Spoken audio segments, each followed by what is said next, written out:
Good evening, boys and girls. It's Monday night. We're filling in for Cliff because he has a meeting tonight, and he's going to take my show tomorrow night because I have a meeting tomorrow night. So we'll do this on the second week of every month. We'll switch days. But other than that, hey Kevin, hey Michael, how are you guys tonight? Um, yeah, so try to sub to everybody. You can. I mean, it helps them out. Give them the likes. Speaking of, if you're not sub to Marcus over at Hot Rods Model Shop, sure to check him out. Get him sub to him, and then Sam's Model Mayhem. We want to get him up to at least 100 subs as quick as possible. We got him like 15 or 20 of them last week, but we want to get him. We want to get him up there. He's doing some cool work. He's working on the Circle Track group build or Saturday Night Lights, Star Trek, or whatever they're calling it. The Jason over at Blue Ox and Outlaw Mike are hosting for the group build. He's in on that one. He did a real nice Mercury. He's got that on his page. He just started. He's got like 5 videos all he's got up so far, but we want to get him going in the community. Hey Britta, good to hear from you. Hope you're enjoying your mini trip, I guess it is.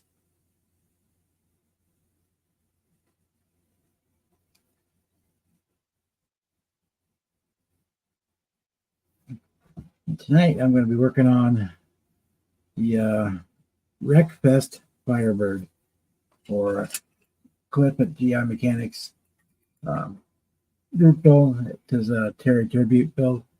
Group build he's running. Because Terry and those guys all like to play the video game Wreckfest. And it's basically a demolition derbies type thing from what I gather. I've never played it. The last demolition derby game I kind of was involved in was Twisted Metal, so that gives you an idea how long ago that was on the original PlayStation. So I'm working on that. I've got the hood done for it. Got the Outlaw Cow induction put onto the hood. Got it in primer. It's looking good. It's got one little spot on it that I wish was better. I think we're just gonna have to live with it. So I've been trying. It just doesn't want to fill right. Every time I fill it and sand it, then it comes back. So we just gonna paint it. It's gonna be right at a color separation line, so we shouldn't be able to see it when the car's painted. Working on getting the suspension mocked up for it. Got my wheels I stole from a NASCAR kit that are going to go on it.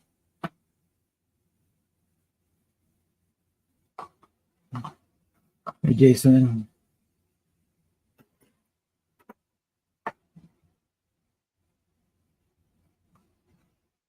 Yeah, the Northern Lights were really cool the last couple of nights. With your naked eye here where I'm at, you could just barely pick up a little bit of pinkish purple. But if you looked at it, took a picture or looked at it through your cell phone camera, you saw the whole thing in its glory because the camera sensor is a lot more sensitive to those colors than your eyes are, and it can pick them up and enhance them. It's really cool. I think that I don't know if there's going to be any more tonight or if that was pretty much it the last 2 nights.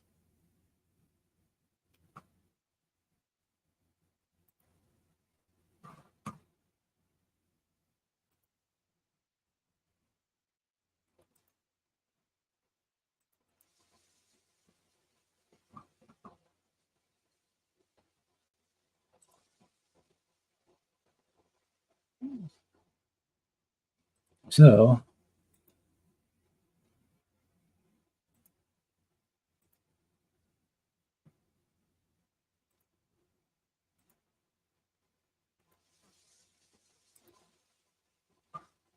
this is the car I'm doing for for Push Wreckfest build.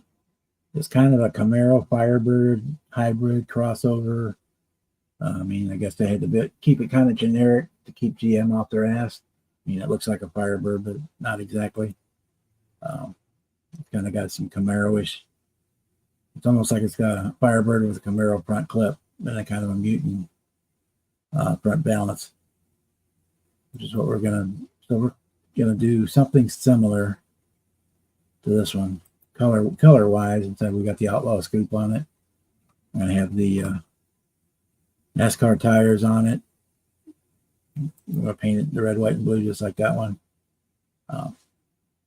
Yeah, so it's got a Firebird shaped taillight. The coloring is Camaro. Those are Camaro taillight colors, the way the Camaros are set up. But it's a Firebird shape. It's a Firebird wing. And let's face it, the side profile on both cars was the same. It's just the front and the rear roll pans that were different. It looks like they have like a IMSA version of the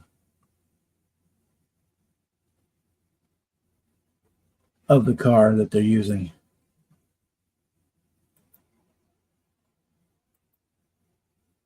So that's what we're going to shoot for. Doing something similar. It's not going to be exact, but we're going to get it as close as possible as I can. Because obviously this I'll show you in a second. This car is car body is a little bit different. Hey Andrew, how are you tonight? Good. Good to see you. I'm doing pretty good. Let's see. Hopefully I won't lose my camera. There. Okay. So the car we're doing, the Firebird, this one is a open top, a target top. So instead of having a hard top, so it's a little different there. Yeah, it has a little bit different front end than the Wreckfest car. But other than that, it's gonna be right in line, and we've got the hood working on it. So that's what we're working on tonight. I got the suspension mocked up in there so I can see how the wheels are gonna fit. They should fit. I gotta trim them up, but they'll fit pretty nice. Right about the correct ride height and everything. So we're rolling right along on that car. What you working on tonight, Andrew?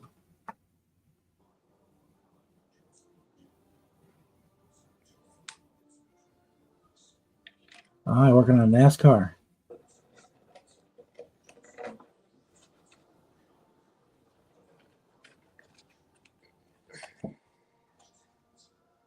Cool. Awesome.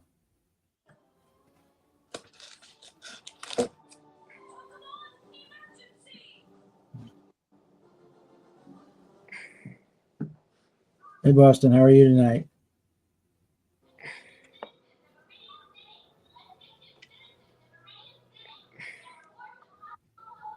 I got my. Oh, grab it.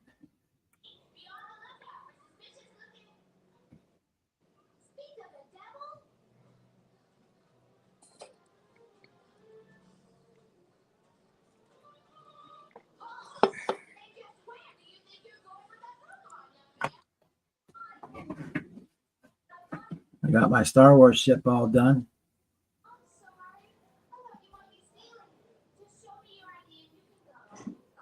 Hey, Ryan, how are you today? I am all right. Nice looking ship, man.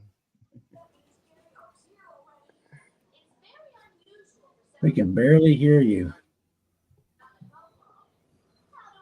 Wonder if something's bugging in my microphone.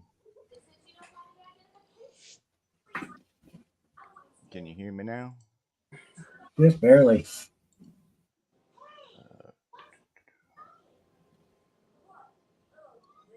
Huh.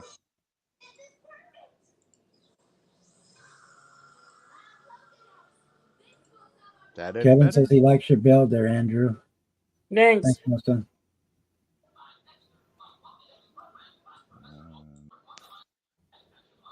Here we are. Is that any better? Yeah, now we can hear you. All right. You sound like before. You sound like you're on a 1980 cell phone. Stop, Leon. There's on. Can you hear me now? Can you hear me now? Yeah, I got Verizon finally.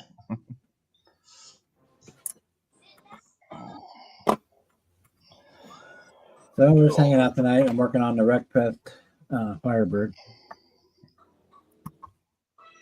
Yeah, I seen that on my way in.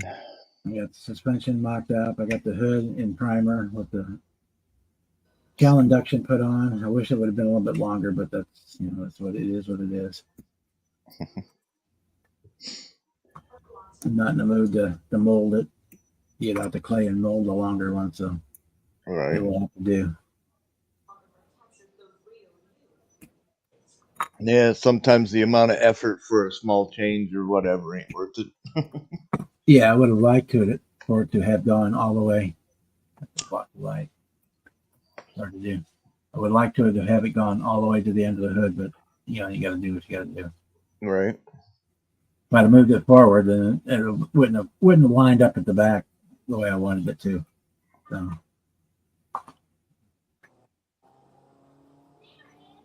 It'll do. We'll make it work.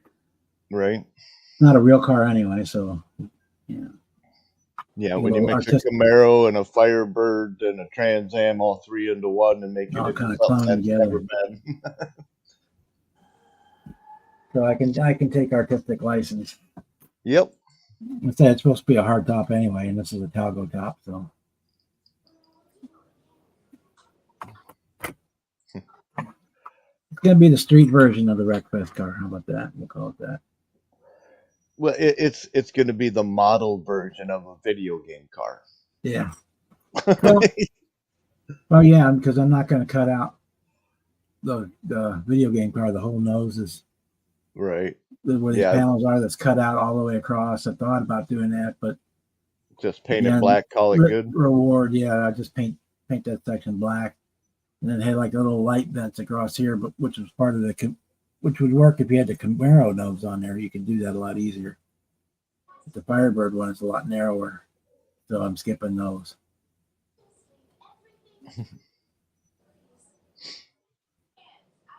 Yeah, I don't blame you. When I go to do my Wreckfest car, I'm doing the Buick Grand National, but it's not going to look exactly like the car in the game either. If I still have the NASCAR Grand National body, that would work better. It's got the little tabs around the window, it's got the blocked off headlights, that kind of thing. But either way, it don't matter. It's just gonna be fun. Yeah, I stole some wheels from a NASCAR kit, and I may go and steal some hood pins out of one and put the hood pins in the hood. But that would be about much more modification as I'm doing. Right. The rest of them is pretty much do stock. This car comes with a blown engine, so we'll put the blower on it and stuff. That sounds like something Jason would make on his 3D printer, is an engine block with the piston hanging out. That's a blown motor. Yeah. You don't see that, if at all, in model scale. I mean, you do see some pretty wild devastation in model diorama stuff, like a NASCAR rollover or something, but simple little blown engine, not so much.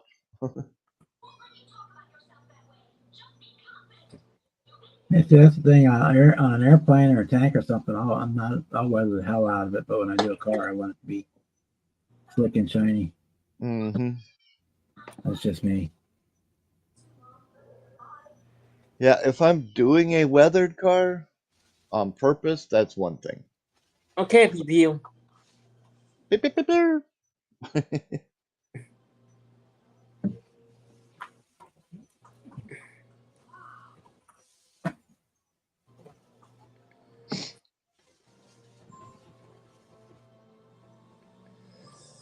Well, I've got most of my mail truck sorted and figured out and built, and I still haven't put the front and back, the cowl and the back doors. I haven't gotten that far yet.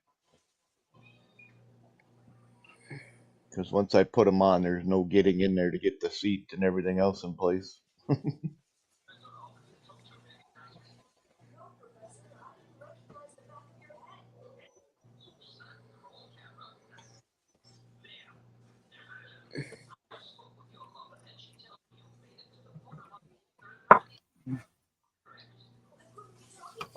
What can I do?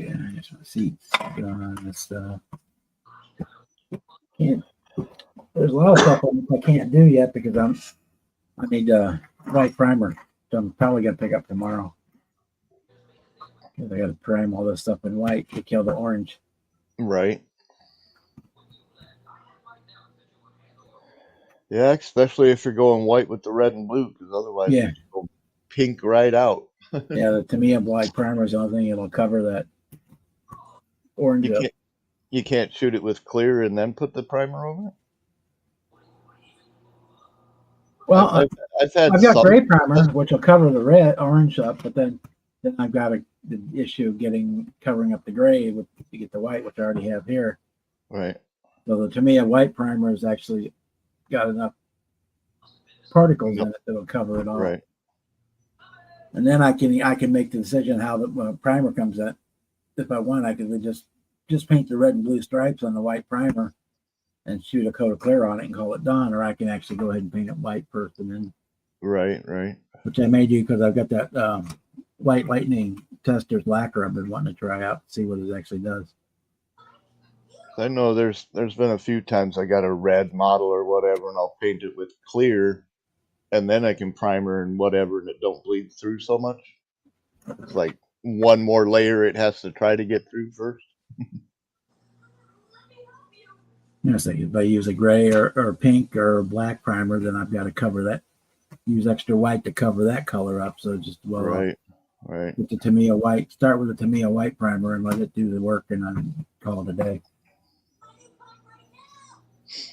Makes sense to me. Pink. I've never used the Tamiya stuff for the most part. I mean, I've had a couple of cans, but not white or primer or any of the fun stuff. That's good. It's real comparable to the Mr. Surface 1000 primer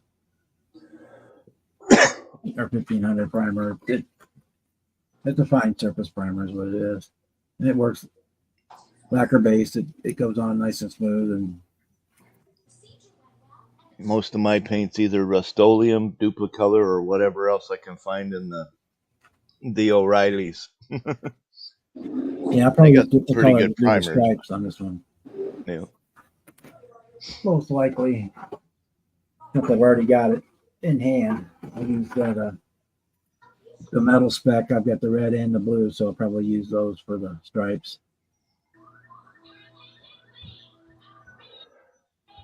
And if I'm feeling really goofy, maybe I'll put some color shift over the tops of those.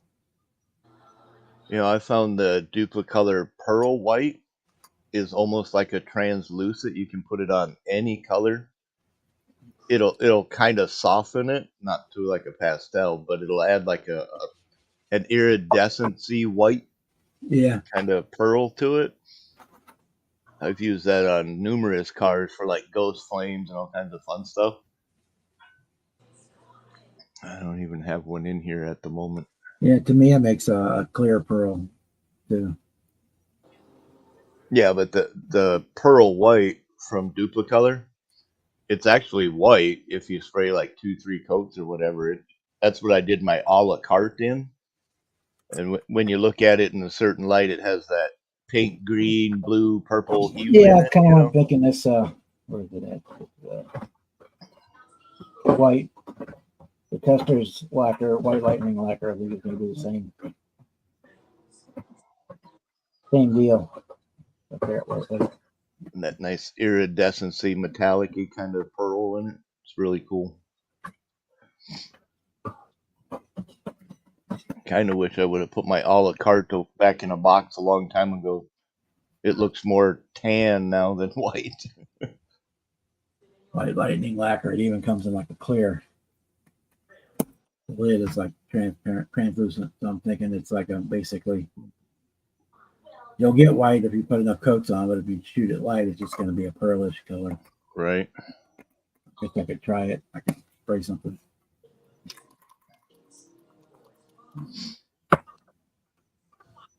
Spray something I know I'm not going to use. Here we go. I got these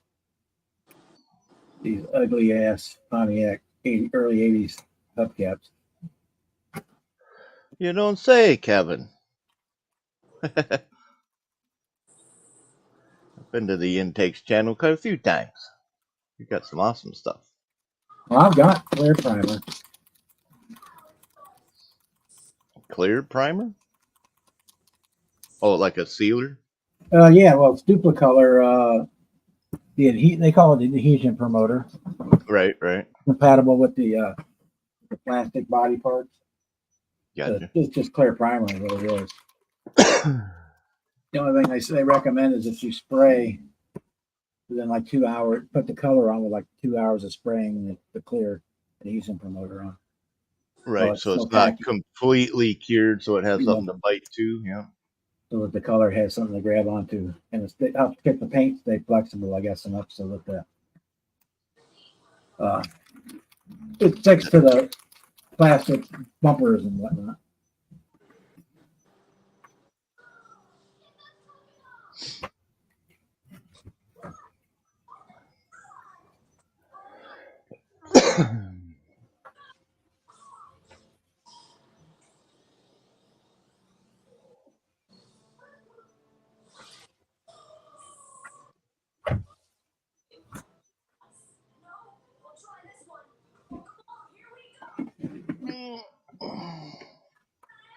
Yeah, it's so it basically is. It's got a clear with some pearl in it.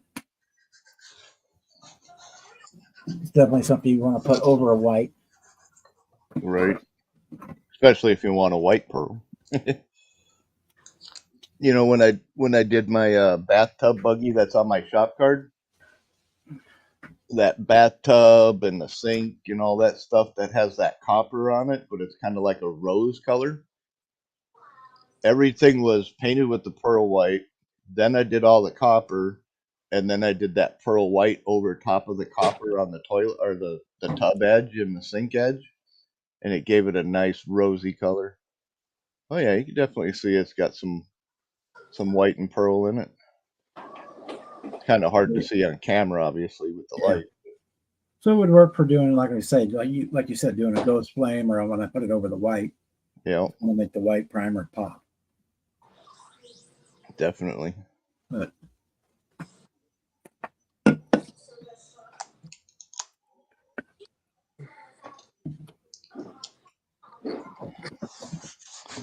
well, I can finally touch my paintboard again, which means my car is dry enough to touch. I don't really want to yet, but. Hey Jay, how are you tonight? Mr. J. Anybody wants to join in? We got plenty of room. Andrew won't bite. I don't think so, anyway. No, but he might ask for Christmas presents. He's got his Christmas suit on. I already sent him a present. Yeah.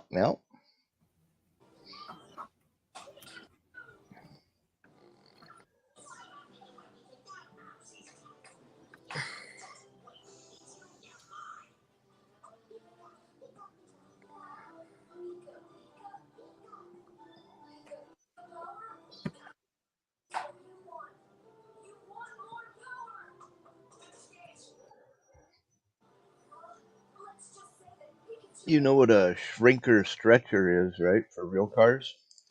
Uh-huh. I found a way to make one for models. Cool.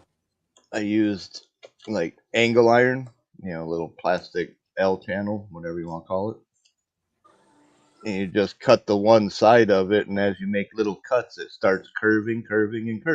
And then when you go to put it on, you can glue the cut side to the body, and the other side will be a nice, flat, smooth surface. Worked out pretty cool.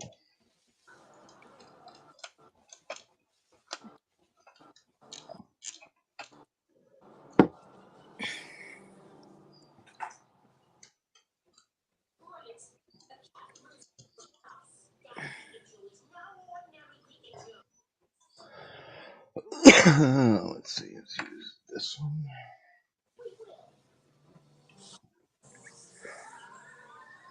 There we go. Oh, let's go in the back. There we go. That's one nice thing on this kit. I don't have to worry about stripping any chrome because it didn't have any. Yeah, that's always nice. Sometimes it's half of the meditative fun, but yeah, it's also a pain in the butt.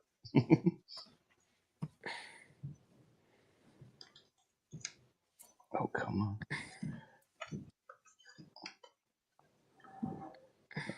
Tweeze up.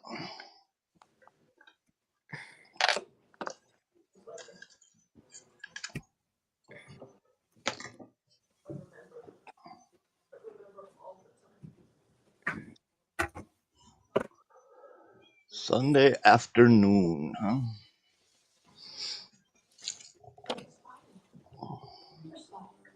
Spot in the shadows. If you know what you see, you feel it. Maybe that's how it is. Maybe all of this is happening for a reason. You really think so? Yeah, I really do.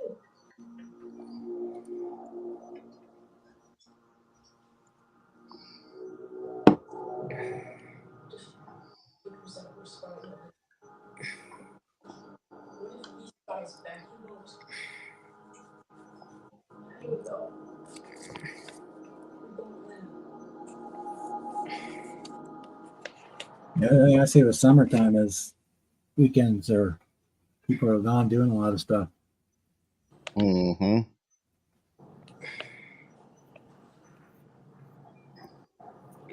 Barbecues and picnics and Vacations. vacations and amusement parks and trips to Mr. the Mini zoo. Mike. All right. I've seen you somewhere today. I can't remember where.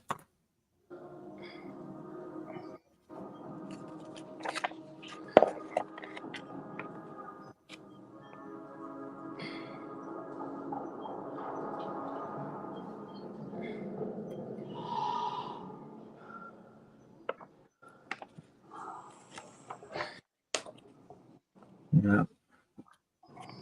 We're going to keep in the small block Chevy motor in here. So I saw a rumor that GM is thinking about bringing back the Pontiac line. I don't see why that wouldn't be a bad idea. You know, you can get the Firebird, the GTO, the Bonneville, the Catalina. It's what it was. Oh, old school. It was the performance car line. I don't know how it worked. I don't know how the legal worked out because I know they sold the rights to the Trans Am.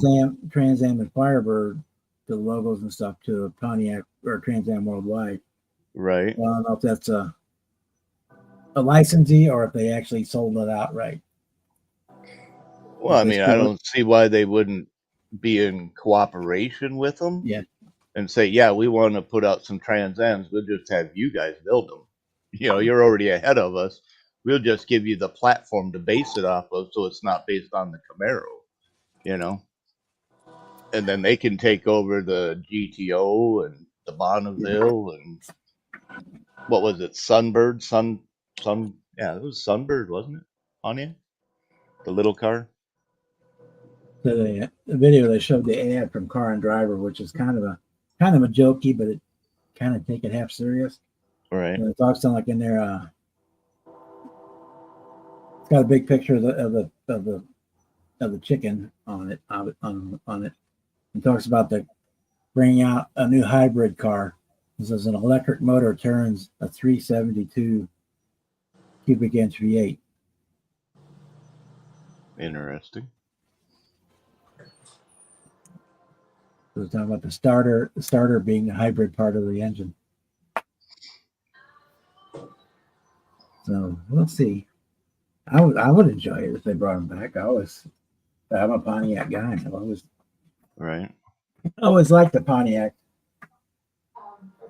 Because you got the working man car was the Chevy, and then the luxury car was the Cadillac, and then the Buicks were the Cadillac wannabes, and then you had the with a little bit of performance in them, and then you had the Oldsmobiles were the Performance performance, and the Pontiacs were performance. with a little bit of it was like performance luxury more. Yeah. And whereas Pontiacs were straight out hot rod. Nothing. Just jump in. So hopefully Well, I don't see why it would be a bad thing. I mean, even Camaro went away for a few years and came back, Weird. and now Corvette is supposed to be Now listen to me. stepping down for a little while, which my guess is inevitably they'll bring it back.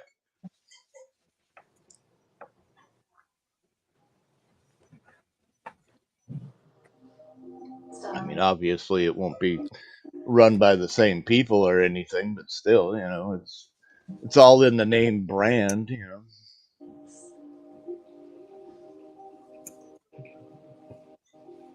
I really wasn't fond of Trans Am Worldwide's version of the Chevelle. That didn't look well, you very can only cool, do so much with that Camaro. right? Just the same with the GTO. I mean, it just didn't quite look right. The Firebirds Yeah, are pulled off, but that was always those always had commonality. The right. Camaro and the Firebird.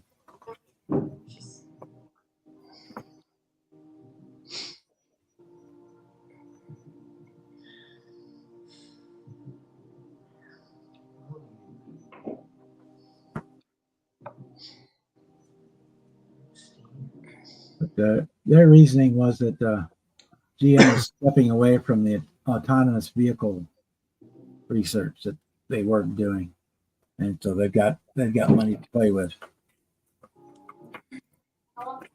and they're looking to use that. They're going to use that money to bring Pontiac back into the fold Makes sense to me. for next generation performance cars. Weren't they the ones that brought performance back in the first place? When Yeah, it was pretty much. SLP, wasn't it the Firebird or the Firehawk or something like that that came out? And they put performance back into cars again?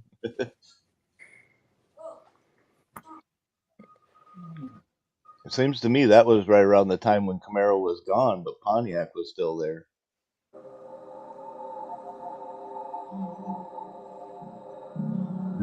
That was 2010, I guess, was the last year for Pontiac. I saw him.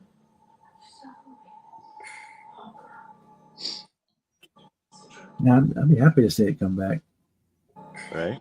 with just that more performance attitude. Yeah, nowadays when factories are putting out 700-800 horsepower, Yeah, I mean, the new let alone the Chrysler, Hellcats and shit. well, the new Chrysler Chargers coming out are going to have a 500 horsepower straight six in them. Jesus Christ. They're dropping the V8. They're calling it the six pack. It's a straight six, 500 horsepower out of the factory.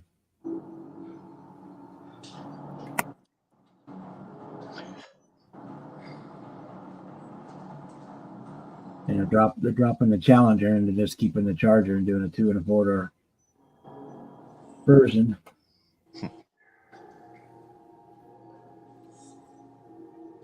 What's up, Joe? I agree, Jason. If they could bring the Buick Grand National back, that'd be cool.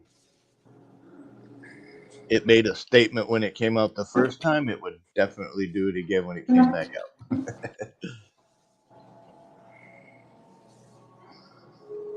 Besides, Darth Vader needs a new car.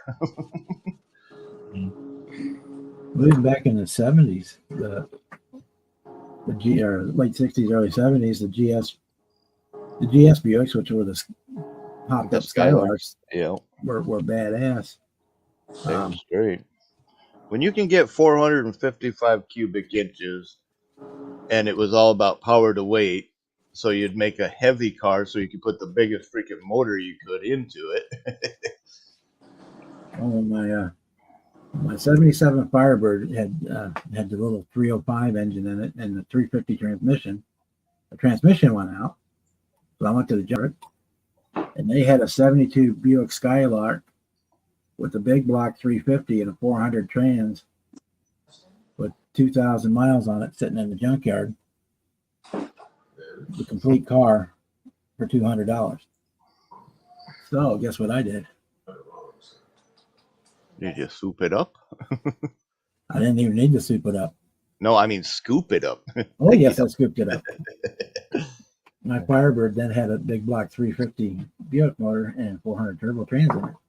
Nice. I had to chain the block to the frame to make sure it wouldn't push the hood up, bend the hood. I had to put one of those little low profile triangular breathers on the carburetor because that's all that would fit under the hood. Right.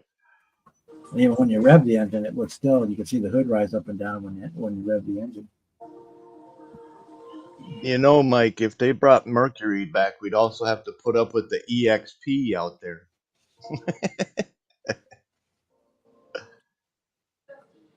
I think just bring back the Mercury, the Cougar taillights. Those were cool.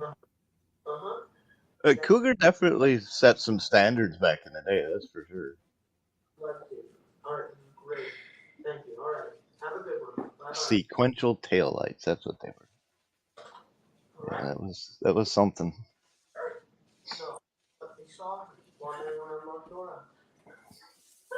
A modern version of the 67, 68 kind of Cougar would be kind of interesting.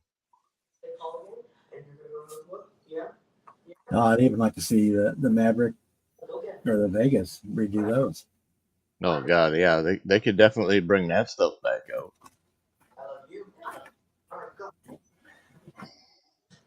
Hell, even the Chevette and the Cavalier. Actually, Cavalier stayed longer than any of them, but the only thing that sucked about the Vega was the aluminum block.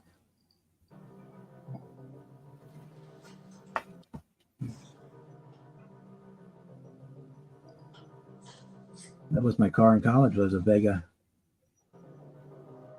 two-door wagon.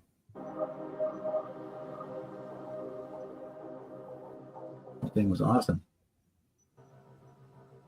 Sold it to my aunt. I bought it for $500, drove it for about 6 years, sold it to my aunt for $200. We drove it for another 4 or 5 years before it finally gave up the ghost. I agree, Kevin. The Chevette, the only affordable vet for me. Like it's even cheaper than the dog vet. What's up, Mike? What's happening, guys? With Bob's permission, I was going to jump on here and show you guys what I got in the mail today. I got a little bit of a early release, if you will. So, Bob, if you don't mind me hijacking your channel for a second. I thought you were going to do Shoporama. I can do that too later on. Oh, you got an uncertainty from Joel? Yep, I got the new uncertainty Yay, in the mail nice. today.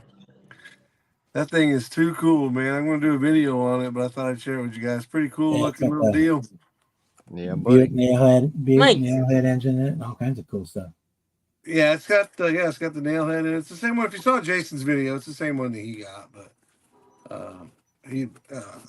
Joel sent me one, and I was like, hell yeah! It's not the OG, you know, but it's still pretty cool. It's probably Honestly, in my book, I don't think it would matter. Yeah, I mean, wasn't it? I forget whose live it was, but I was watching an auction one night and watched an OG uncertainty go for like Few $100. $750 or something like that. That seemed crazy to me, but I guess if it's a collector's item, it is what it is. They're all worth what anybody will pay for them, right? Like I said, I'm a builder, not a collector. So. Well, that is half the thing, you know. If the kit was only released once and the actual car it represents has a lot of prominence, you know, then people tend to fight for it. And Sure. Supply and demand, economics 101. If you don't mind, Bob, I've got a few here I can throw up on there if anybody's interested. Go ahead, Shoporama away. I'm interested. You interested? Well, what do you think about this guy? Andrew gets 10% commission. That's exactly great right. car. That's a great car right there. This one's going for $25. It's open box, but it's like new on the inside. I mean, he just looks like, I don't even know. And some of you guys that know better than me, did some of these boxes didn't even have a wrap on them from the factory, did they? They had like a Oh, seal on the Tamiya, a lot of bottom. Tamiya kits weren't wrapped. Nope. Yeah, they had like a little seal or something on the Yeah, there's bottom. like This a one little doesn't tape have tab on the that. bottom. Yeah. If that, some of them didn't even have that. But that one's, if anybody's interested, that one's 25. They're all going to be 25 except for the last one. If I had the money, I would definitely grab that Minolta. I know. That's This one cool. here, I same just way. know. They're all essentially brand new on the inside. Directions, all in the plastic. It's all brand new stuff. Same way with this one, 25. I've built a few of that kind of race car, and I enjoy Yeah, them. I opened them up. They seem pretty cool. Motors are a little lacking, but that gives all kinds of room for adding hoses and detail Right. stuff. But Yeah, well, a lot of them were made to be like slot car, so they just had a top Yeah. motor top. Yeah, a lot of them slot cars and RC cars. Is what I'm learning. I'm not an aficionado on them. Never built one. I just know that what little bit of research and feedback that I've gotten. Jaguar. I like this Jaguar. It's a cool looking little car, man. I might actually keep this one for myself. But that's cool. I like that body style and the colors are really cool. Mm-hmm. And even the tires on them, they Yeah, even real look nice. like they look like RC car tires. They really Yeah, do. that's Super cool stuff here. I got and this. you know, Oh, got two actually more have the here. mounts on the bottom for the little freewheeling wheels for the track. Okay. Where they had 4 wheels that stuck out of the car on each corner, and then went around it, bumped around the track. Man, you got all the good ones. Yeah, this is the tip of the iceberg when it comes to these too. Now, most of these that I saw, the ones that we've just gone through, do not have motors in them. That I can tell. What do they call it? Bench top or whatever. Or yeah, they just got like the Curbside. top of the motor. Yeah. Curbside. You got Yeah. all the good Rider, they ones. had the top of the motor. Yeah. Yeah, most of those don't have a motor in. This last one does. So this one's actually sealed. This is gonna. He says 30 for this one, but I think he's out of the ballpark, so I'll say 25. And No, just because it does have plastic on it, the extra $5 is and it probably does have a fair, motor too. This one definitely has a motor. It's advertising the motor on the cover. So I'm good the one with And- more. Any of them got any photo etch, or does it not say? 'Cause the some other of the ones are no- Tamiya does come with photo etch, and those should probably go up to that 30 instead of 25 range. But This is the one to me that I grabbed. The other one's a Hasagawa's. Let's see if it's got any photo etch in it. It'll usually say on the side of the box or something. yeah, usually Uh-huh. right on the front of the cover too. I'm not seeing any photo etch. It does have like some screws and pins and that sort of thing. Yeah, those are for mounting the body and then the axle pin It's thingy. got Yeah. it's got the tire decals for the Goodyear or whatever Forenza tire decals, but no, Yeah, I don't see any photo etch in these guys. Sometimes they even have the window masking too. Yeah, I think I saw that in here. Yes, right here. There's some sort of masking here for the decals Mm-hmm. and the paint job.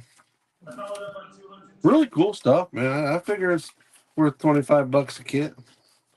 You know, if I had 250, I'd say pick me 10 right off the bat, man, because I really enjoy building that style of car myself. Well, if anybody's interested, you can just hit me up on the chat or hit me up privately if you have my if you're on Facebook or whatever. I've got one more, and I'm not sure that I want to sell it because I'm kind of liking it, but I'll put it up there because I should sell it and not add to my collection because I don't need it anymore. But What since when do you got a collection? right, my empty boxes. But this 64, 65, Five 65 Belvedere. Belvedere. I Yeah, opened it Mobius. up because it's open. This is a $20 kit. Yeah, Mobius kits are nice.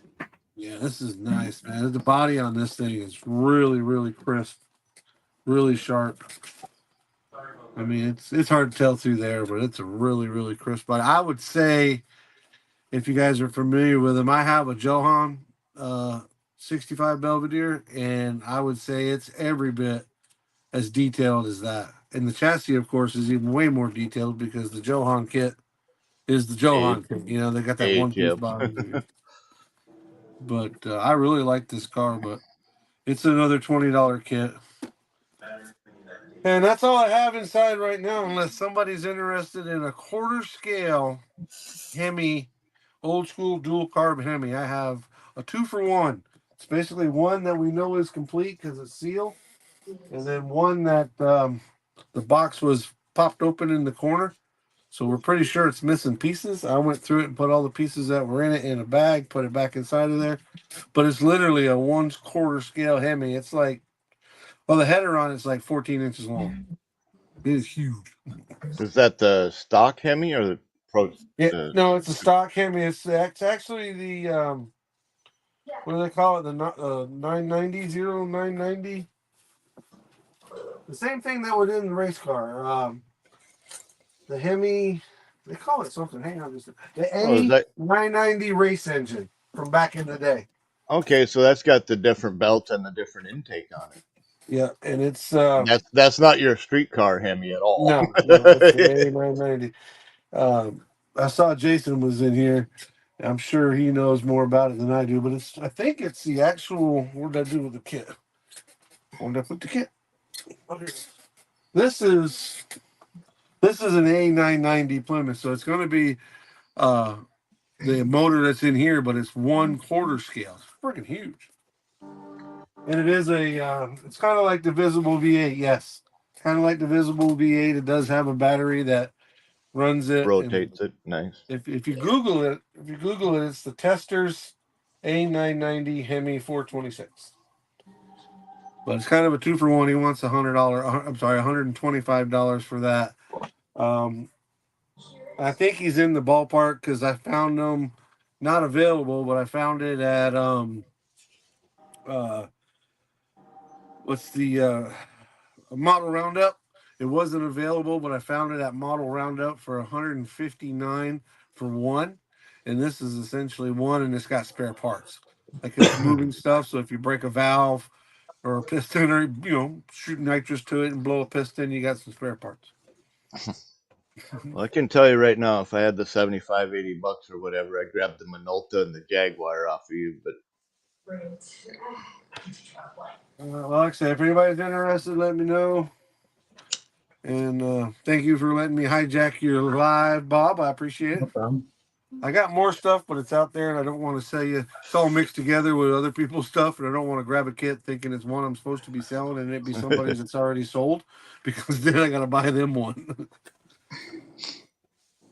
out of them Porsches that are there by you, I got I believe it's a 917. Same kind of nose as like the blue one and the red one. Well, not the red one. It's a Nissan, but very very similar anyway. I've thought about taking the nose off of it and grafting it onto something, like just about anything, just because the nose of them are freaking cool. You could put it on. I kept this one because I'm doing the Tamiya version of this for the Porsche Group build. Yeah. And I'm not 100% sure that it's all there because when I bought it, it literally only had the top part of the box and the kit was spread out in here. So I bought this one just in case if that one doesn't have all the pieces, I'll just put this one together. But that's cool. I was surprised you didn't show that one in the Tamiya box with that collection you just showed, because I do have the the yellow one. Yeah. From Tamiya, and it's a nice kit. Yeah, I've got mine, but like I said, mine's this one I bought at a show somewhere, and it's obviously not been stored very well, but it literally is only half of the box, right? It's only the top part of the box. The decal, the stencils I'm sure are still good, but the decals are toast. They're all molded out over here. I could save them, but I probably would just send it off to STS or whoever, have them make another set. But it's clearly an older one because it's showing all the old Tamiya RC stuff. And I'm told that this kit was originally a RC car as well. But see, the glass is already in this one along with the headlight covers. Oh, so then you got the one-piece body. Mine was all separate. Yeah, see, this one is, when you get it, What I've been told about this kit is painting it can be a pain in the butt because the glass is already in it. But I'm like, it's just, to me, it's just a matter of taping it off, right? I can't imagine it's that difficult, but To me, we'll it's see. already yellow. Just put the decals on it and shoot clear over. You know? That's so you can tell even in there where the tire decals are shot out on it Mhm. too. But and it's only got like the frame and the tires and one sprue, so I don't even know if it's all here. I haven't looked at it close enough, but it doesn't look like there's much more than that to it. 4 wheels. There should be 2 front spindles and then a rear axle suspension type piece. The interior, and that's really it. So yeah, Yeah, you're. Do you got like a tailpipe exhaust that comes up from under the back of the car? Actually, no. It should have like a turbo or something in there anyway. I'm looking at what could be. I see a transaxle, and If you got a that's it. transaxle, you got 2 brakes. I see. So obviously, you got to have some spindles in there. Yeah, there's the two transaxle halves Yeah. right there. You got the seat. Oh, very, very bottom in front of your middle finger. Those 2 Very. pieces side by side are your front spindles. These guys here. Down the other finger. Oh, over here. Yes, Yeah. right here, right here. No, Yeah, because that's the brake. next row over. Next row over. Right At here. the very bottom. Yeah. Yep. Because Those are the these look like spindles. they might be the axle, the knuckles. Because here's the brake Yep. hoses coming into them. Yep. Yeah, you're good to What's go, up? man. There really ain't much for parts in them. Yeah, there isn't. Even for the kits that have a motor and a photo etch sheet, I think you only get 2 sprue trees, one in gray and one in black. You know. Right, and the suspension or the bottom is just all one piece. Well, that's the way they are on the real car. There's nothing but aerodynamics under that. Exactly. But I always get a kick out of these older kits that have these advertisements for whatever was hot at the time, you know. Right. And showing the help. Look at their Tamiya line of paints and whatever. It's so cool. MPC was good about that too. Back in the day, MPC would have the what was it, Golden Wheels Club or whatever they called that. Golden wheels, golden wings, and golden anchors. Okay, I didn't know about the other two, but I knew there was Golden Wheels. Pretty neat though. Yeah, as a matter of fact, I still have a bunch of MPC boxes that are missing that section. You'd just take your knife and you'd make a couple of slices, and then you would fillet it off of the box so that you didn't ruin the box. Right, that's it. I lived in such a rural area at the time when those were out that it was more work to walk to the damn post office and send them off. Of course, I only got like 2 or 3 a year anyway, so it didn't matter. But Christmas and birthday, I was good. Between my Christmas and my birthday, I was good to probably get about 5 kits a year. Here we go, Bob. Let me share my Tamiyas. Thank you, Bob. Just because. I'll show Mike my Tamiyas. Show me yours and show you mine. What's up?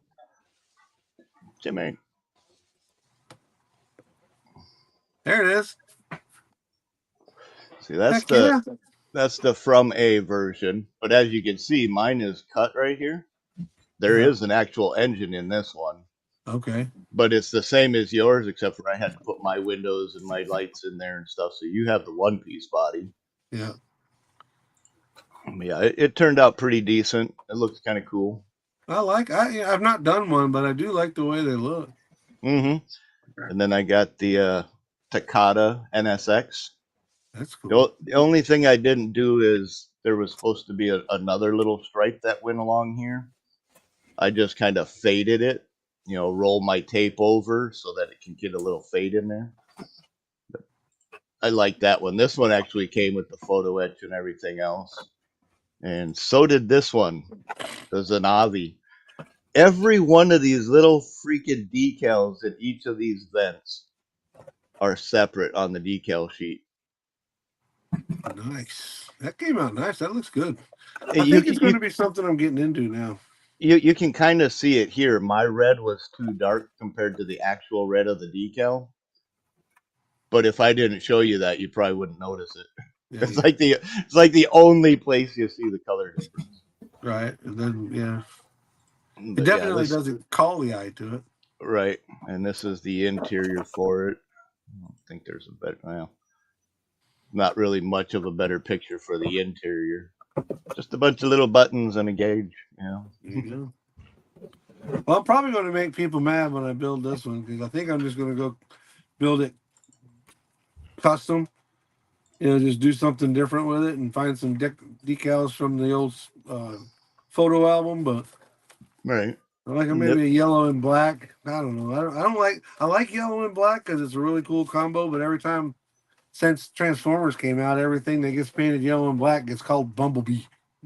Like, Yeah. Bumblebee.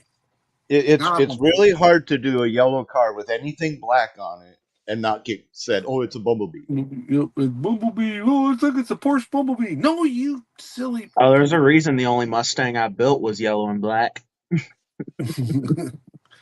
Austin Buzz, save and it your was a bottom box. 99 SVT. It was the only Mustang I ever built. Hell, even my T-bone steak that's yellow with all the black pinstriping Mike on it. needs more stuff. No, I think I have plenty of stuff, Kevin. Thank you, though. I appreciate your concern.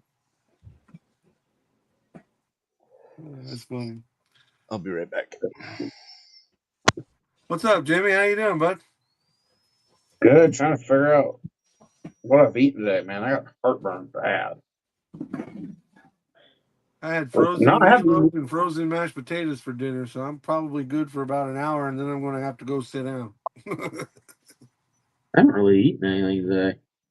Last thing I ate was last night, and it was a 20-piece chicken nugget, so that was probably it. I'll get a hankering for those every once in a while. I do not like McDonald's at all. I'm a Burger King guy, but every once in See, a I'm while, opposite. I can't stand Burger King. I love the Whopper, man. I don't eat anything else but the Whopper. Double Whopper, no onions. That's me. But every once in a while, I get a hankering for them daggum chicken nuggets and spicy mustard. And I eat them like Pac-Man, too. Mm-hmm. If I'm going on a road trip and I don't want to stop and spend a bunch of money here and there, or I don't know where the food stops are, I'll get like, you could get a 50-pack of them. But I still get can. because you can eat them cold. Yeah, they don't taste too bad when they're cold. Yeah. Of course, they're not good for you. They can't be good for you. They're made out of lips and buttholes, but they're good.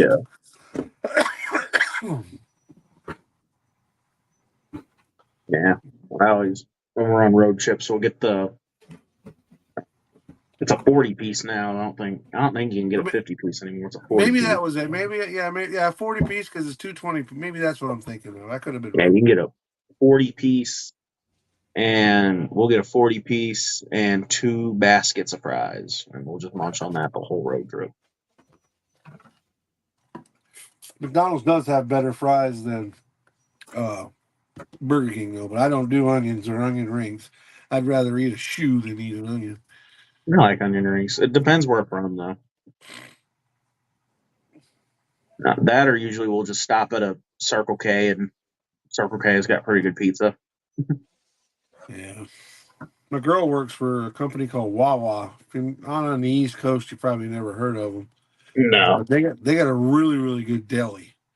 You go in there and it's well, you work for like, was it Big John's or whatever they call it? Jimmy John's, yeah. Jimmy John's, yeah.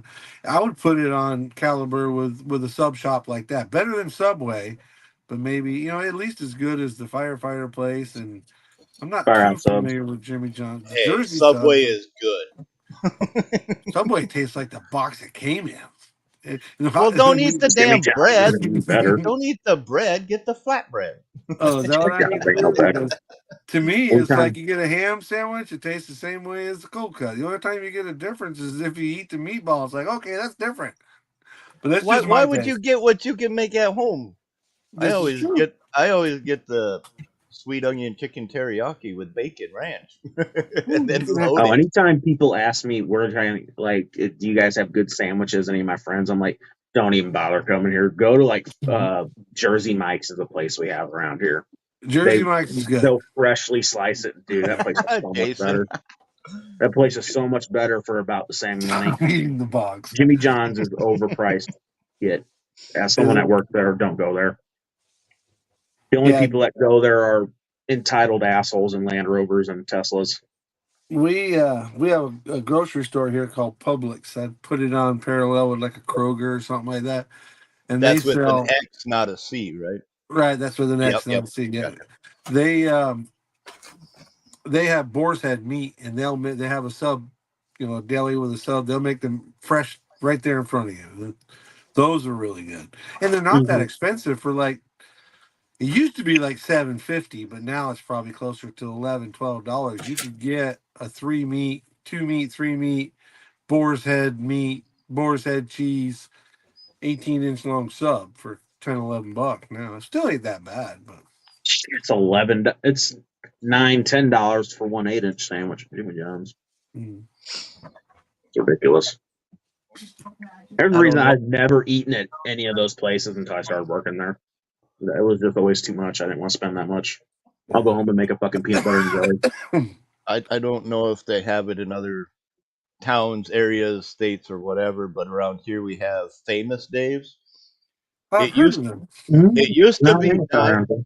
it used to be Diamond Dave's, but the wrestler actually gave him a copyright because the wrestler had the name before Diamond Dave, so Diamond Dave changed it to Famous Dave's, and it's a steakhouse, right?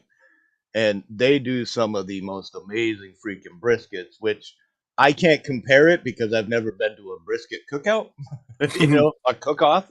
But around here, they used to have their big place was out on the lake, which would be like a half-hour drive out of town to go to. They started this small little sit-down joint with like big, tall picnic tables and bar stools. But it was like 2 huge, long freaking tables, nothing else. So if you came in with 3 people, you were sitting at a picnic bench with other people, right? But dude, when you come in, you get one of them little metal trays, like you'd find in any kitchen. Little wax paper on there. They'd slab the freaking meat right on there with it. You get your little thing of beans, and oh, dude, talk about freaking fall apart tender. Hell yeah. We used to have a place called Quiznos. Hey, And it was Yep. really good stuff. Hey, Andrew. But they went out of business. I don't know what happened, but they went out of business. Probably got eat up by some other conglomerate or something. Who knows? But I hear that was you, the first place Boston. I ever got cherry pepper relish. That was at that time. It was the only place around here that you could go to I'll be order a right sub back. and get cherry pepper relish on it. As a matter of fact, as far as like barbecue sauce and relishes, Famous Dave's does sell that worldwide, as far as I know. Really? So you Maybe may that's have where I've heard heard from the it from name. that. It might be where I've heard it. Yeah, you won't see commercials of it on TV or anything like that. But The firefighter place, one of the firehouse subs, they're pretty good for like a lunch or something on the go. They're not that bad, but COVID. I like their pickles. What are you doing, Say Andrew? it. well, if you're okay with that Now, cardboard box taste, you got plenty of food around you. yeah, right? You like Pac-Man. Nom nom nom nom. I'd eat that boxes around me before I eat them onions, though. Ugh, Boston, you can have them onions. Ugh. Well, it's kind of a long story, but I have a very valid reason why I don't eat onions. So I'll have to tell that story one day. But if you heard my sob story, you'd know why I don't eat the damn thing. Let's just say if you get mad at your dad and you have your own garden and you know his favorite onion is growing on the vine, you don't pluck it and throw it over in the bushes, because 2 weeks later he's going to find that onion and make you eat it. Black skin and all.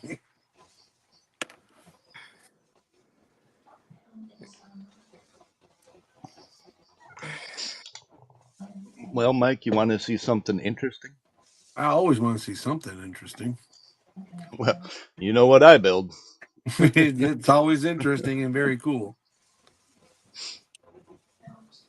So is this our mail truck or our female truck?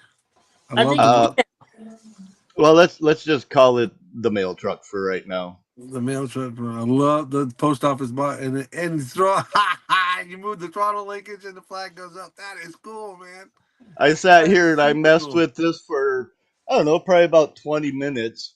I started with a little sketch. I'm like, okay, where do I need to do? Fuck it, let's just start cutting it out, right? And I really wish I would have had this top one further over, Uh-huh. and then this one also needed a little bit more stretch to it. Right. Because right now I can only get so high because it's bumping the bottom of the mailbox. Oh shoot. But it does move. It does move. That is crazy cool. You get the gist of it that way anyway. Yeah, and I made That the is own crazy cool. mailbox, and you know, Hell turned yeah. out pretty Good good. job, man. Good job for sure. That is super cool. And then I got this kind of painted at the moment, so I don't really want to touch the outside, but I got you. I don't know if I'm going to be able to get a view for you to see in here. It's right along this leading edge right here. Yep.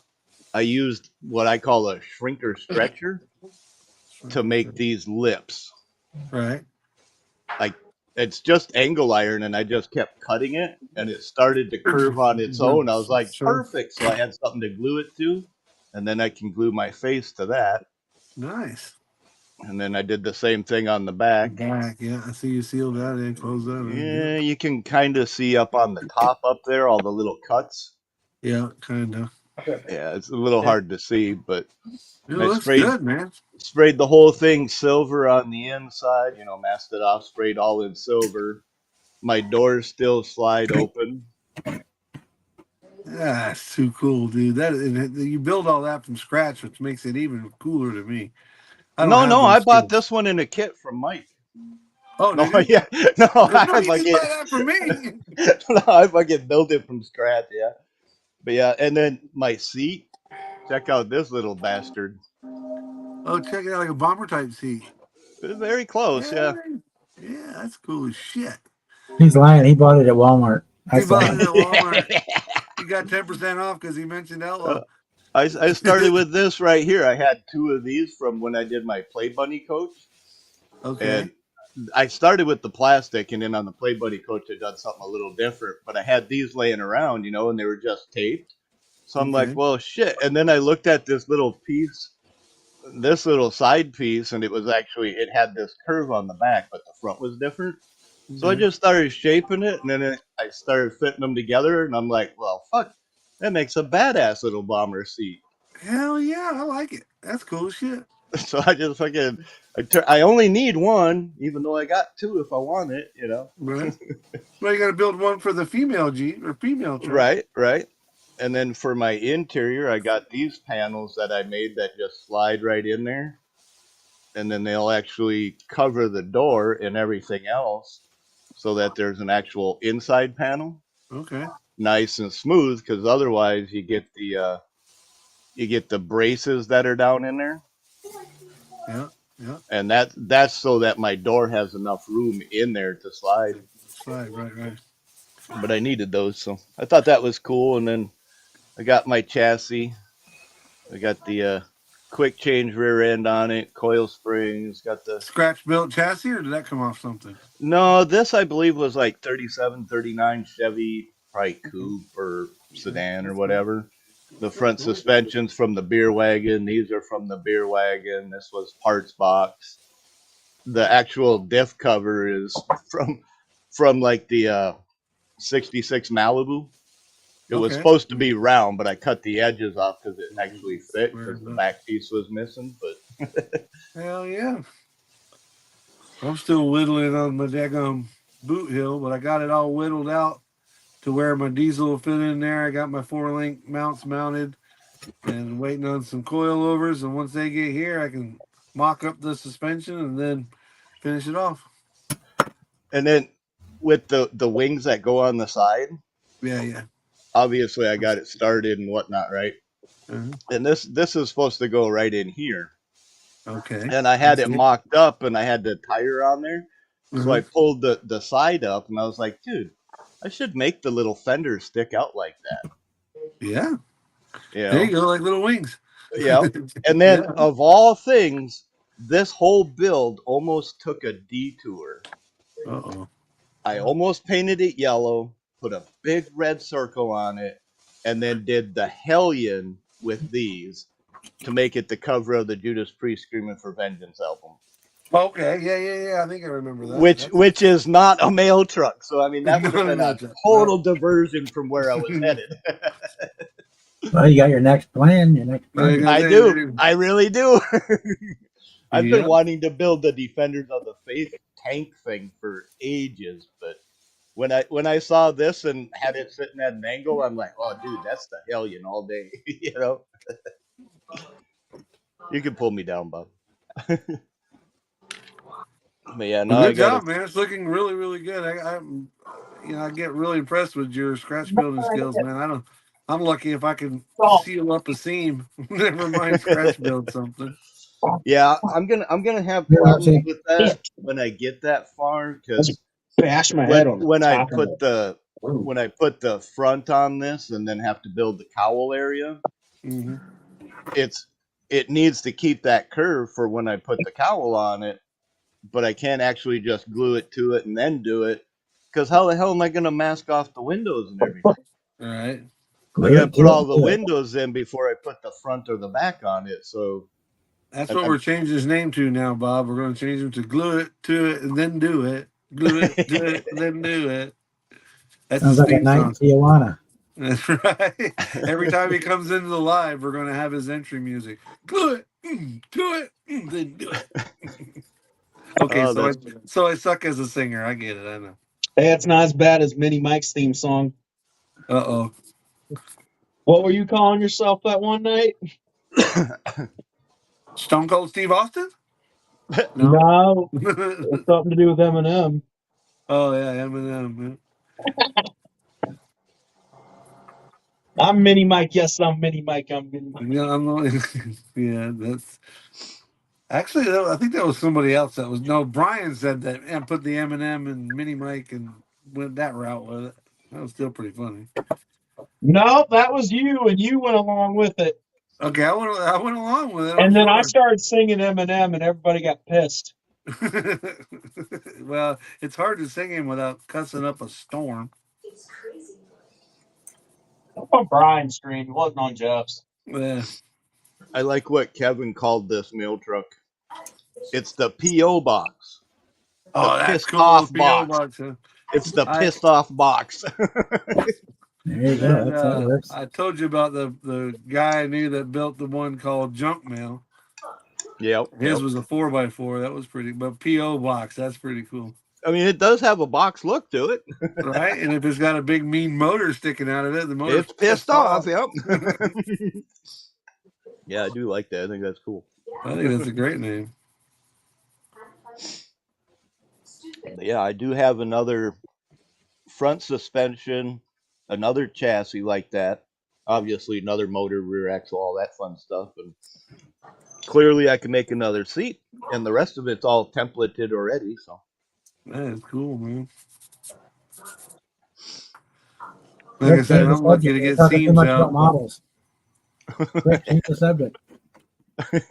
You're gonna start stamping them out. You're gonna be hearing about this new line of model kits coming out. No, fuck that. Show rod extraordinaires. One by one, they're one of one. One by one. We don't sell a bunch of them, but the ones we sell are badass. Yeah, we make no duplicates. Well, you ought to send your drawings to Miguel, and I bet he could knock out a 3D. I bet he could. 3D That render. dude is super talented too. Well, for a box like this, that wouldn't take him much. Yeah. Yeah, it'd be pretty fun. I mean, I say yeah, but I don't know shit about it. So, I mean, if he can make me a front and a back wall that's already perfectly curved, that'd be nice. Yeah. You know? I can't see why he couldn't. Like I said, that dude's super talented. He was part of the inspiration behind the Hudson because of those drawings or renderings, I guess he calls them. Yeah. That was one of them. You had a Hudson in there, and that was part of the inspiration behind my Hudson. Not that mine hangs with his stuff, but Right. I got as close That's as I kind of can like what he likes to do is take designs and put his touch on them. Yeah. Put his swing on them. His get. flair, whatever. His renderings are impressive. That's for sure. It might be something you could put into production. All right. See how this two-tone worked out on this interior. I don't know. That's what I like about the scratch building part. You know, it comes from nowhere and it ends up Yeah. somewhere, and ain't nobody else got it. You know, It's totally it. unique. It's yours. Yeah, it's all yours. We were on a live the other night, late the other night, and the guy from Australia came on, and he was showing us a kit that they have down there from cars that they have down there, and like this one particular one is, I'm trying to think of the name of it, but not Arden, no, that's not right. Anyway, super expensive, especially by the time you got it here. Right. But if you put it down on the, like I was telling Brian, you got one of those and get it built, put it down on a table somewhere, it'd be the only one on the table. Right. Yeah. Same way with what you're doing. You put that down on the table somewhere, ain't nobody gonna have anything like it. I think the only car I would bring to a model show that somebody would actually have is my little cash box. Yeah, that's the one that you were telling me and educating me about, wasn't it? That one that the armored truck thing. It's kind of like the Jinx Express, Jinx is the one that I was looking at. right? But the cash box, I did it in green, and then I printed off some dollar bills onto matte peel and stick and decaled it up with that to have the dollars on it. Okay, that's cool. But that was an actual kit back in the day. They have the little gasser, the little yeller, and the little mixer, Yeah, and the little cash box, which was a one and done and never came back yet. So that one I would bring to a show because it is rare, it is cool, and it looks nice. Everything else I would bring to the show, nobody has. right. You know, my little Druid Princess, the Ed Roth Druid Princess, my Adams family car. I'd even bring the Gruberwagen that somebody would be like, well, that's a kit. Yeah, but this one's scratch made, you know? Yeah. There is a kid So out there, but that's not where this one came from. Right. You know, that's what I would bring because that showcases my Conversation stuff, you know? pieces for sure. Just something different always inspires conversation. Yeah, As and then much I Go have ahead. my bed buggy, my bunny coach, my grave digger, you know, my big backhoe. Mm-hmm. Ain't nobody got any of those. Right, that's all. That's all unique. I would never spend the money that the dude did, but even that when I went to JaxCon, they had one of those. I would say it's like 1/12 scale, but Yeah. it's that Cobra that you buy like every month. That you pay them like Right, $300 and they send Oh, you the pieces half and parts one, of it. And I would never spend that kind of money, but it was a conversation piece because of how the detail was on it and all that. But Oh, them Yep. things are detailed. way crazy detail, and it looked They're good. But it comes up to, I think Brian did the math, and it came up to like Yeah, they're like $2,500 or something. Yeah.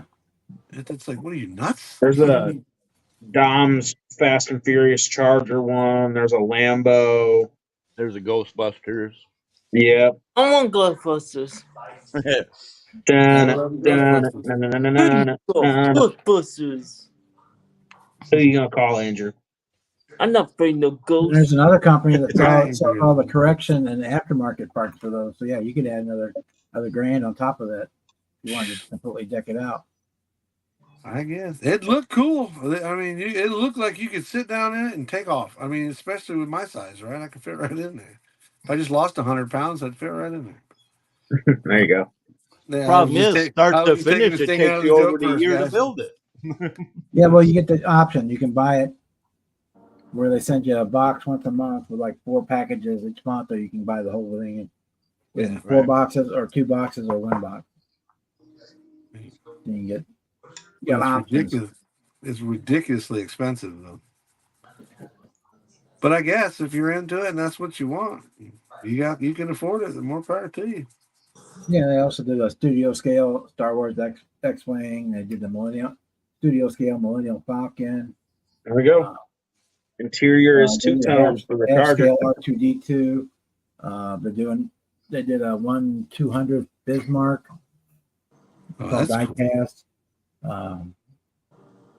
That's they cool. got the Titanic one. That's all. I gotta paint the headdress black still, but that's okay. Just black and red. Black and red.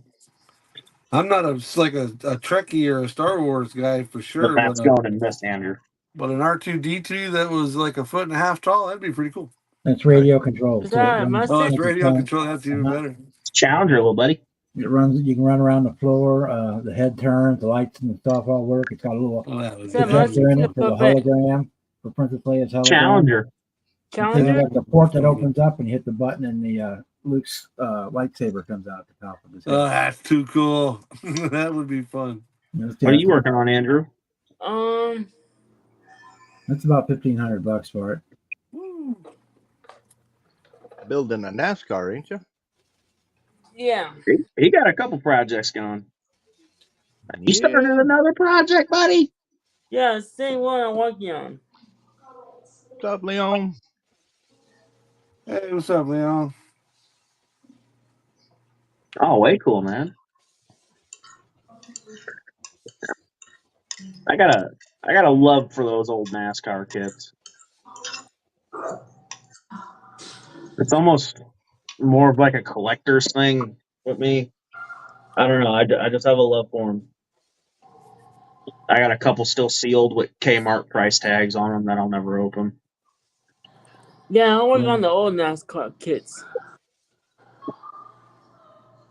Yeah, I've got a couple myself. That Andrew? This is my guy, Kevin Harvick. Kevin Harvick and Jimmy Johnson. Johnson? Kevin Harvick, Jimmy Johnson, and Dale Earnhardt Jr. were always my dudes. But Johnson retired. Kevin Harvick just retired. I'm losing all my dudes. Mark Martin retired ages ago. Yeah. I'm not a Ford guy, but he could drive. He was a racer. Mm-hmm. I still like watching Kyle Larson and Chase Elliott, though. Where'd my door panel go? I had two. There should be two.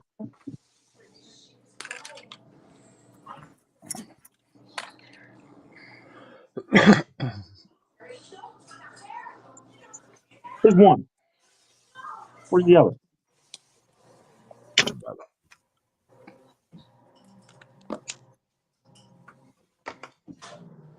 Dude. How the fuck do I lose a whole ass door panel? I just had it. Carl Edwards was another one of them good ones. Yep. I'm going to be building this. He was a good driver. He didn't last very long, though. I mean, compared to others. Right. Ernie Irvin was badass, too. But there was a big controversy whenever he got in Davy's car. And everybody got all pissy with him, man. But Ernie came from the same school as like Alan Kowicki and all them guys. I say same school, same school of thought, same area coming up. I remember being little. My uncle was a big Dale Earnhardt fan, and he had a bunch of Earnhardt's wins on taped on VHS tapes. And I remember being real little, just sitting around his house watching those old VHS tapes. Matt Kenseth came from a town that's about an hour and a half from me. Matt Kenseth? Yeah. He's done some dirt track races around here because he is from around here. Yeah, that's cool. He tries to keep it under the radar thing, When you're a superstar out there and you don't want to do autographs and you go to a small track and race, people find out that's you in the pits, they just freaking mob you kind of thing. Yeah. It happens to me everywhere I go. People just swarm me and they want autographs, and I'm like, Not a big enough fly swatter to swat them I off. know. I'm swinging. Security can't keep them off of me. I spend millions of dollars a year on security, and then here they come anyway. You know, normally so people are surrounded by elbows and assholes. You're all knees and ankles, right? Knees and toes, knees and toes. Exactly. Knees and ankles. Bastard trying to kick me. No, they just have somewhere important to be, and they want to rub your bald head for good luck. Right? Oh, There the he is. Buddha boy is here. There's Buddha. Go rub his head. We had a teacher at the we got a teacher at the high school. Or had, I just graduated. Freaking before a test, he'd come up to him and say, "Hey man, I got a test." He'd take his hat off and let you rub his head and fuck with you. Wait a minute. Wait a He minute. was cool. We fell all off a liked bunch of him. times. Gurley was his name.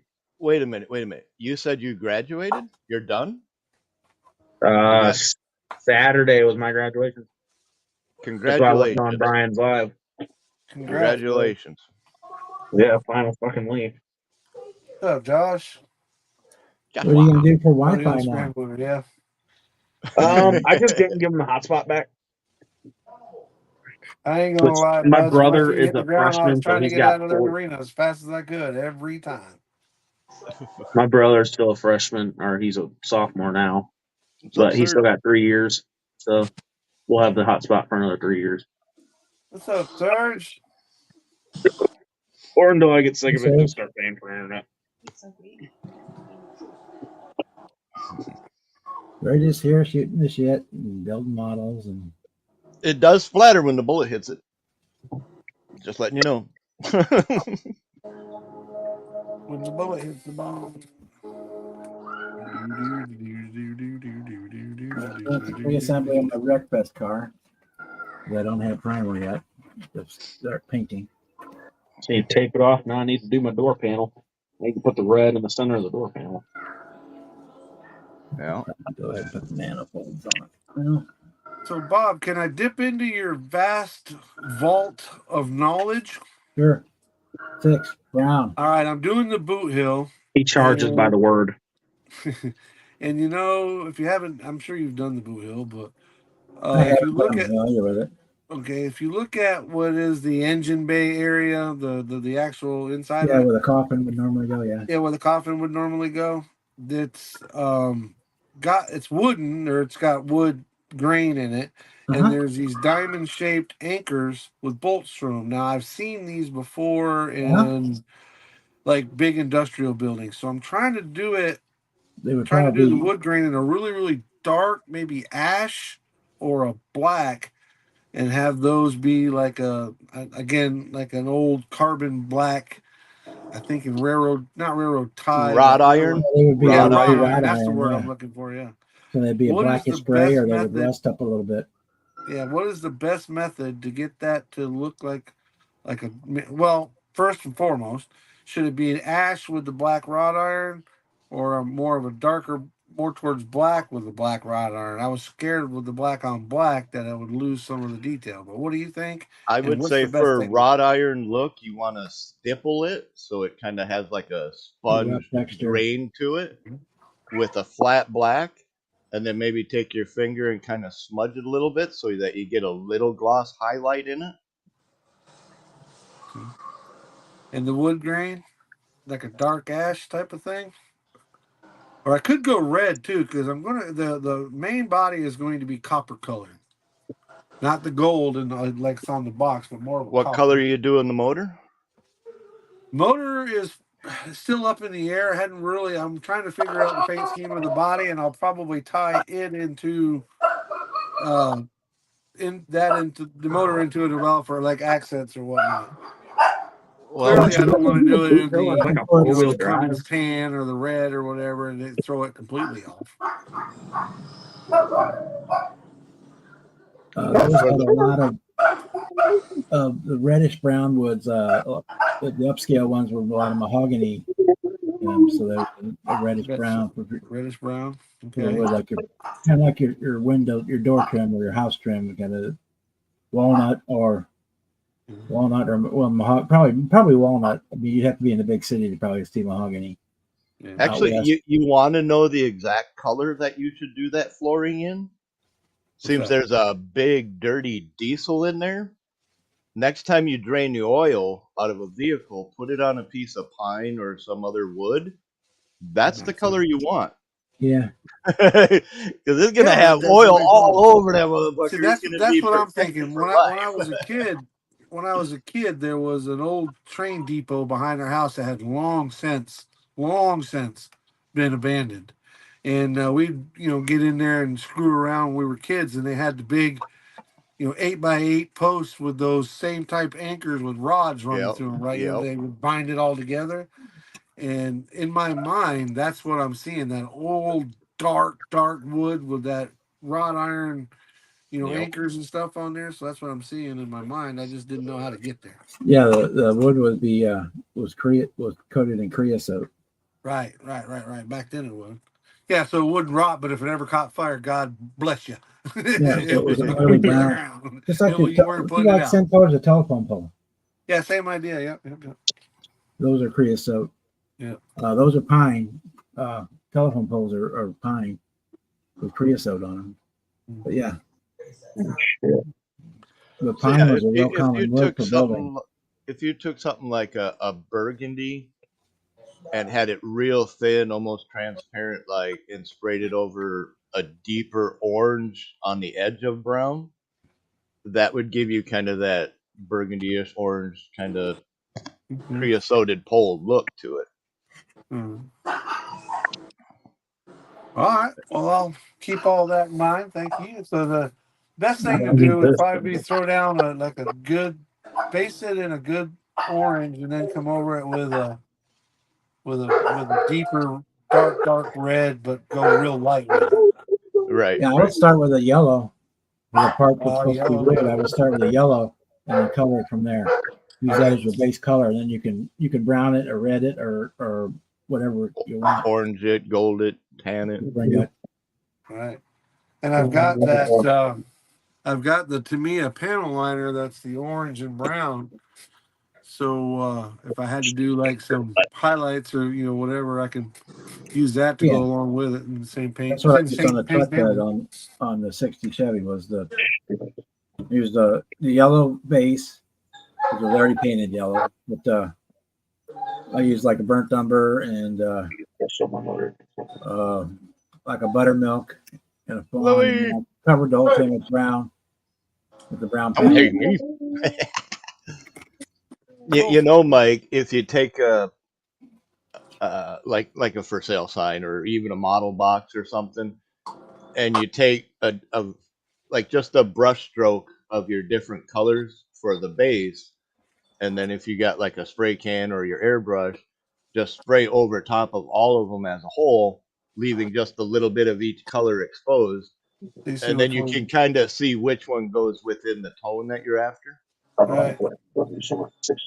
I mean, you're only going to waste a little bit of paint, but at least then you'll have a better direction. I've got a crap ton of spoons, so yeah, I can see that being a way to go. And I think Alclad, and if they do, I should have it. I think Alclad offers a wrought iron, don't they? Or something similar to it? Maybe Jet Smoke? Yeah, it would be wrought iron would be real close to your rubber black. Yep. Okay. It's gonna have more gray in it. You got also yeah. If I was doing wrought iron, I would use probably the rubber black or the black gray, and then dry brush just a touch of silver on it after it was done. Okay. Just to give it that sheen. Yeah, because these diamonds are teeny tiny. Let's see who's on the phone. I probably would have to brush them in anyway. Bling. Bling. Bing. But I got to figure out completely how to do it. Maybe once you figure out what paint color you got, like on your spoon, try using a pencil to see if just the charcoal from the pencil would give you that look. I do have a bunch of those. What do they call them? Chalk pencil things that you get at the Hobby Lobby. Pastels. Yeah, pastels, and it has a lot of different colors. But I do know this. I got to figure out how to wire it. But I got my light bulb in my side light. It's gonna Nice. be cool. There's a bar that goes underneath all the way across to tie the two in that it sits down in. You're gonna want to mount that wire to that bar. Okay. I Yeah, mean, it's the only place it's gonna go. Well, I've got this switch that I'd like to be. Where did I just had them? What did I do with them? Oh, I put them down here. I took one of the because they came from little tea lights, but the remote control tea lights. So if I take the Yep. bulb out of here and then hook my wires to my bulbs in there, it's the same thing, right? So I just get rid of that bulb, and I got the on and off. But You I got to should be figure out where able to to hide that bastard. put it in a base. Yeah, I didn't think about that. And then Just take a piece of 3/4 board, drill a hole straight down in it, run your wire through, and then notch out a little section underneath. And yeah, as you're going to set it down, you flip the switch, set it down, and there it is. yeah, and then if it's good enough to end up on a table and I see it's time for judging, I just use my remote, turn the lights on. Yeah. Hell yeah, I didn't think about that. I was trying to hide it in the vehicle when I can just hide it close to the vehicle. Or even if you use some, like pink foam or something and made a diorama base to it. Some of the stuff. Yeah, Yeah, a little desert or dirt or mud Yeah, or something. yeah, Because it's going to be a monster truck, yeah, it's gonna have big ass tires on it, so yeah, I could put a rock like it ran over a rock or something and hide it. Yeah. Do you know how to get articulated suspension on a model the easy way? I don't know about the easy way, but I built a triangulated 4-link front and rear. Well, you do have your Heim joints and stuff, right? I do. I have Heim joints with holes in them too. Well, then shit, you should be set. All you need is the suspension to actually be springy. Yeah, I'm going to forego that because of the coilovers that are coming for me. But yeah, it would be possible with you can't really see it, but the 4-link suspension that I have, if you look at the mounts, have holes in them. Right. So, and the Heims that I have holes in them. So if I wanted to run like a small piece of wire through there, it would allow it to pivot and articulate like it's supposed to. Dollhouse nails. Dollhouse nails. Yeah, dollhouse nails. I could use. Hell, I could use the wire that comes off of the. I mean, whatever you can find, all kinds of stuff. But I could use the wire off there, whatever I wanted to. For the pivots on my carburetor, I just took that 040 rod that I have, melt the tip of it, cut it to length, drilled a hole and shoved it into the carburetor. I didn't get to eat. And the other thing you can't see on these carburetors, there's 2 washers behind each one of those. Oh wow. They're that tiny. I just drilled 5 holes, like number 5 on a dice, and then I just sat there and kept cutting all the way around them. They were so freaking tiny, dude. I believe it. But I needed that because when I put glue in the hole on the carburetor, I knew I needed the glue to hold the shaft, but I figured if I didn't have a spacer in there, it would actually grab the throttle blade, right? Or my linkage. So I put 2 spacers in there so that one would get the glue, the other would stay loose, and then the actual throttle would turn without binding from the glue. You did good, man. It works really well. Like I said, I just wish I would have pulled that front linkage where it goes up to the flag. I wish I would have brought that closer to the back carburetor. It would have gave it more flex. Hey, Cliff. Hey, what's going on, y'all? On my way home from my meeting. Oh man, I got my fucking hands. Holy shit. I was about to do a Charlie update unless you want to do it. No, that's all right. I was getting ready to do it because I just got an update here. Let me pull it up and read it. God dang it. Come on. Pull up. Damn it.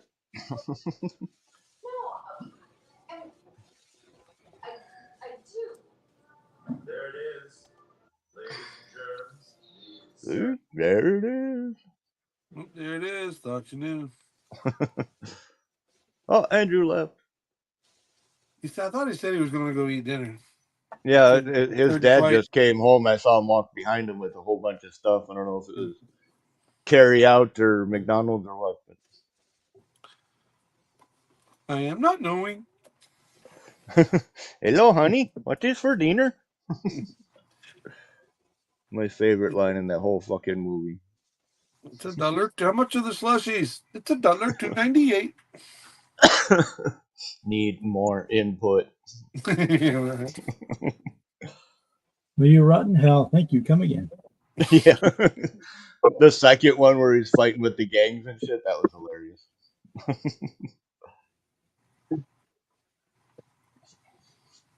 Johnny 5 is a lie. Number 5. No disassemble. Disassemble, Johnny. No Five. disassemble. Yeah, we grew up at a good time, man. Yeah. And those weren't even the good movies. Good movies like He's Top out Gun. of the woods, but he's not, I mean, he's doing all right considering everything he's got going on. Just like I said, minor setback, but Well, That's good to hear. you were gone the whole time, so you might want to start over on that, Sarge. yeah, no problem. That's all right. I was gonna put that out, and that was like I had one that was like a little bit earlier that I didn't put out, but that was like the latest greatest one. It was like 7:54 p.m. Eastern Standard Time. So I said you were not broadcasting. Probably because he had a different window open and it cut off the StreamYard. Yeah. oh, son of a bitch! I thought I was. Oh I know I am, but what are you? well. Damn it! I can do it. So there was a slight setback because adding extra oxygen during surgery, his O2 numbers weren't what they wanted them. They can't put him on CPAP because of the patch in his sinuses, so they had to put a ventilator in, keep him lightly sedated. And he's still in the ICU. They didn't have him awake enough to make sure his feet and arms worked. They decided best just to head home for the night. Doctor gave him a number in case they need to call in on him. So that's what I've got. Yep, that's basically the same thing I read shorthand. So nice. Oh, what's going on, buds? Kevin Smith, everyone else in chat. So yeah, definitely got my hands full. But we do have 2 new members, which ain't bad. Of course, the one person who was supposed to be there didn't bring the actual thing for their temporary ID card, so They forgot the not a big Oreos. deal. They didn't bring the Oreos. Damn. No, I didn't bring any Oreos. I could have though. No, the new guy. That's the new guy's thing. The new guy has to bring Oreos to the club meeting. Yeah. Yeah. Well, I don't know if you got to the incorporate memo. that in our clubs. Well, I know. After the meeting, everybody got a free beer, so that was cool. Ooh. There you go. I'm like, hell yeah, I could do that. That's cool. That's even better than Oreos. I know, right? But it's at the end of the meeting, though. You gotta purchase your own before the meeting, but after the meeting, you get one on the house. I'm like, oh wow, that's cool. That works.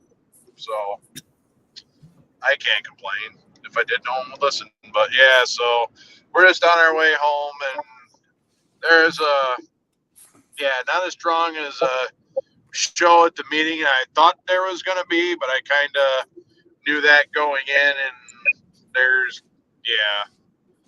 I got to do a little bit more research on some of the officer positions, but I may be wearing possibly 2 hats. So, Well, that's a pretty big head, so you can get 2 hats up there. You're like me, you got a big old head, so you can get a couple hats up there. They do make a hat with 2 bills well, on I've it. got So all that you gotta big do is spin it Stetson around. too. So, Just get one of them hats with 2 bills on it. So right? you can just spin it around. Oh yeah. And then you just turn it around or get the Sherlock hat, Sherlock Holmes hat. Right. Yeah, twin. There you go. Yeah, there you There you go. go. That works. So yeah, I don't know if I'm gonna be the surgeon, the adjutant, the chaplain, or the second official or something like that. It's like their equivalent of what they call for like the secretary.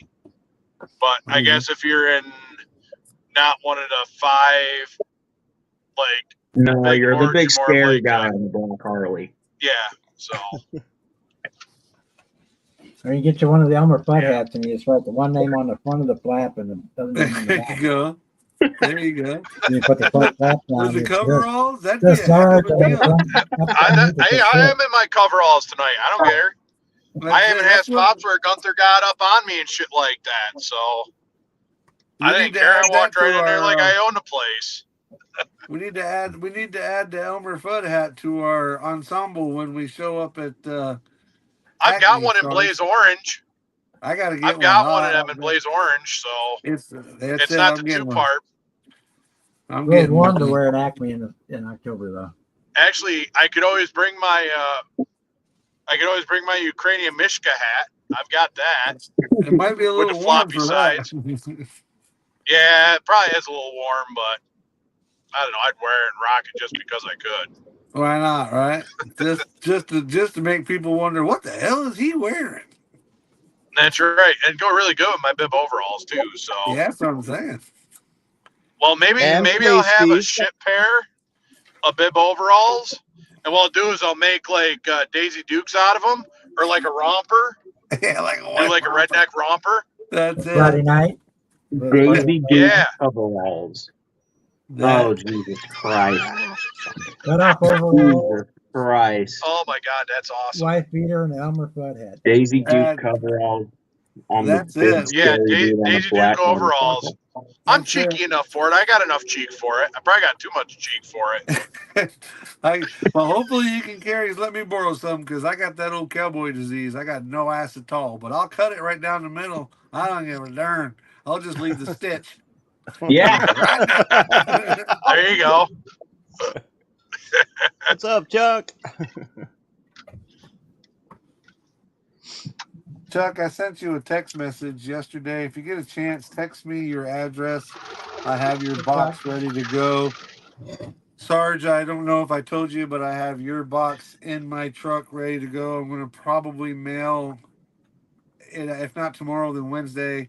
Get stuff headed your All way. right, yeah. Just let me know mine and Jamie's what the price is going to be, and me and I Jamie forgot already about talked yesterday, and Okay. we'll so whatever the shipping's going to be, let me know, and then I can relay it up to Jamie, and then I could just send you one big thing. payment. So All right, then I'm going to need. I just got Jamie's stuff, so I'm going to need to.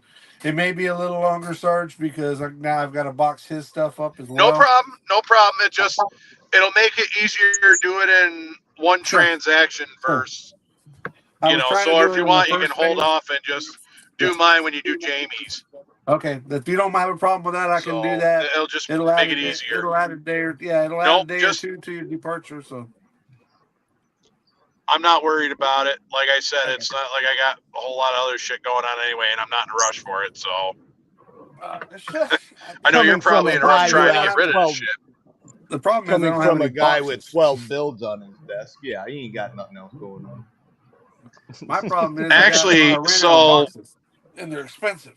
So I'm trying to find boxes that don't cost me nothing. Oh yeah, I can buy them, but go to the grocery store. Go to Aldi's. You got an Aldi's down there? Yeah, we got an Aldi's. Do you have an Aldi's down there?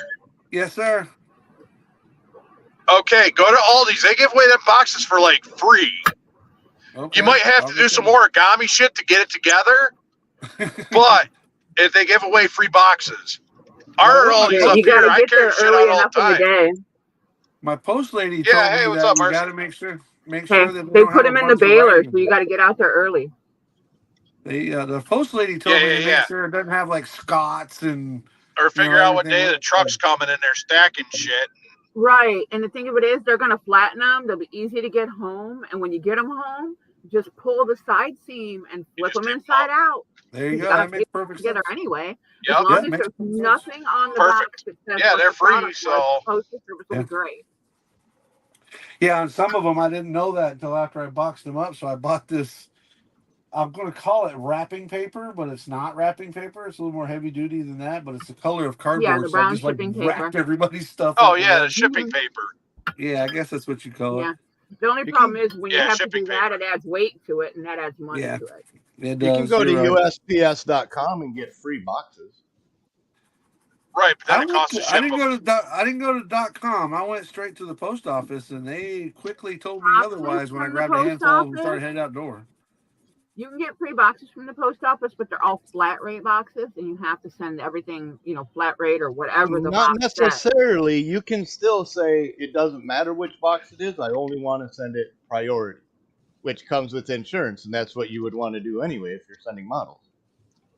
Right, but if the box says express shipping or something else, they won't let you use that box. They'll be assholes and tell you to repack it. I've never had an issue whatsoever. They're going to give me an issue when I show up. I got a truckload of boxes to send. I'm telling you, there's the whole cab of my truck is full of boxes. But it'll make it happen either way. I just got to get a box that'll hold Jamie's, that'll hold his stuff, but yet not so big that we're paying for something. I don't want to pay for air in there, right? Yeah, just for them little 2 semi-truck engines and transmissions, I sent Mark up at Blue Streak. It was like $20-something, and the fucking package wasn't even like an ounce.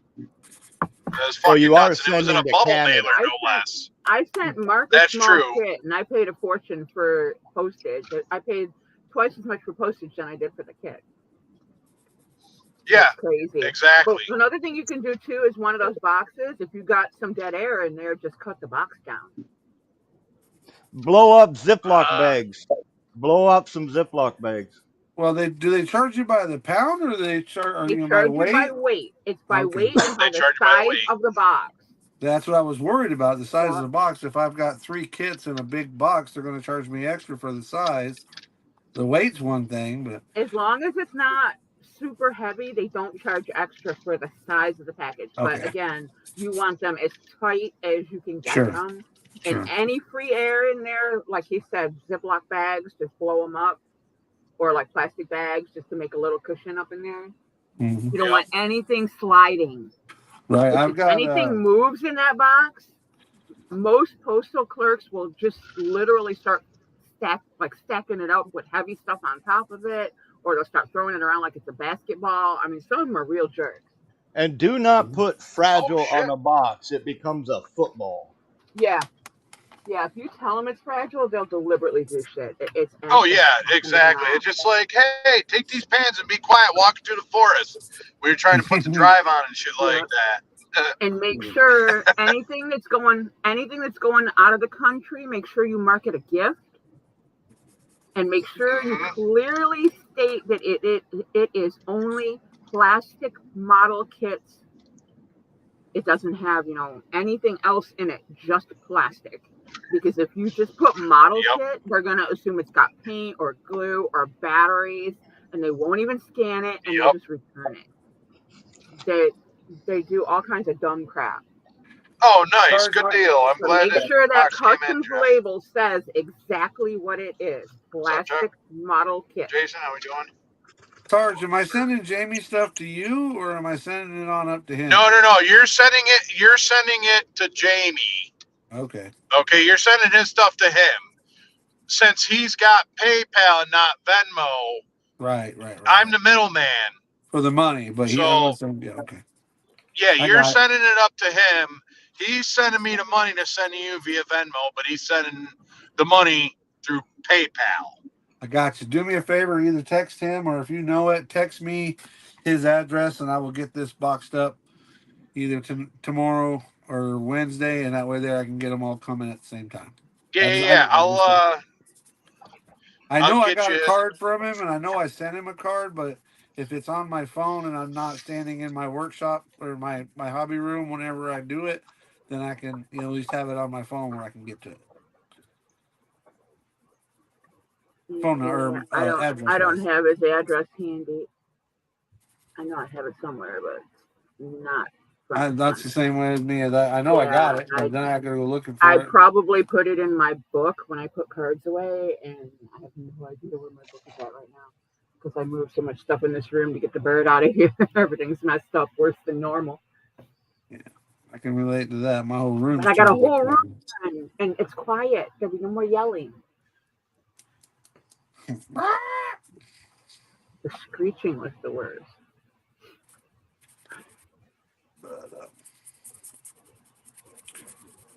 Yeah, my garage is turned upside down with a big baking cart full of model kits, and my room is upside down. I'm like, Yeah, this whole place is upside down right now because I'm trying to downsize and I'm trying to take some stuff to storage, and I still gotta clean the walls, the windows, put up the new curtains, and clean the carpet and all that.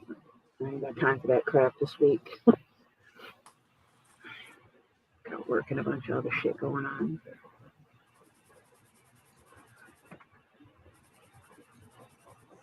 What am I missing? You got mine now, Mike. Okay, you sent it to me? Yeah, got it, Chuck. Thank you. Oh, he was a loudmouth ass, but he's happy in his new place, which I'm thinking maybe his final home because the lady that took him, green wings are her favorite bird, Boston. And I don't think she's going to rehome him from the rescue. I think she'll keep him, which is fine. As long as somebody can deal with him and, you know, give him what he Squawky? needs. Yeah, extremely squawky. But yeah, it just was not budget conscious to keep him anymore, and I don't have the time that he requires. So. What's up, Butch? Better choice all around. Puts money back in our budget, gets the noise, the mess, and the extra expense out of the way. No, Fafa, I have not shipped it out, but it is in the truck to be shipped out. And that would be your first order, not the order for Santa Claus. I have to rotate out the first round so I don't get it confused with the second round and end up sending Sarge your order and you Sarge's order. So if I keep them all in my little routine, I can do it again. But yes, you got the splash now and the stuff for Santa Claus, but that'll be next round. Yep. Either way, Boston, he'll have a new home that does have the space, time, and budget for him. So.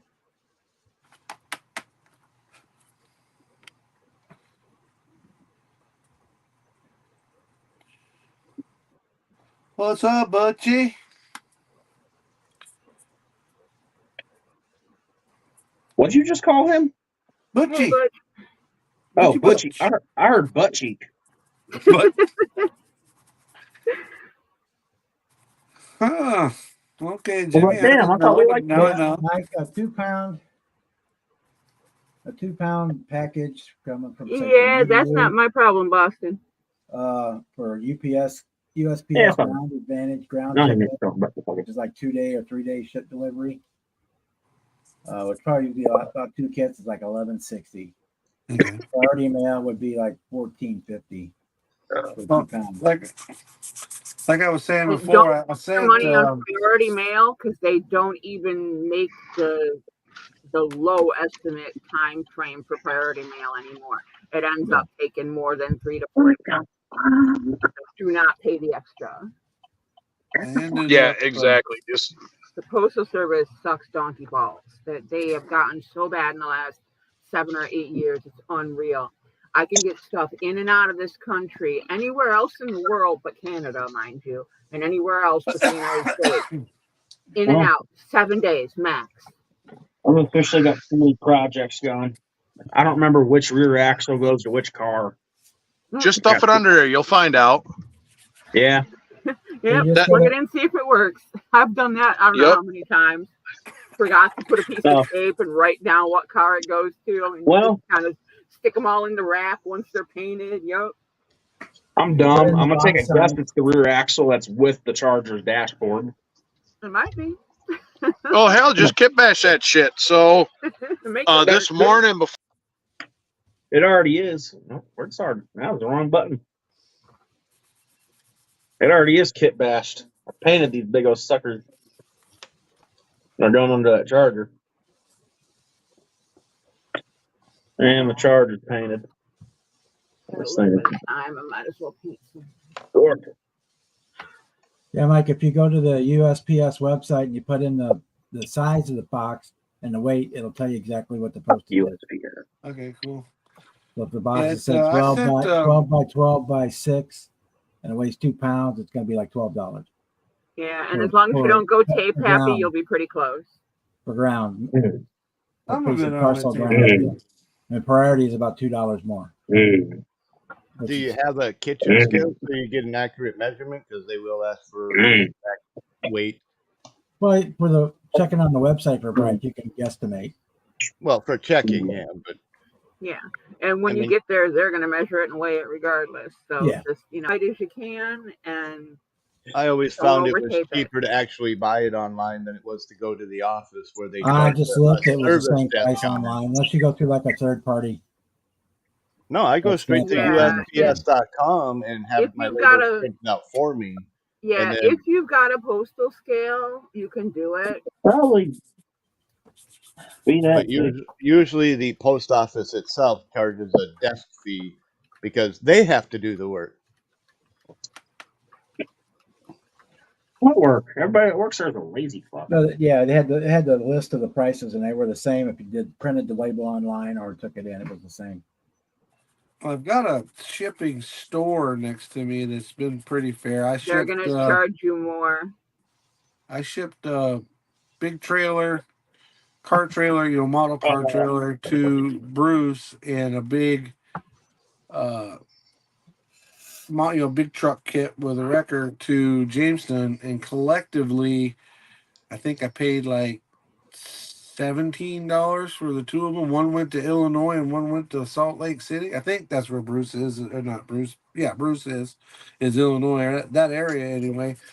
And the Bruce other is one in went to Salt Indiana, Lake yeah. City, and they were pretty heavy He's kits. in my I mean, area. Yeah, Bruce is Indiana, so he'd be in the same zone as you are. yeah.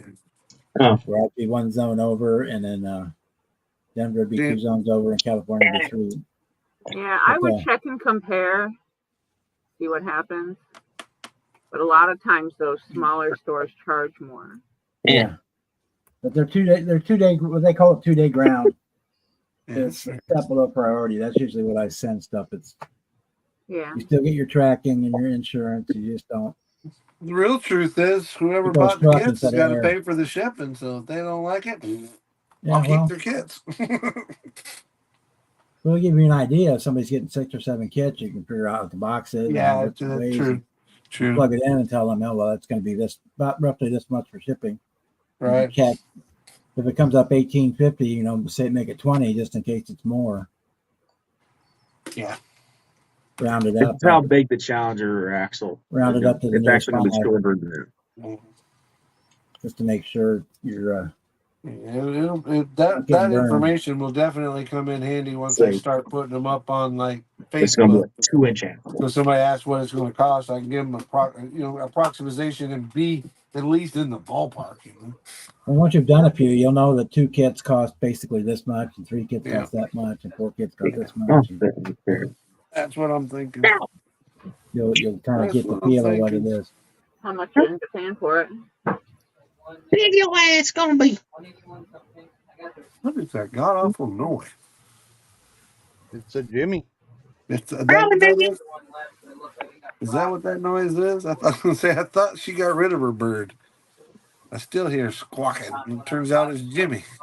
I'm very good at voices.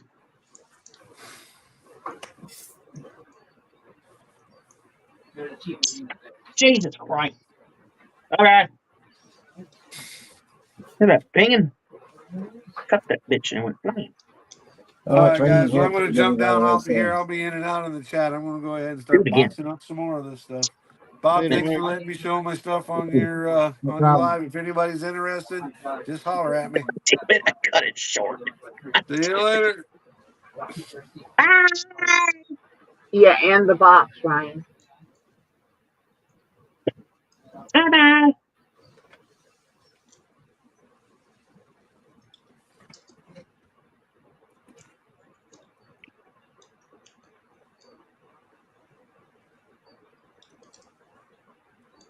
Oh, no, you son of a bitch.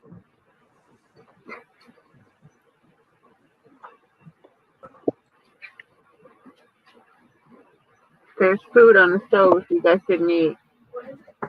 Thanks, man. Chicken and stuff. Yeah, now we know what happened to the bird. No, I bought that up at work. You went through with your threat. Oh, he was close to it. I'm telling you. I don't know how many times a day I told him I was going to feed him a bunch of crackers and stick a fucking apple on his beak.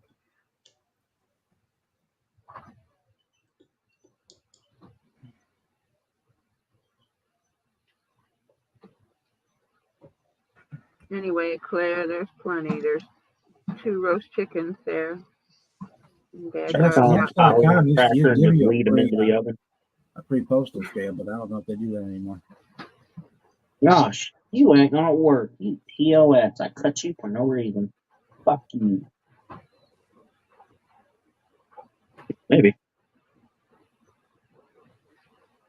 We bend you a little bit. It just had a USB port on it and plug right into your computer, but I don't know if they probably sell them to you now. They probably don't Nope. do them anymore. Fell off top of them. I'm just gonna cut until I can't cut no more.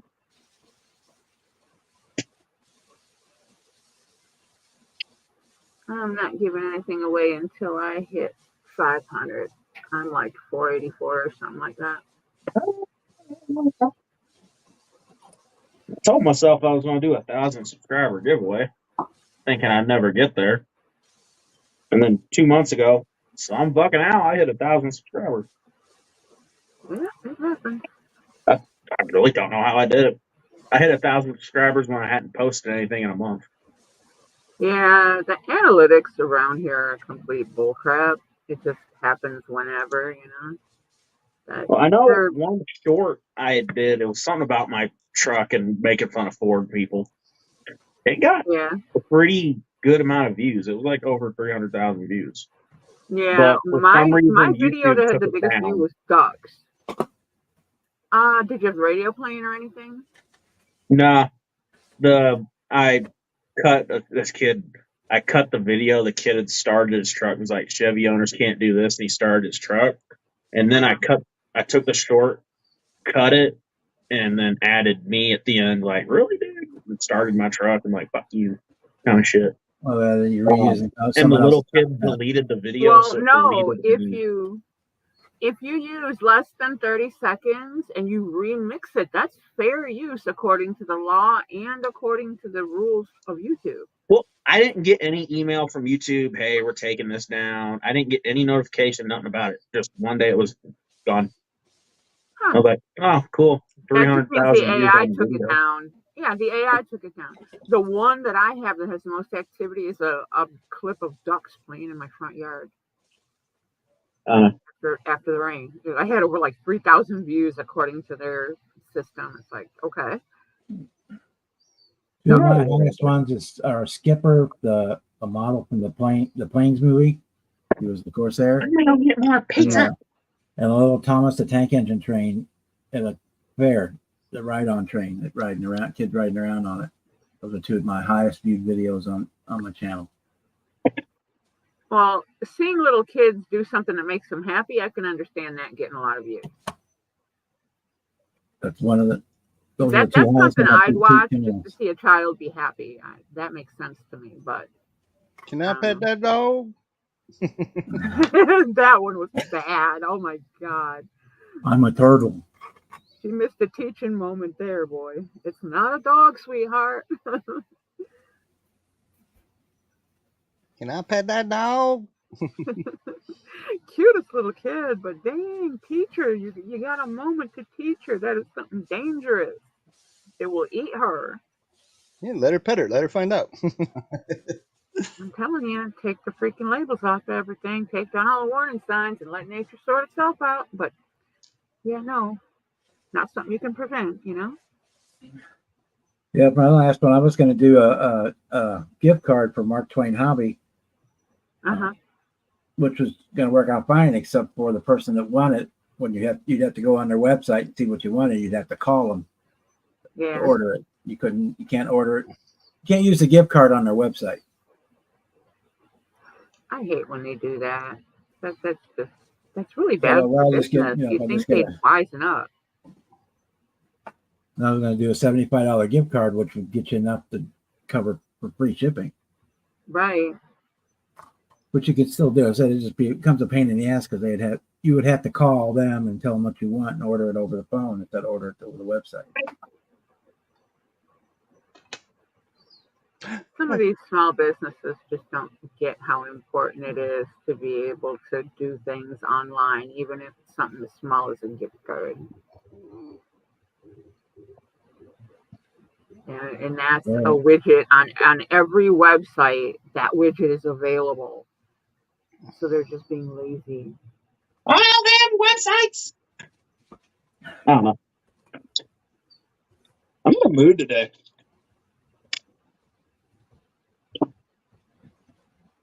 Yeah, it seems like you'd just be able to put in, like, instead of a coupon code, you'd put in the gift card code and it would deduct it. Right.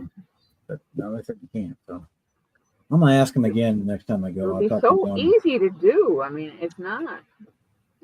They don't have a discount code section on their site already. Yeah, they got coupon code section on there. Okay, then they could just make coupon codes for gift card for whole dollar amounts.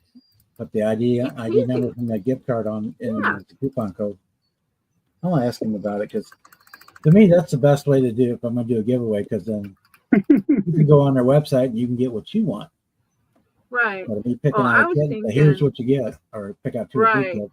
I was either gonna put up a couple of choices or do like a Visa gift card. That way I can open it to everybody if I do a Visa gift card, because those are worldwide. Oh my God, Sarge!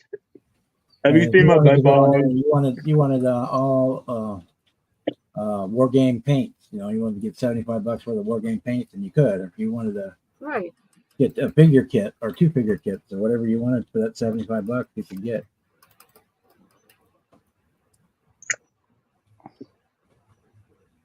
Because I love going there. I wish it was closer. Well, you guys saw. Hopefully, you saw the video. They're cram packed with kits. Yeah. And they have that live inventory, so they've got everything on their website. If they say they got it, they have it, physically have it. Yeah, we got a place here. More than an hour drive. I can't remember the name of it off the top of my head. I'm really not. My brain is not braining. I didn't sleep really well the last couple of days because my neighbors are inconsiderate assholes. They had some big party over there. It started Friday and didn't end until Sunday afternoon. And they let their younger kids run around outside like idiots and scream and yell after 2 o'clock. Been to those. That'd be fun. After 2 o'clock in the morning, when people are trying to fucking sleep. Oh, sorry, yeah. It's a noise violation. Bullshit. Yeah, we had one of my buddy's neighbors do that before. Hey, everybody. Everybody split when the cops showed up. Once the cops left, everybody showed back up, and we egged their house. Oh, Friday morning, the construction workers were across the street at 5:30 a.m. running. Yeah, and that's another thing too. They get out there at 7 o'clock to fire up all the machines. They don't start working until after 8 o'clock, but they're still literally right across the road, making all kinds of noise at 5, 6 a.m. Hey, Joe. Yeah, they were at 5:30 a.m. They had the cherry picker and stuff running because they were taking down the scaffolding for that 3-story house across the street that they were in top pointing. So the crane, Shift my stereo. I am the noise violation on the parts street. and scaffolding. I saw the lady later in the afternoon, and I told her thanks for getting me up at 5:30 in the morning. Hey, Mini Mike. Yeah, another thing that pisses me off is I had to keep going over there to tell them to get their fucking cars the hell away from the end of my driveway. I couldn't even get out. We live in a cul-de-sac, and it's a small cul-de-sac, and they were parking on the street loop instead of, in the parking lot, literally less than 100 yards away, or along the side on the straight part of the road on the outside of the cul-de-sac where there's room. Marcy, I loved you, but if I was at that party, we would have done something. We would have egged your house or some shit. Yeah, and you want to know what would have happened? You would have very, very upset family members because you would be pushing up daisies. You are disturbing the peace. You are violating at least a half a dozen laws. What if there was an emergency in one of these 5 homes and the emergency vehicles couldn't fucking get here? We're partying. Who cares? Parties like that, I'll be too drunk to go.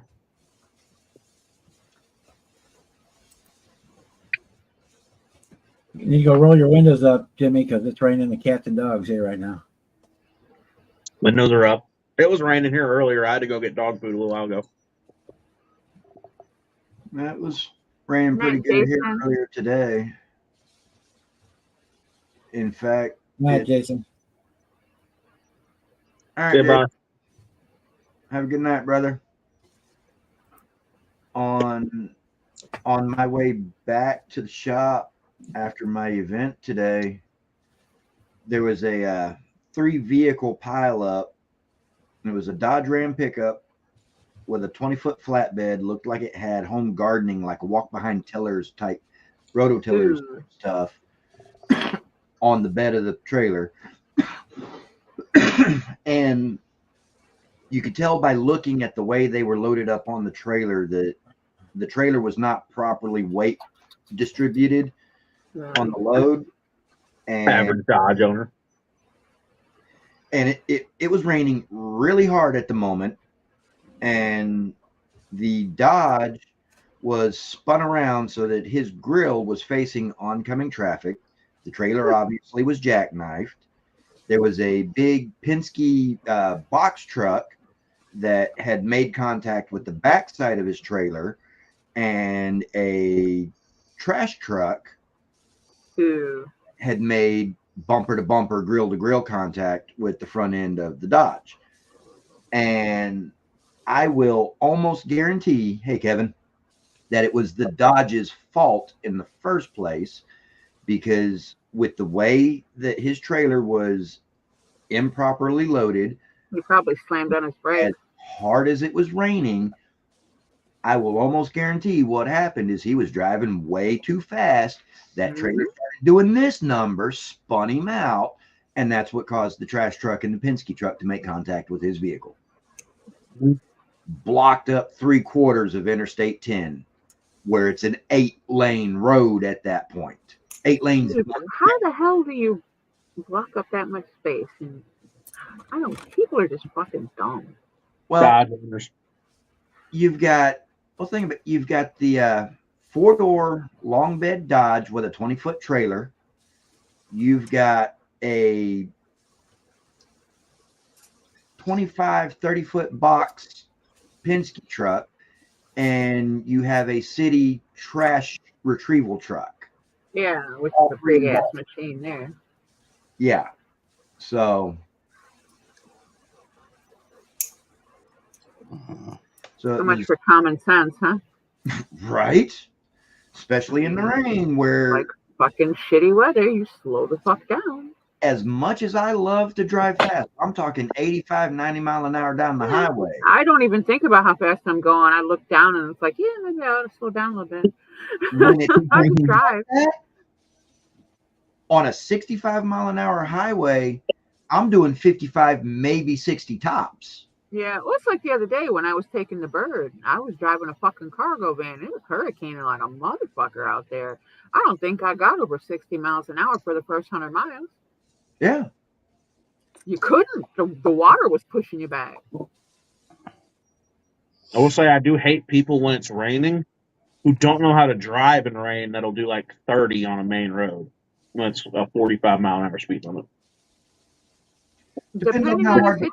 situation, it might Not when warrant it's being even a little hard slower. raining. It's like kind of like Just a a sprinkle, little more then than a they're being sprinkle. yeah, If then it's they're just being a little dumb. more than a sprinkle, I then hate Those it are like those that. are the ones that drive like idiots when it's really bad. yeah. If it's just a little more than a sprinkle, I'm going to do the speed limit. But At least if something it's close, raining yeah. so hard that with my wipers on max at 45 mile an hour, they can't keep up, Mm-hmm. no. Yeah, it's like that cargo van, man. Them wipers were going high bore, and you know how big the front windshield is on one of them things. It's like a bus, Mm-hmm. and I couldn't see anything. I had to pull off the road twice. Yeah. That's almost how hard it was raining here. And like I say, I will almost guarantee it was the Dodge's fault. Had that trailer improperly loaded, the weight was improperly distributed on that trailer, and it got to swaying, spun him out, and bada bing, bada boom. All of a sudden, you got a 3-vehicle pileup, blocking up 3/4 of an 8-lane highway. Yeah, it's freaky when that happens. Yeah, We've most had of that my when it's happened to- trip was it started out 4-lane and then got narrower. You know, it was like I was going so far west, it was almost down to 2-lane by the time I was getting where I was at. I'm the exact same way, Sarge. We've had that. That's freaky when that happens. We've had that almost happen to me and my dad. We had one of them. What are they called? Them big water containers. Them big white things. What are they called? You talking about a silo or something? I don't know. It's a giant freaking box that you put water in. It's Oh, like that's a big water container. Water storage. Yeah, one of the big things. And it was full of water, of course, and we had it on my dad's trailer. And the trailer we have is heavy as shit, and it's probably a 3,500 trailer we haul with a 1,500. Yeah. And freaking, as we were driving, the water kept swooshing around, making the trailer do that. So that was a fun trip. Right. Freaking, my dad kept hitting the brake trying to get the water to quit doing this. Yeah. Freaking, he hit it once, and man, we felt the rear end of his truck do that a little bit. Yeah. Yeah. We felt his ass then. When he hit the brake and it went. Yeah. That was a fun trip down there. Like the only people That's pretty good. that I am habitually polite to are the big trucks. Oh, them fuckers try to run me off the goddamn road. Well, Or I'm them driving polite a damn to them. cargo van when it's blowing ass rain and they're driving like idiots. Yeah. I'm polite to them just for the fact that I am very fully well aware of the fact that those vehicles do not stop on a dime. Nah. Nowhere near. They don't even stop on $5 coins, let alone. Yeah, it takes a minute to get one of them to slow down, especially when they're loaded. Yes, ma'am. So,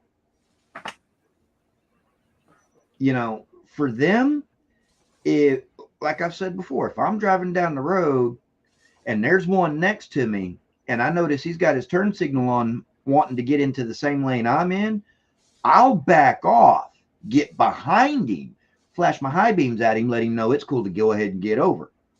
Right. And more I often, had one hauling a bunch of brand new cars around try to fucking sideswipe me like he had the right to be where I was in the lane. Yeah. I don't even My still dad can't drives a figure out rig, where so the I fuck was he came from. I was always taught to have a little bit more courtesy. If with I'd have fuckers. if I'd have been driving my own vehicle and I wasn't on borrowed miles and on a mission, I'd have followed that son of a bitch until he got out. yeah. So, He'd have had 3.2 seconds to walk to wherever he was delivering those trucks and hand them his invoice, and I'd have dropped him like a bad habit. yeah, my buddy Smith and Wesson, they're pretty good about taking care of problems for me. Mm-hmm. How many people have you killed? I'm only asking No because you seem comment. to say that all the time, but yet if you killed somebody, you'd be in prison. So obviously you're not in prison, so I'm doubting you've killed anybody yet. Yeah. Thankfully, I haven't had to.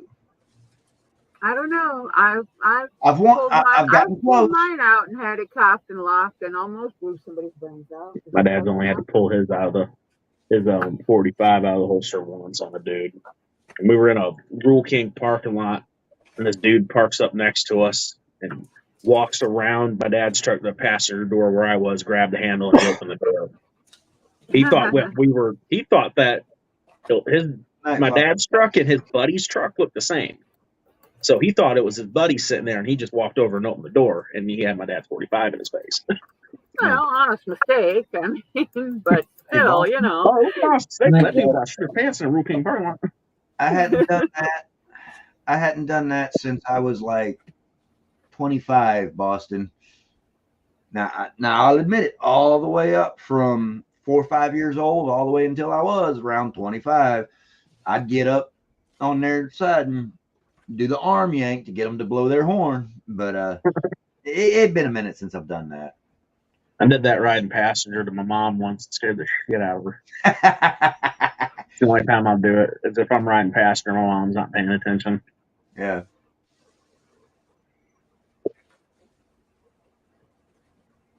And then me not realizing it, one day my brother did it to a truck while I was driving, and I thought the dude was just honking at me to get out of his way, and flipped him off. Called him a piece of shit. Yeah. My brother's like, I did the thing. I made him honk. He's like, oh, dude, he's going to follow me and whoop my ass now. I was like, called him a piece of shit.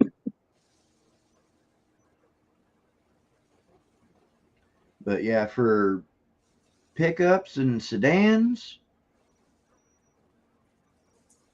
if you wanting to get over into the lane I'm in, especially if it's a backed up traffic situation, like here off of Interstate 69, heading down 69 South, trying to get onto 610 North, well, trying to get onto 610 period, the very far left lane is the exit for 610 North.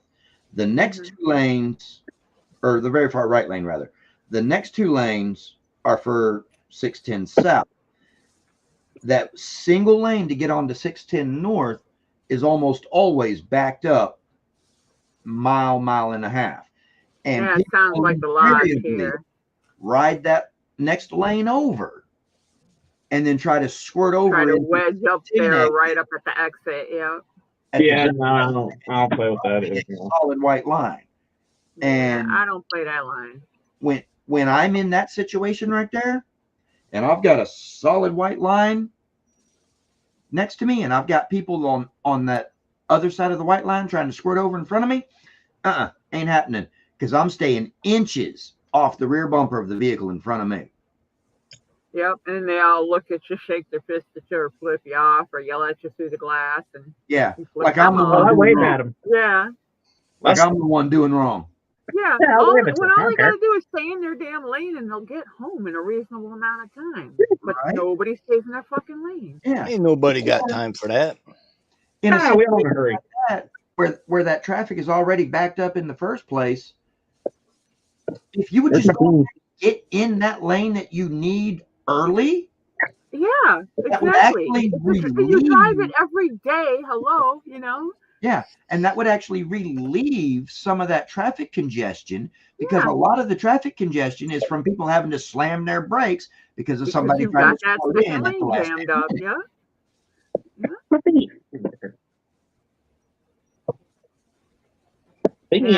My other favorite one is when there's construction and 5 miles plus before you have to actually get over. There are signs indicating such you and such must lane get closed, over. Merge. Yeah. Or, straight stick, bent stick, no words. You don't even have to read, just follow the bent stick, right? Right. Oh, no, they do the same thing. They get right up to that end, and they think they're going to squeeze in when it's gone down to that single lane, when they have 5+ miles to get their ass over. You're not getting past me either. Not in front of me, you ain't. Not in front of me, you will not. You can punch your steering wheel, swear, bang your head on the steering wheel. Flip me off. Go ahead. I'll tell you you're number 1, too, or I'll parade wave at you while I roll right off that ramp and you're still in that lane. Yeah. And if you try, my 94 all steel bumper to bumper Chevy is going to smear your little aluminum and plastic POS. I'm just saying. I'm not. Yep. I don't give 2 shits. Oh, I learned that with that Kia I backed into. Not a spot on my truck, but his car his hood was pushed in. Hit my car, and that'll be a whole nother story.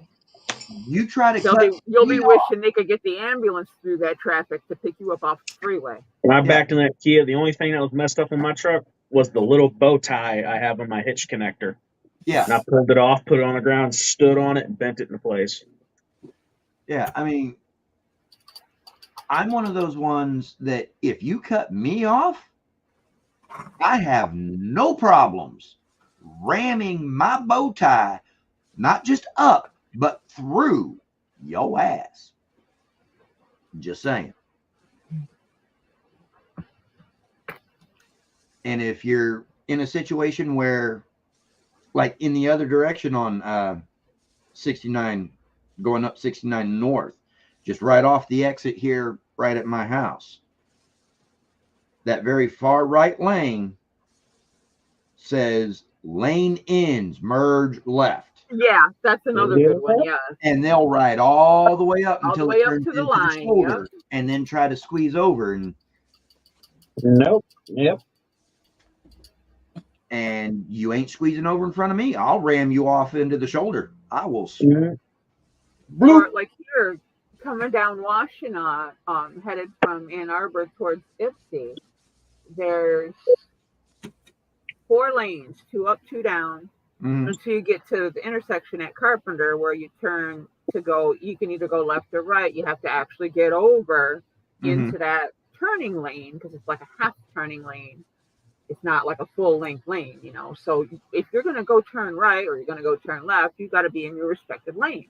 Exactly. Okay. People that don't intend on turning left or right get into the turn lane, and then they blaze out into oncoming traffic because they don't want to turn back into the lane they should have been in the first fucking place. Right. There's situations of that here in Houston too, quite often. I don't know how many I just times can't I've made stand that stupid turn people. and looked up in my rearview mirror and seen somebody get T-boned. Yeah. Or get rear-ended because they jumped out in front of somebody that wasn't paying attention. Yeah. Yeah. Yeah. And I see them all over here, stupid people. Yeah. Stupid drivers, I should say. And what's funny, most all of them around here I see are in fucking Teslas. It's kind of like around here, they're either driving e-vehicles or low-profile sports cars that mommy and daddy bought them. Yeah. They didn't work for a penny of the money to get them. Yeah. That's That's what it is at the school. All the rich kids in their Lexuses and BMWs. Yeah. Getting outdrove by the little redneck kids and Silverados. That's like, y'all know how Subaru advertises that they have all these special above and beyond safety features and whatnot that make their My vehicles. buddy ripped so much shit out of the Subaru that was like that. He ripped it all out. Subaru is most survivable vehicle on the road if it gets into a major accident. Well, here in Houston, Subaru owners need all those above and beyond safety features because they're the dumbest drivers there are in Houston. My buddy ripped all that safety crap when he bought his Subaru out of it. But this is a nice Subaru. I can't remember what motor's in it, but I know he's done twin turboed it, exhausted. He kind of made it look like a rally car. Most of the newer cars have so many distractions on the dashboard, it's unreal. The only time you should ever see anything moving on your dashboard or see a light come on your dashboard is if it's something in your instrument panel telling you there's something wrong. Right? All of his It's like lights you are get on in the because he ripped all car the shit and out. everything, it's like there's so much crap on the center console. The radio's even got moving advertisements, all these distractions on your dashboard. It's all garbage. When I had that rental car, when I took my car for, they had a recall notice on one of my cars. And they gave me a new car, not a rental car really, but a new car off the lot, thinking they talked me into buying a new car if I drove it for a few days. I spent 3 hours reading the manual, trying to figure out how to turn all that shit off. And he's back. Hey, Andrew. I could drive it without being annoyed by it. Yeah. When I plug this through when I hook the USB-C into this and connect it to my head unit in my truck, the music that I listen to is all stored locally here on my phone. I'm not streaming my music or anything like that. And so the only real movement in my head unit is my GPS navigation, because I've got a big old 10-inch floating screen head unit. No, my dog's by you. It's a split Oh, screen yeah. where on the left-hand side of my screen is my navigation, and on the right-hand side of my screen is my media player. Yeah. And the only movement is on the navigation side of the screen as I'm driving around, that it changes and updates to reflect where I'm at. But that's Yeah. it. Yeah, that's all there should be. The only thing on my radio that does that is my Bluetooth one. It has the LEDs in it, and I can change the modes, and I like them flashing all the colors while my music plays. In the house, that's But that's it. fine. In the car, it's not. Yeah. In the car, that's how I got it. I don't even like It might not bother you, but if there's somebody driving near you that has epilepsy, it could cause them to have a seizure, and you don't want to be True. the end result of that person having a seizure and rear-ending you or something. Yeah. True. And then you get You getting hurt or worse. I don't like But you RGB. can't see it on the back window anyway. And when I bought the various components for my computer, I mean, I bought a case that does not have a see-through side panel. The panel that would be see-through on most modern cases now, it's got some venting in it, it's got some mesh in it, and it's got some fan mount locations so I can put some fans on it, but it's nothing in it is see-through. I did not get RGB RAM. I've got the RGB that's built into the motherboard turned off. The only way I could get the model of cooler I wanted for the CPU was to get the one that had the RGB fan, because where I was getting it didn't have just the non-RGB fan in stock. So when I hooked that up, I just didn't plug that RGB in at all. Mm-hmm. Yeah, I had one case that I built that was open glass on the sides, and I put all the fancy lights and tubes and all the crazy colorful stuff in it. All my fan covers were chrome cutouts of skulls and different stuff like that. I just did it because I could. Yeah. And I spent most of the time with it disabled. I'd reach in and pull the pin on the lights. Yeah. And I mean, for looks cool sitting there as a night light, but other than that, no. Yeah. For people who like the RGB and all that good stuff, great, awesome, more power to you. You can buy my share of it. I'm just going to buy the non-RGB stuff because I don't want it.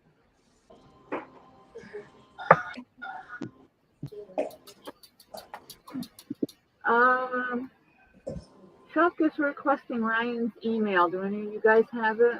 He's got to ask him something. Not right off. Where did he go? Check his channel. A while ago. Yeah, Chuck, look at his channel. I don't know if he's got it on there. See if his email is there. Actually, go to both his channels, his modeling channel and his metal podcast channel. Yeah, he's got heavy metal. That's a good. I've watched a couple of those videos he's got on there. Yeah, so have I. He's the co-host. They put on a good show. They do a good podcast. I really enjoy it. Yeah, I need to finish listening to the one that I started because I can't sleep unless I'm listening to stuff.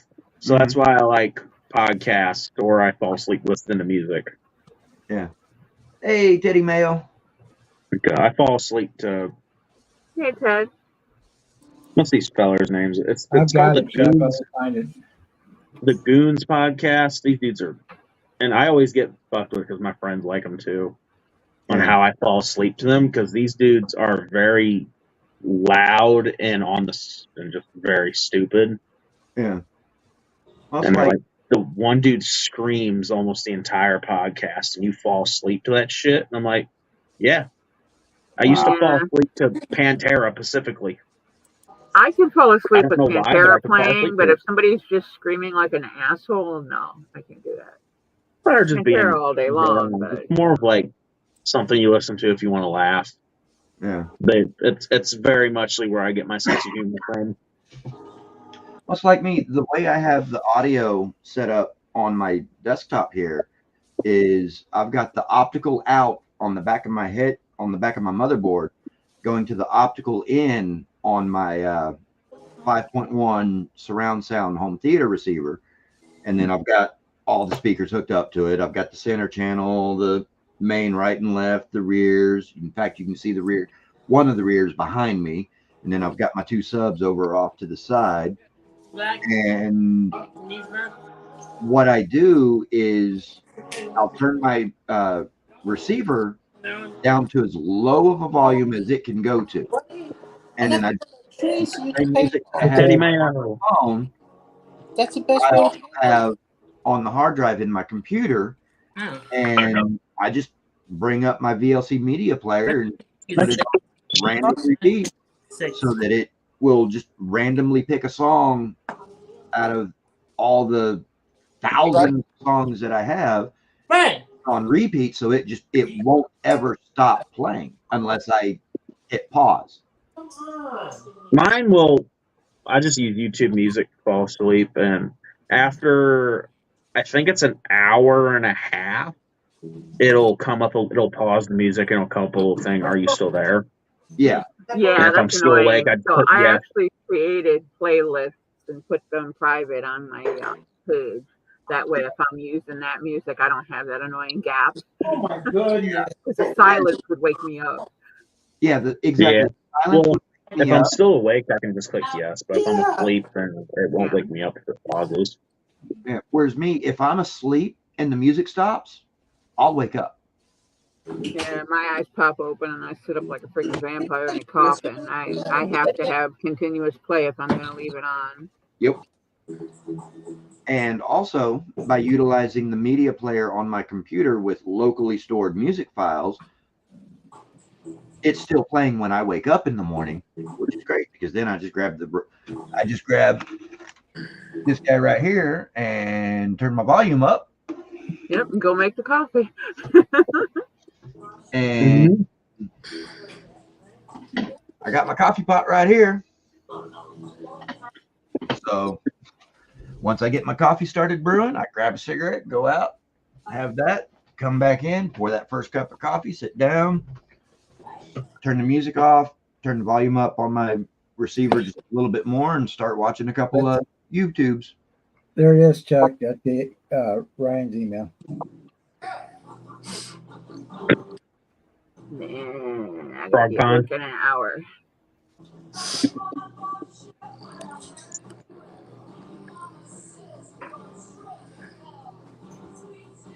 I hope we got enough people tonight because I am tired. Nothing's gonna get done.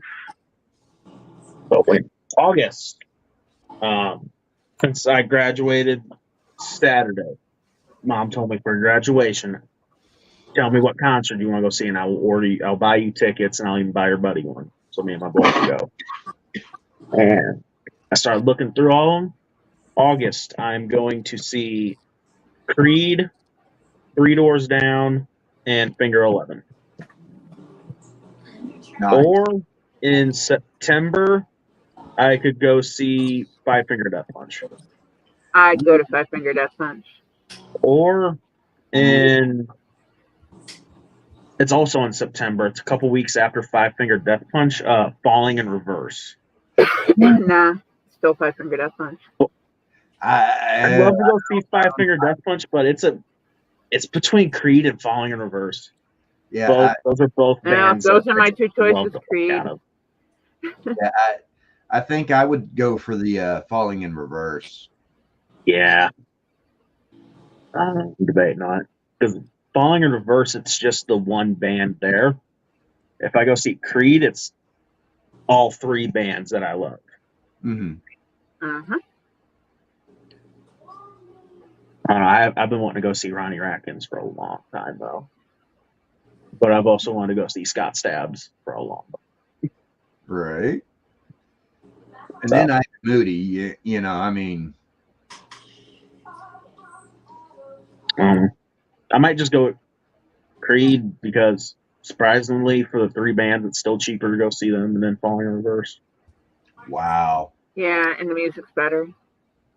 I love Creed, but Falling in Reverse is up there on my list. I kind of like Falling in Reverse as well, especially their song Zombified. I love Zombified. Zombified, Voices in My Head, Monster. Popular Monster, Drugging Me As You. What was it called? Vampire something? I think it was just called Vampire. It was either Vampire or Vampire something else. Yeah. That's the one I haven't listened. I haven't listened to that song. Wow. I know it's on my list, the playlist. But yeah. Yeah, the music industry burned up the vampire topic decades ago. Yeah. And actually, with Falling in Reverse, my first exposure to them was actually Zombified. Damn. Yeah. That was the very first song by Falling that I ever heard was Zombified. And I got so into that track that I had to find out more about them. They just released a new song a couple days ago. It's called Ronnie. Oh, yeah? Oh, my gosh. It's got Corresponding Reverse, Tech 9, and Alex something. I can't remember his last name. Yeah. It is an incredible fucking song. Instead of like the past couple of his songs where it's been metal with a rap kind of drop in the center of it. Mm-hmm.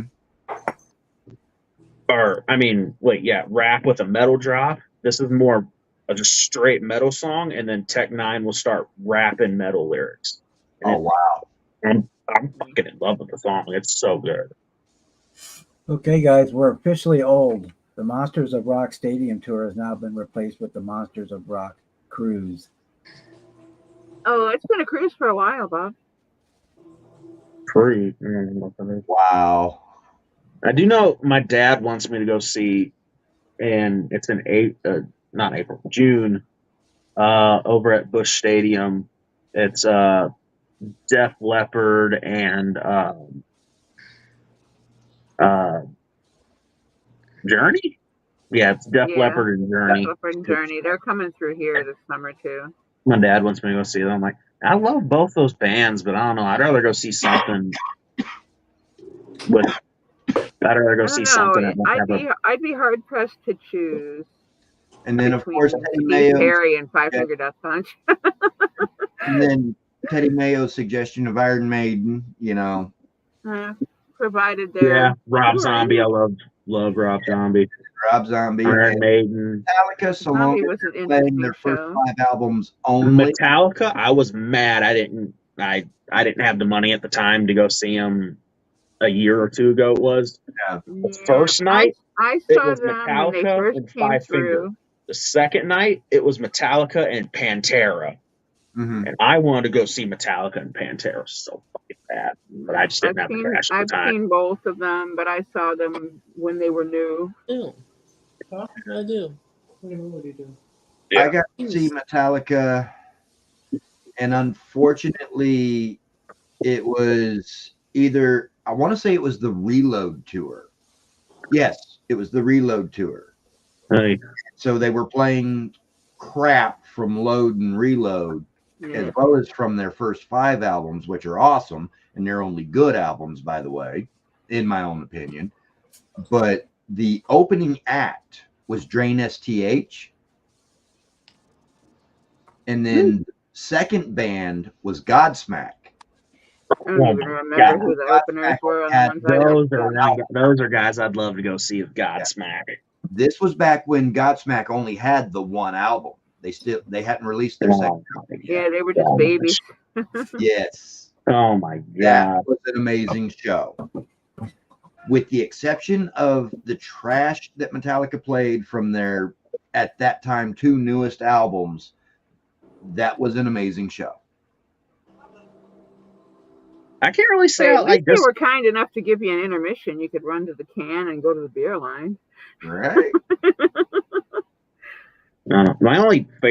My actual only album of Metallica's that I can listen to, I mean, every single song on the album and enjoy is the Black Album. Otherwise, every album has their songs that I love and songs that I just don't fucking like. Whereas me, I can do that with the first 5 Metallica albums. Kill 'Em All, Ride the Lightning, Master of Puppets, Justice for All, Metallica. Yep. I can listen to all 5 of those albums, start to finish, singing along with every song, or at least the ones that have lyrics. A few of their Yeah, songs that's fair. don't, like Call of Cthulhu, for example. Yep. And just jam out and have a good time, start to finish on the album. Everything after that, kind of hit or miss. Everything after that they made because they were stuck in the contract and it was the only way out. Yeah.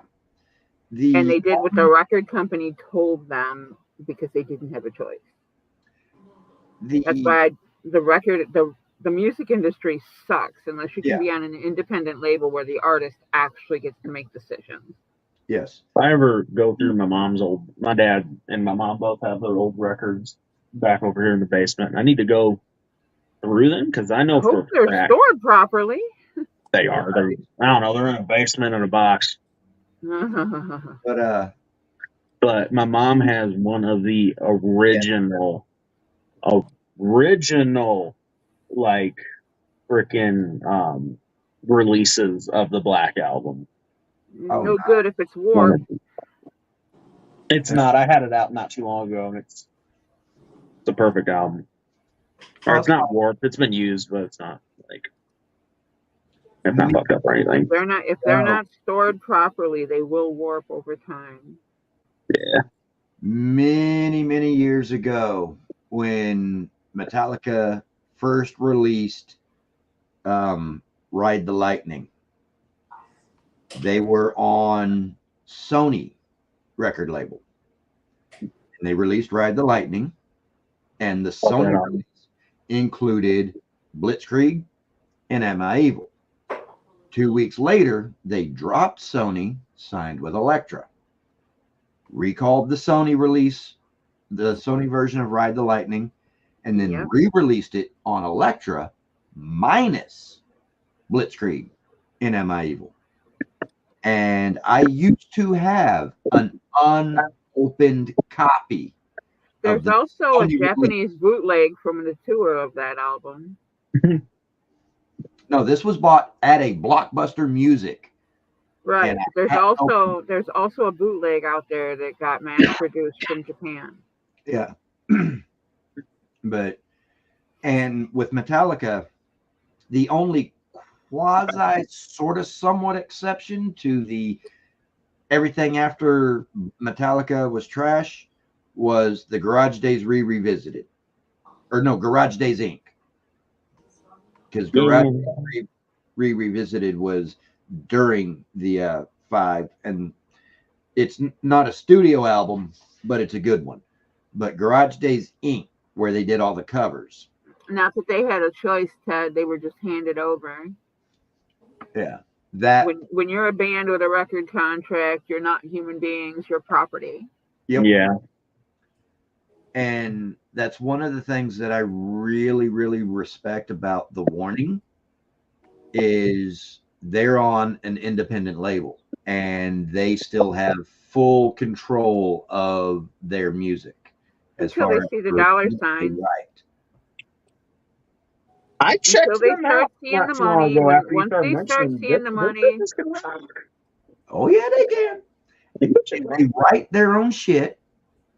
They are songwriters. They don't have somebody writing their songs for them. They write their own stuff, and they write it on a piano. Powell, the drummer, she does the piano work, writing it, and then she does a drum line for it. Danny, the eldest, who's also the lead vocal and guitarist, works up a guitar set for it. And then Allie, the youngest / bassist, does the bass. Yeah. Like I said, until they see the dollar signs, and then they're going to get ruined too, just like all the other good ones. Probably. Yeah.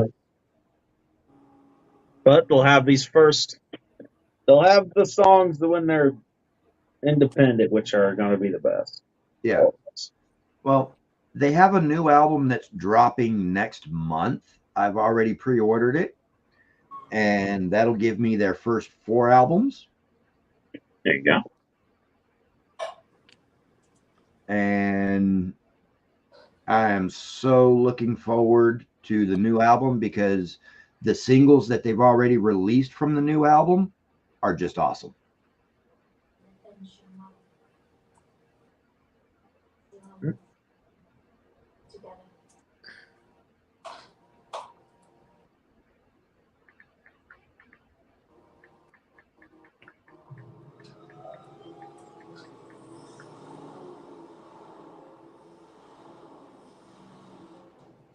And I know they're touring this summer.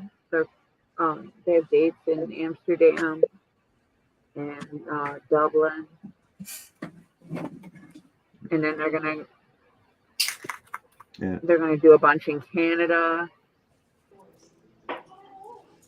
And in response to a post in chat from Chuck that's kind of about halfway up the chat window over on my screen, I've also seen Black Sabbath, and I'm talking original lineup with Ozzy, Geezer, Tony, and Bill.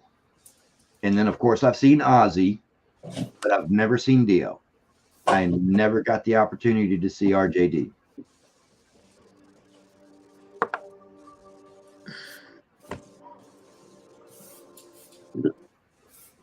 That was one of my dad's first shows. Was Ozzy, Black Sabbath. Yeah. And he said it was good. One of the last times he seen him, that's still the coolest thing my dad had ever done, seen at a concert, I guess he says, or had happened, was they started playing. Oh God, Toledo Speedway Jam. I remember those summers. Those were great. They all started playing, and probably one of the few people that remember those summers.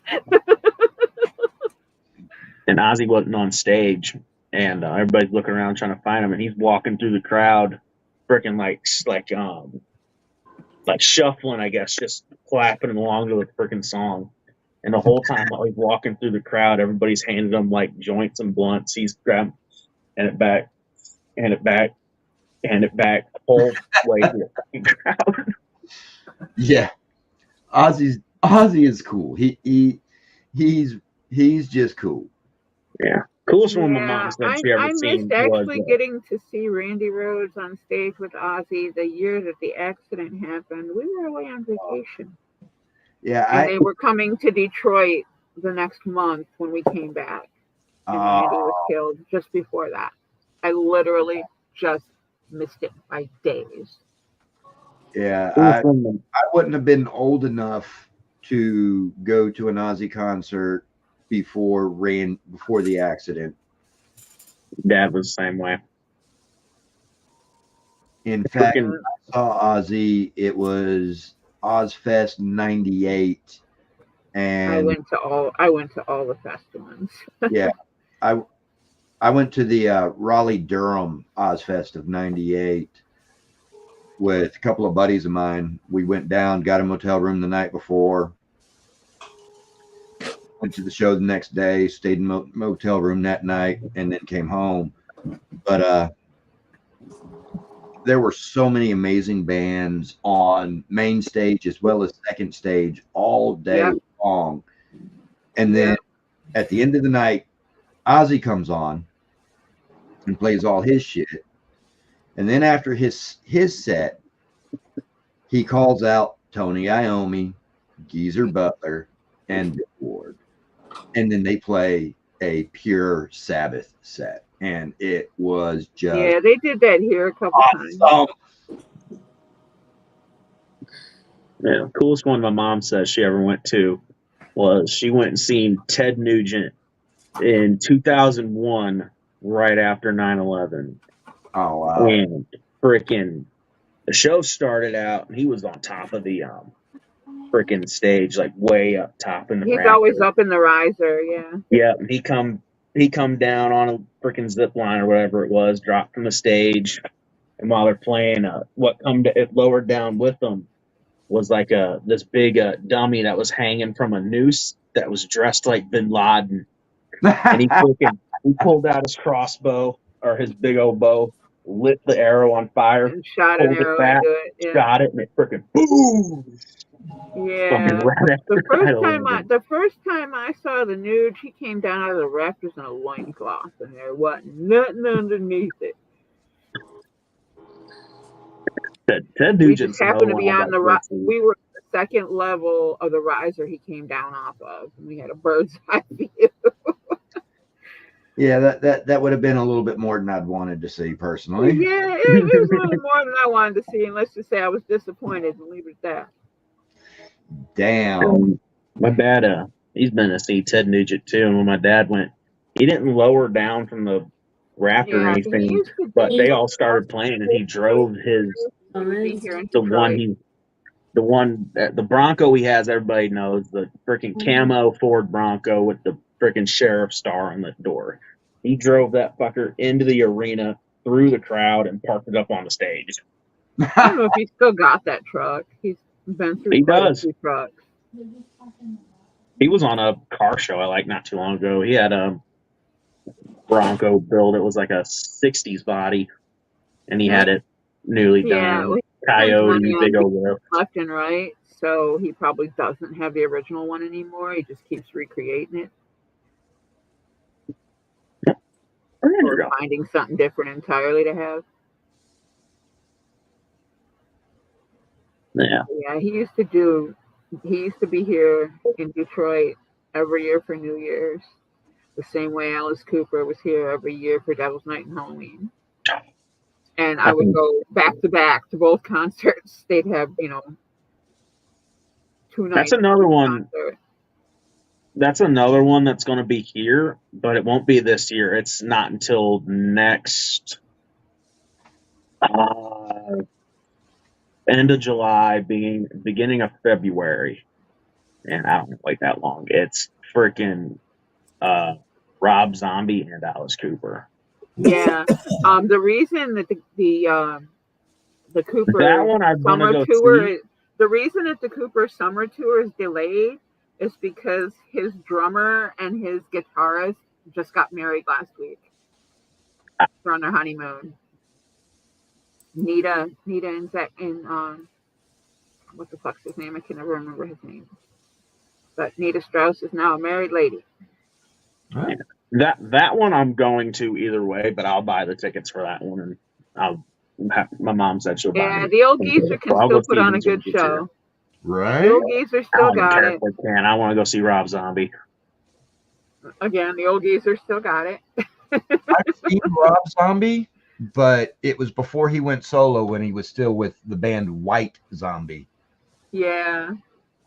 That was a while ago. It was the Super Sexy Swingin' Sounds tour when I saw him. Yeah. For the last White Zombie album. Same. Yeah, I saw him here, and then I saw him in Chicago. Yeah. And I don't remember who the opening act was for that show. They sucked that bad. White Zombie came on, and then Pantera, and that was the second time I'd seen Pantera. Second year in a row. Pantera put on a hell of a fucking show. I want to go see Pantera. Oh my God, were they good? Yeah, year before when I saw Pantera the first time, the opening act was Coal Chamber, followed by Anthrax, followed by Anthrax, yeah. And I was backstage both times. I need to keep looking through the concert list backstage at a few.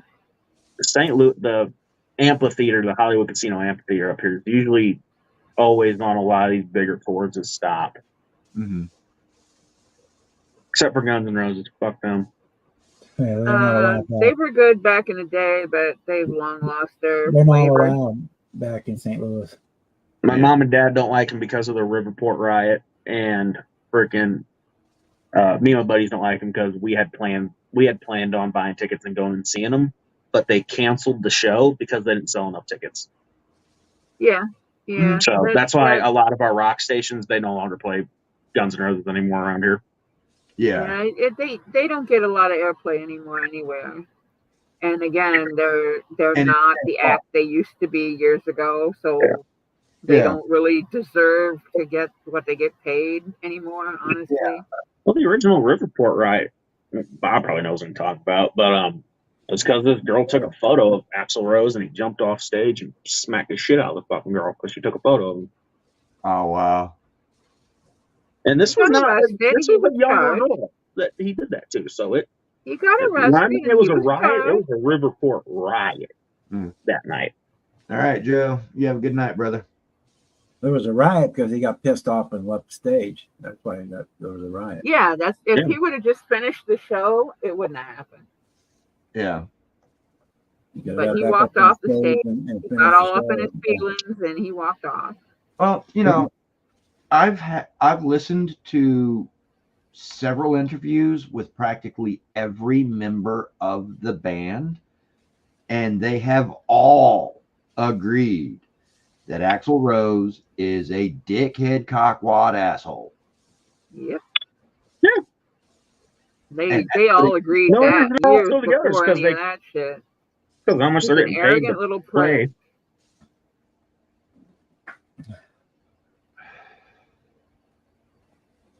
So, But yeah, he destroyed his voice, and he's way past his prime. He should have given up years ago. A band I would have liked to go see, but he had just passed, and I still really wish I could have gone and seen him. Was Van Halen. yeah.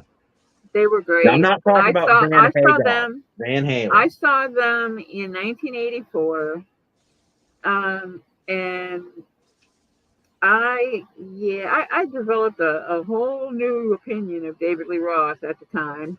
Let's just say he wasn't wearing anything under those chaps. That was worth seeing twice. Information I could have done without Time still. has not been kind to that man. I prefer to remember him the way he was in 1984. Thank you very much. Though I do agree with Jimmy. While I do like Van Halen, I'm not so much of a fan of Van Hagar. Nope. There is a I difference. like Sammy, but I don't feel that he fit properly into that. He didn't. Sammy Hagar's on our rock station over here every Sunday. It's Sammy Hagar's Top Rock Countdown on KG 95. Yeah. Yeah, they have those recorded things all over the place. Alice that Cooper one. does one here on 94.7. Yeah. I cannot stand that loud enough. I mean, I Don't like get me him. wrong. He's a decent artist, but I don't feel that he fit into that role. Yeah. The I Van don't- My Hagar mom loves him. I'm not a fan of him. was good music, but it wasn't Van Halen quality. Yeah. Yeah, And it was like they were settling for second fiddle. It didn't fit. My mom really likes him because my mom's got red hair like I do, and he was the Red Rocker. Mm, My mom's got a lot of Red Rocker Sammy Hagar t-shirts. yeah. And like I said, as an artist, he's a good artist. He just didn't fit into that. And I think he's a loudmouth arrangement. douche.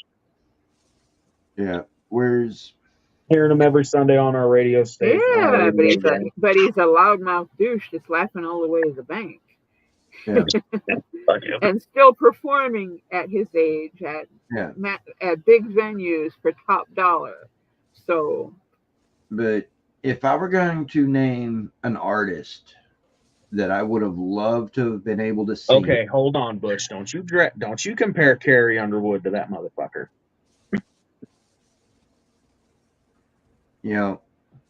if I were to name an artist that I would have loved to have seen before they'd passed, I have to name two.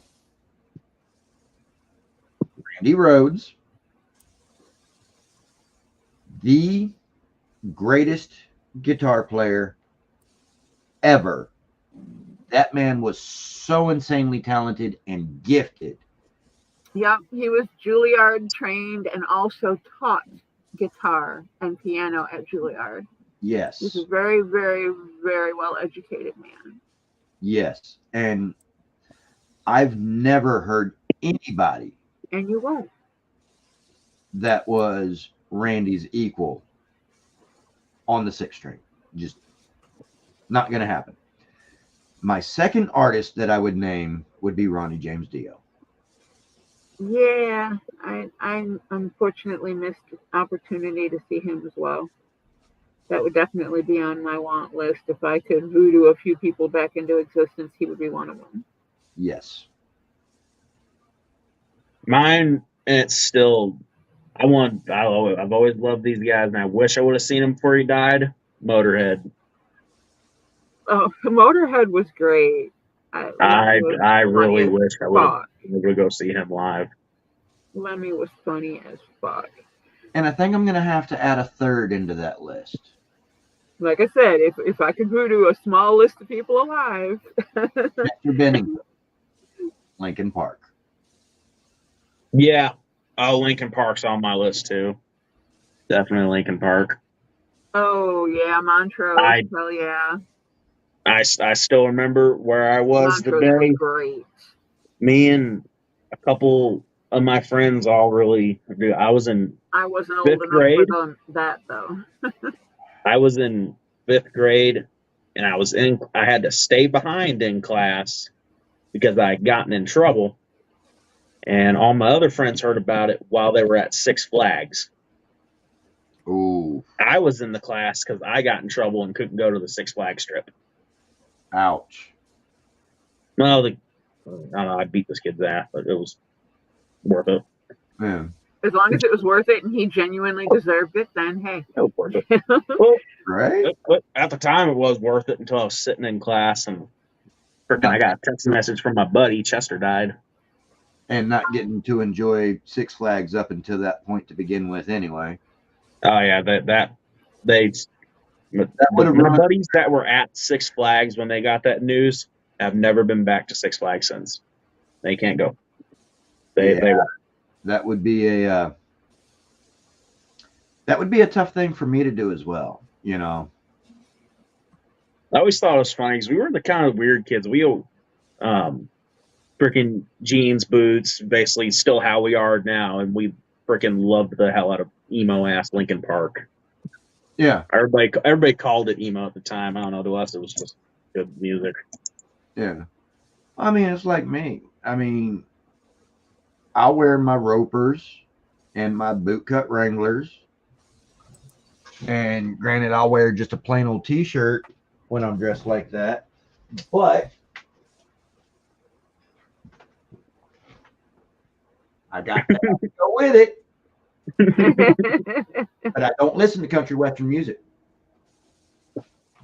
I like country music. I like independent. They're independent country music. This new mainstream bullshit I hear on the radio, I cannot stand. Again, they're the same thing. They're stuck in a contract. They don't have a choice. Exactly. They produce what the record companies tell them. There are a few country western artists that have a few songs that All the ones I like are crossovers. I like a lot of the older ones. A lot of the country I listen to is late 80s, 90s, 2000s. I like little some of the dip stuff into the that's way older 2010s. than that. Oh, Waylon Jennings and shit like that. Oh yeah, I love all that too. The older dudes. But Garth Brooks has a few songs that I will listen to. Fuck that motherfucker.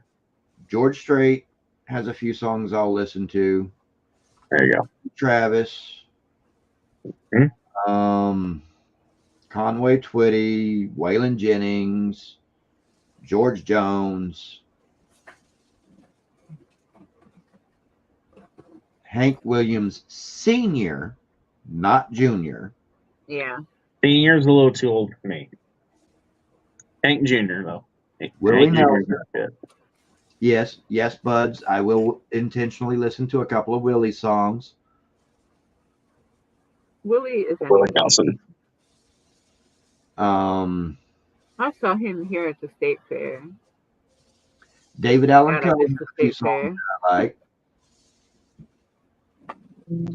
So my favorite songs of David Allen Coe's are ones that will never get played on the radio.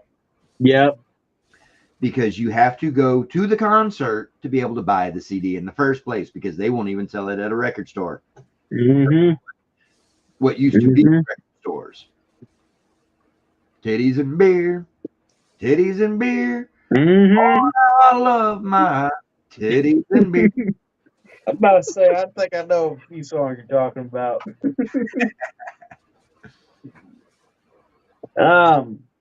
So yeah, put an adults only 18 plus label on it and cover up the naughty bits. Put it on the damn shelf. You know, who cares? Yeah, don't like it, you don't look at it, right? On most of those dudes you said, except Garth Brooks. Well, see, used to love Garth Brooks. I fuck that motherfucker. Even doing that, these underground albums of David Allen Coe's still could not be sold because 3 to 4 songs per album are extremely racist. Very. That's why you put content labels on it. Very. If you don't like it, you don't do, you know? Yeah, he uses the N-word hard R off. Yeah, unfortunately, but so let's take this again, up off our bed and let's go hang up. Mm-hmm. You know what singer, current country star, very muchly reminds me of David Allen Coe is Wheeler Walker Jr. Yeah, I don't know any of the current stars. Wheeler Walker Jr. Look him up. That dude is almost a modern day David Allen Coe. Oh yeah. Oh yeah. Jenny, how you doing, sweetheart? Drop them out. Let me see them knockers. Gonna take a long look at those big old knockers. Gonna bring them together while I play with my cocker. Let me gander at the boobs. He's got some good ones. I mean, seriously, how can you not laugh at that? That's just funny. He's got drop them out. Fuck you, bitch. I smoke pot a lot. Redneck shit. Pussy in boots. That is the. Again, how can you just look not up the laugh music at video shit, of that you song? know? That is an incredible music video. Wow. You know, again, put a content label warning on it and stick it on the damn shelf. Right. If it bugs you, don't look at it. You Don't fuck it up for the rest of us. Exactly. If you're not going to buy it, then ignore it. And there's too many leftist woke morons in the world that don't know how to do that. Yep. Yeah. May Archie Bunker haunt their souls. Because while that shit was wrong, and yes, it was racist as hell, everybody in on it agreed it was bad, didn't believe any of it, and all made money doing it. Exactly. Because it was funny. Yep. It was considered the humor of the day, and that was it. Yeah. Now, would a show even So if remotely titties and beer bothers somebody, then they might want to, you know, rethink their childhood because Archie Bunker. Right? You know, one of the few. I say one of the few. There's a couple of them. One of the country stars I would have loved and gone and seen before he died was Toby Keith. Wait a minute. Toby Keith died? Are you fucking? You live in? Told you I don't listen to country western. You live in Texas. It should have been everywhere. Doesn't matter where you live. Oh my, yeah. Bullhead. Don't pay attention to country. Yeah. No, Toby Keith passed away not too long ago. Wow. Yeah, it was in February. Freaking, yeah, the school parking lot, our school, the whole freaking week, Red Solo Cup blasted through our parking lot. Like 62 years old, I think. Yeah. The day he died, I texted my buddy and he was like, "Bro," I'm like, "Bro, The bring some red only solo song, cups and the, whatever alcohol you can the get. only We're gonna get." song that I really liked that he did was the duet with Willie Nelson, "Beer with My Horses." That's it. That's a good one. I grew up on Willie Nelson, or not Willie Nelson. Toby Keith. Yeah. Freaking the day he died, I texted my buddy like, Didn't he have "Bring." cancer or something? Yeah. I texted my buddy, "Bring some red solo cups and whatever you can find." And freaking, we went in the first hour.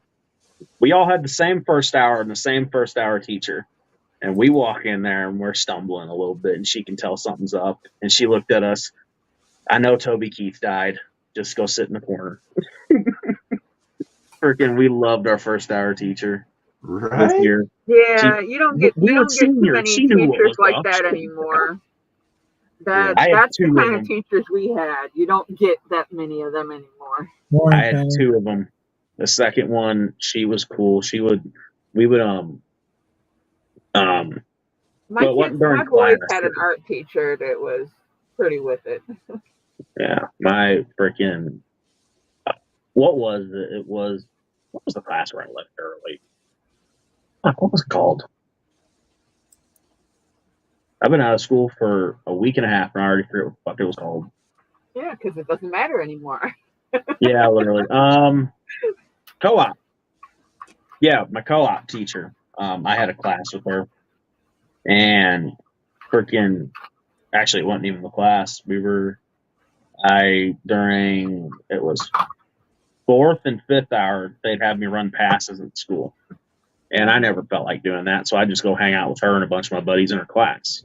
But she didn't have a class that hour, and we were sitting there, freaking.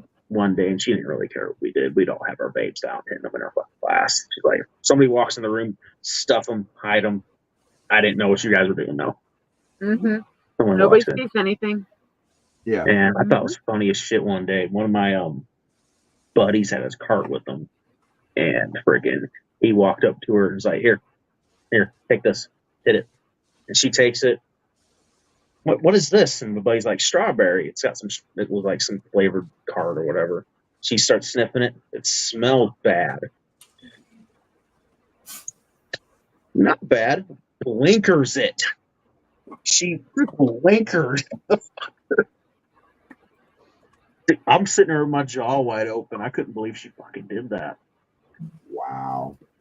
Dude, that was the we coolest guy. we Her had a number's in teacher my that phone. I got her phone number, and she said she wanted to stay in touch. I was like, yeah, next time we have a party, I'm gonna text you. I'd stay the hell away from that. That might not be worth the trouble. Well, for her anyway. For any of you. Ow.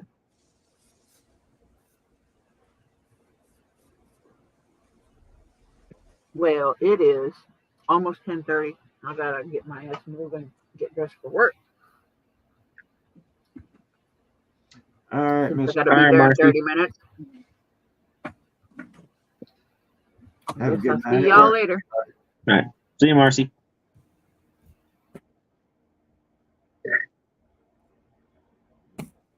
Thank you.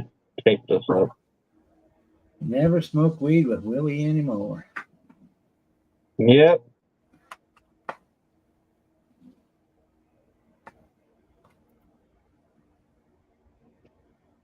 I always love doing that. People are fucking up at high school. They're always like, "Oh yeah, my dream is like go smoke weed with like Snoop Dogg or something." I'm like, nah, fuck that. I'd rather get high with Willie Nelson.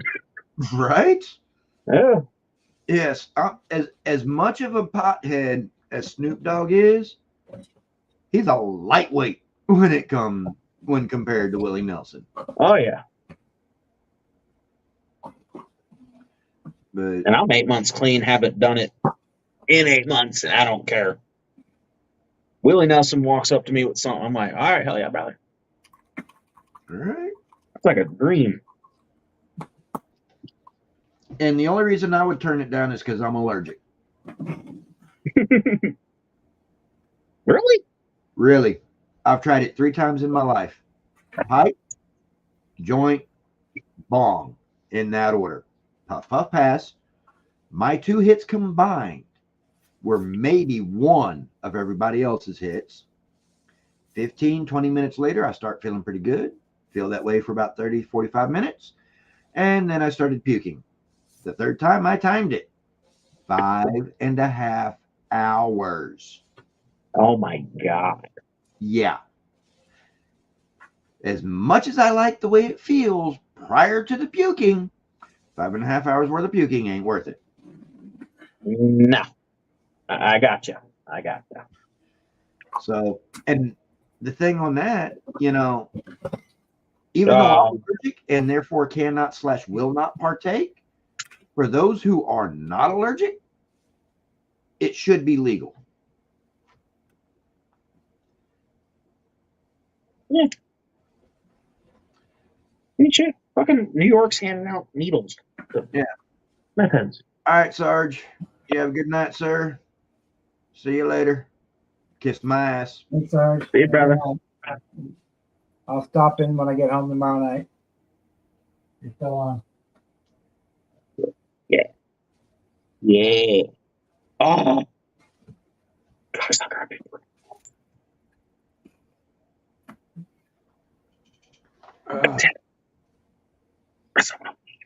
Well, it's like Saturday night.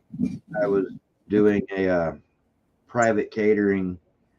Some rich folk out on the west side of town hired us to come out and spin up some crepes. Crepes? Yeah, crepes. Basically, very, very, very thin French-style pancakes. Oh, that's right, Ricky Bobby. And if you ever seen that movie, you know what I mean. When I say rich folk, this was for their teenage daughter's high school graduation. Well, her and a few of her friends. What the hell is my graduation? I got a piss warm Budweiser. Yeah. And thing is before they added in the tip to their total bill, they spent almost $2,000 with us just for crepes. And that was just with us for crepes. That doesn't include all the drinks and everything else that they provided on their own. And then they added another $300 to our bill for the tip. $100 for me, $100 for my, and $100 each for my other 2 coworkers that were there. Oh, man. And all told, between my event fee and my delivery fee and my mileage and my tip, I made a little over $250 for what? 6.5 hours? Yeah, it's not bad. 4:30 to 11. Yeah. Worked out to be almost $35 an hour, I think. Okay. Yeah, that's pretty good money. Yeah. That's the nice thing about catering. You can make money in catering if the company you work for has enough events like that going on to keep you busy. Yeah, that would suck, Mini Mike. That's one of the reasons why it needs to be legal, so you don't break out in handcuffs. It is legal here. Yeah, but in Illinois and is it Missouri? Yep, recreational. Yeah, you can grow your own. It's legal, recreational. Yeah, everything. Yeah. That's I know. And fucking Yeah, well, communist it's Illinois for medical you. only, but now it's recreational. Yeah. To sell, you got to have a license, a special license to sell, but you can grow your own and smoke your own. Recreational use is legal. There's still a possession limit because over such amount it's still considered distribution. Yeah, I know. My dad was joking around. This was, I guess, before they made it legal, and I didn't know it was legal.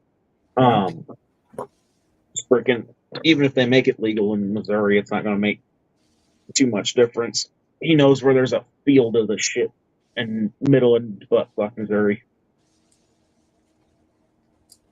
So, yeah, legal or not, there's enough of it in that state still. There's enough. There's commercial grower. You can get commercial growers license, and you can grow your own. I think if you can have like 6 plants for your own personal use. Oh, this is a field, like an actual field. Well, I know. Yeah, there's commercial growers too here in Missouri now. Oh, it ain't no commercial. It's been going on for a long time. See, That field. That's the deal. By making it legal, they kind of put those guys out of business. Yeah.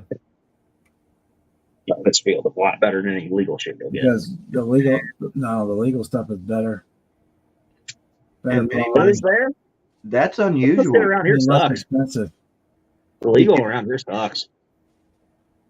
Because most people, when they smoke marijuana, they just want to sit back and relax and chill. Yeah, the big sales are in the edibles and stuff like that, more than the actual smoking. It's, Damn. the edibles and the vape oils and stuff like that. But yeah, no, it's legal. Yeah, no, the legal here sucks. My vape is nicotine only. There's a dispensary in almost every town now in Missouri. Wow. That's mine is too, brother. Hey, 8 months clean. I got tired of trying to hide it.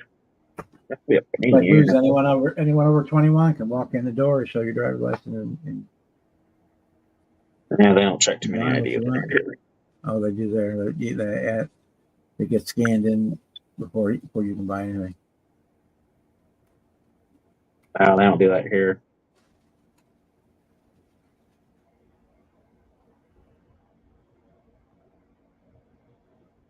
Yeah, other than there's a possession limit, and I don't know off the top of my head what it was, how much it is. That's the only.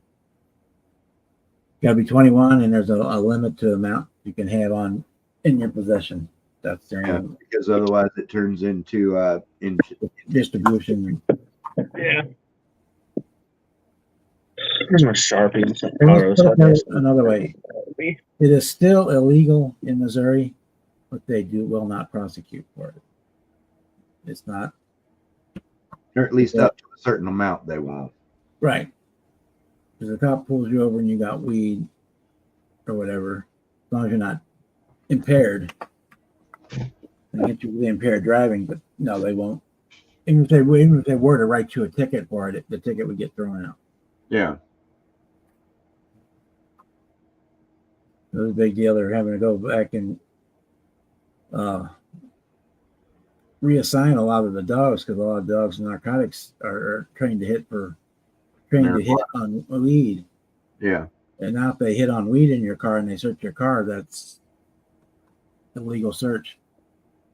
Yeah. I know that was it's like that around here too. So yeah, all those dogs that were pot dogs they can't use for the roadside fishing expeditions, I like to call them. That's what they're doing. They're just freaking fishing. Yeah.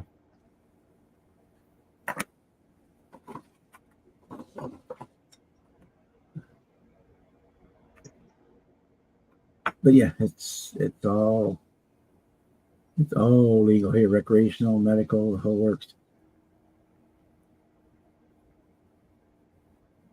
You can get all the THC oils and CBD oils, and go in and pick out your sticky ickies and your purples and your whatever you want.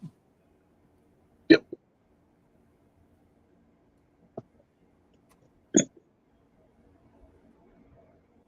Mike, I know you're in Florida. Is it legal in Florida? I don't know if DeSantis made it legal in Florida or not.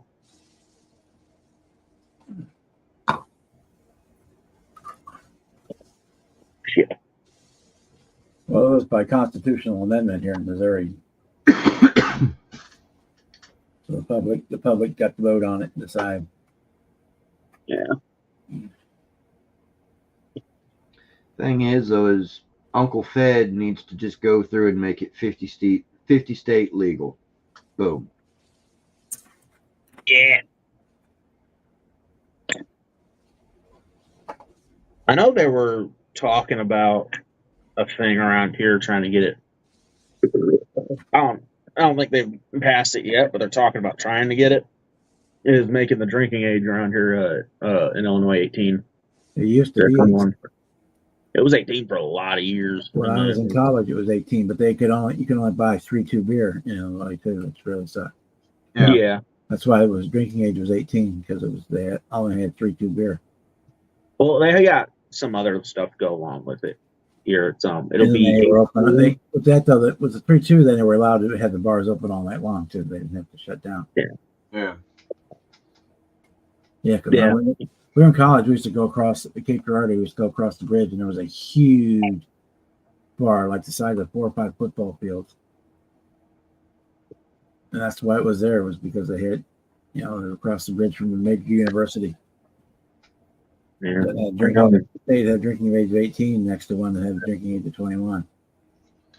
Though I don't see any state these days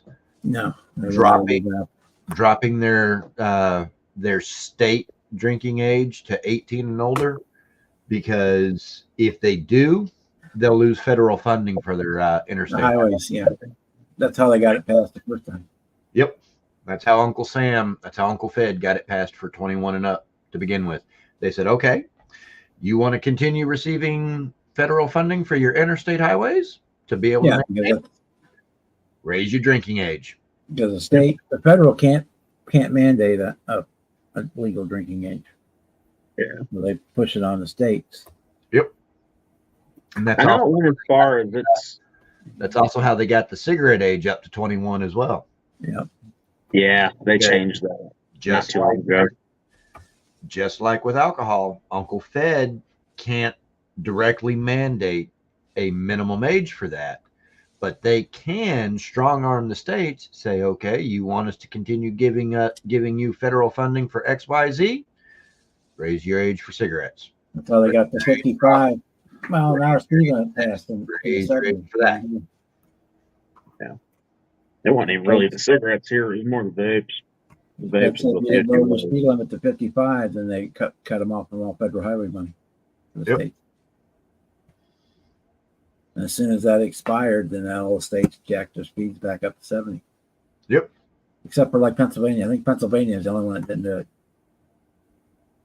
Yeah. Well, it's like in Pennsylvania, they put a big billboard on the side of the road that tells you how much the fine is for how fast you're going over. You can decide how much you can spend. You can go as fast as you can afford. You can afford 200, then you can go over 70. If you can only afford 100, then you get 65. It's like here in Texas, you get inside of a major metro area like here in Houston, and interstate speed limit drops down to 60. And then once you get to the outskirts of the metro area, then it goes up to 65. And then once you're out in the open country and little small town areas, interstate speed limit 70 mile an hour. Yep. You get out in Kansas, it goes up to a lot of places on the highway, it goes up to 75, and you get to Montana, there is no top end. Yeah. That's where I want to take my truck. I want to see just how fast I can get that bitch. It's all flat, straight road. Well, they have to, part of the Federal Highway Act is that basically to prevent road hypnosis, say every 4 miles it has to make such a degree of a turn. So the road will come in and turn back every 4 miles. Mm-hmm. But then they had to be so much straight period too, because originally they got the interstates built because they were cut to double as runways in case of war. Yep. They could go through and cut down all the billboards and phone poles along and then have instant runway. Yep. But going back to the tobacco thing, it's weird around here. It's all 21 and over. Yeah. But a lot of the places, if you try to buy a pack of cigarettes, they'll card you. But if you go in there and ask for a vape, they won't charge you. They won't card you. It's weird around here. They won't card you for vapes. Yeah. But anything else, yeah, they will. Has the same chemical in it as the cigarette does in the first place. Yeah. Yeah. That's I don't. They need, as long as they keep it like that, and I can still get my shit. I'm cool. Yeah, it's the same here in Texas. Some places card absolutely everybody.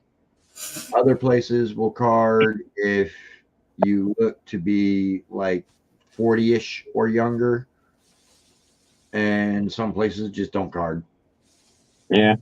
Around Well, here, with for the every money- license plates on the barcode, a lot of any of the big chains automatically they can't even ring it out unless they scan your driver's license, no matter how old you are. Well, There's, Walgreens is that way. a lot of the places around here that don't card for shit like that are a lot of the little small liquor stores that are like Indian owned or whatever that know if they don't card, they can make a lot of fucking money. Right. The one that makes the most is there's one right down the street from the high school. Yeah. And that dude, I know he's making bank in there because every morning I see high school cars in his parking lot. I know exactly what they're getting. Right.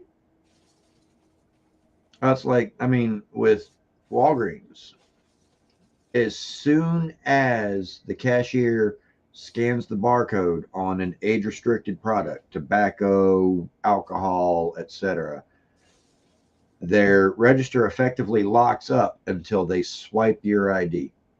Yep. They can't even cancel the sale without swiping your ID. Yeah.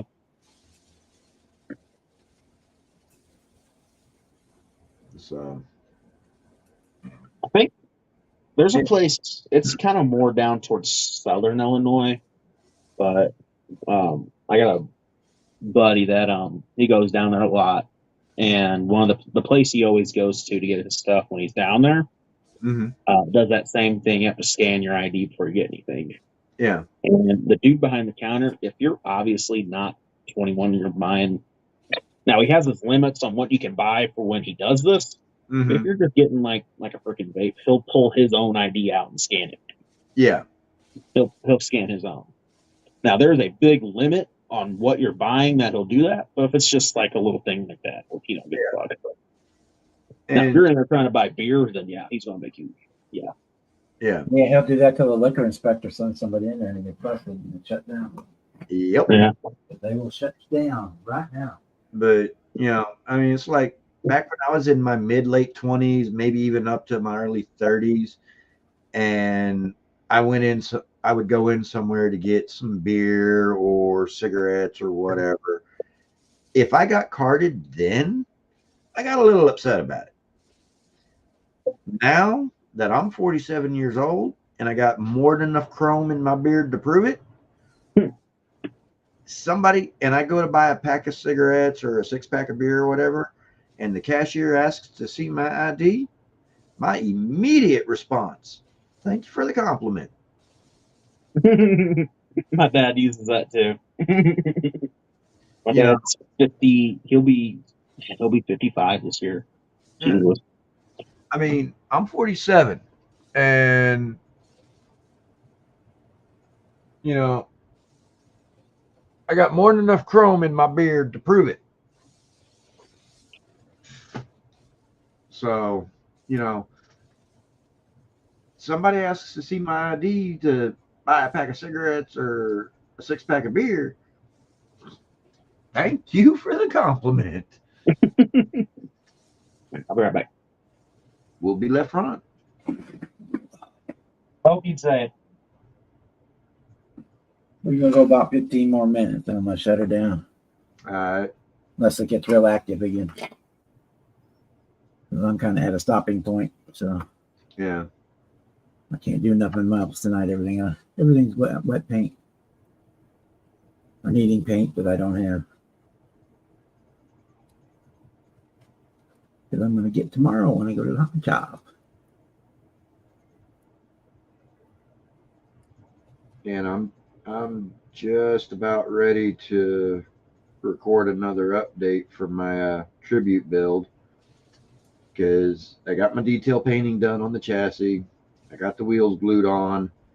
I didn't want to have to glue them, but the only way they were going to fit over the brakes that I used, I had to modify them to the point where the only way they were going to stay on at that point was glue them. So I usually glue mine anyway because I don't want anything rolling around. yeah. Whereas me, I prefer my kits to roll. I prefer that, but I got all I usually use them. and, Use them wheels or something, or wheel swaps, so they usually don't fit. Yeah.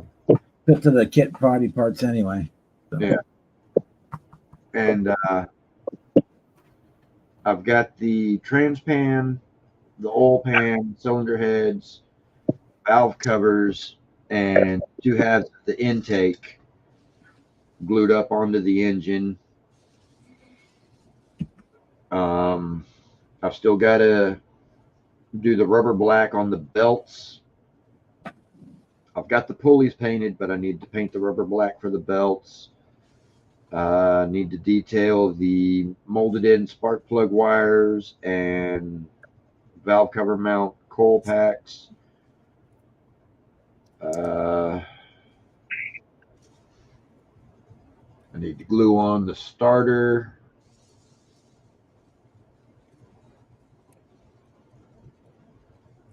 And then I need to do a little bit of detailing on the top of the engine cover and then get that glued on. Get the headers heat stained, get those glued on, and then the engine will be ready to glue into the chassis.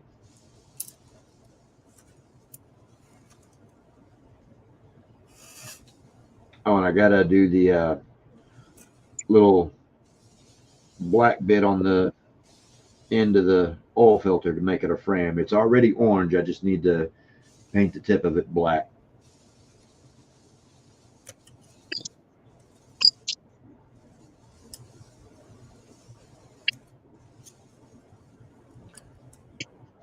Ladies. I don't see no ladies here, Kevin. That's where I'm at. I got the Just because 2 of us got long hair. I got the hood done for the Wreckfest Firebird. Ooh. Cal induction Nice. in there. Oh, sexy. And then we got the parts painting. Got the engine painted, transmission painted. The belt assembly has got the black on it, so I got to touch it up. I got the rear end painted, and then I got the unibody first coat of paint on it. So I ain't got no white primer to paint the body yet, so I can't do that till I get the primer. Yeah, it's like I just went to Walmart and picked up another can of the Rust-Oleum 2X High Gloss Black. Because I've already got some 2X Gloss Black, but I had run out of the High Gloss, which is what I like to use as my base coat for my chrome. Hey, Mr. Leonard.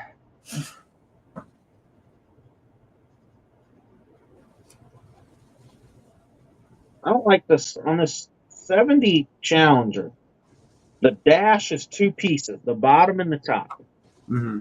And they do not fit a single bit. It's almost like the bottom of the dash is a different scale. This is ridiculous.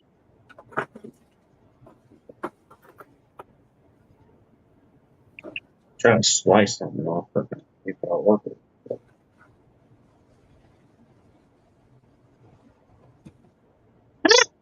That was almost my finger. Not do that. Yeah, that's cutting fingers off is not a good idea. Yeah. It only hurts for a It little didn't hit bit. my finger, it hit my thumbnail though. That would have been funny. Bearing in mind that when I say that because of these guys right here, the number 11s, Mm-hmm. I have cut these 6 fingertips so many times, so deeply, that I have almost no sense of touch in my fingertips now. I know. There's a if you go back on Brian's live streams far enough, I was on the live stream when I got this pretty good size divot scar in my thumb. Yeah. Freaking slicing something. I had my thumb kind of like this, and while I was slicing, it started at the top of my thumb and it sliced down about that far down on my thumb. Ooh. Oh my gosh. Yeah, there's a good sized divot in my thumb where there's just a chunk of skin gone. Filleting yourself, huh? Yeah, it's fun. That's not a good idea there, Jimmy. That's not what those blades it's are meant for. They may work well for it, but that's what they meant for. Mm. What made it better was it was on live stream. Kind of like you falling asleep and snoring. Yeah. Oh, this was worse because I cut a chunk of skin off. But yeah, both my thumbs, both my index, and both my middle fingers. The Those- tips between cutting them straight down the line from the tip down toward the knuckle and cutting them crossways as if I were trying to cut the tip off. I have cut all 6 of those fingers so many times. I have almost no sensation in them. That's why when I go to grab pans out the hot pot, at the hot boxes, instead of using hot mitts, I just use those fingers. And one of my coworkers says, "Don't you burn yourself?" And I'm like, "Probably, but I don't feel it."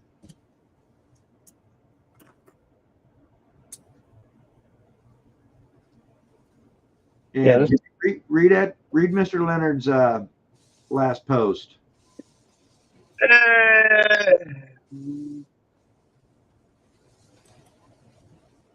Yeah, don't do that. Yeah. Yeah, that's good advice. Wait, that means the dash is sticking. That's gay. That's gay. Fucking Dodge. Why did I decide to go with Dodge? That's gay. Mopar. Is Almost. that really how the damn dash goes? If that sits like that, then that means the dash is. That's retarded. That's retarded.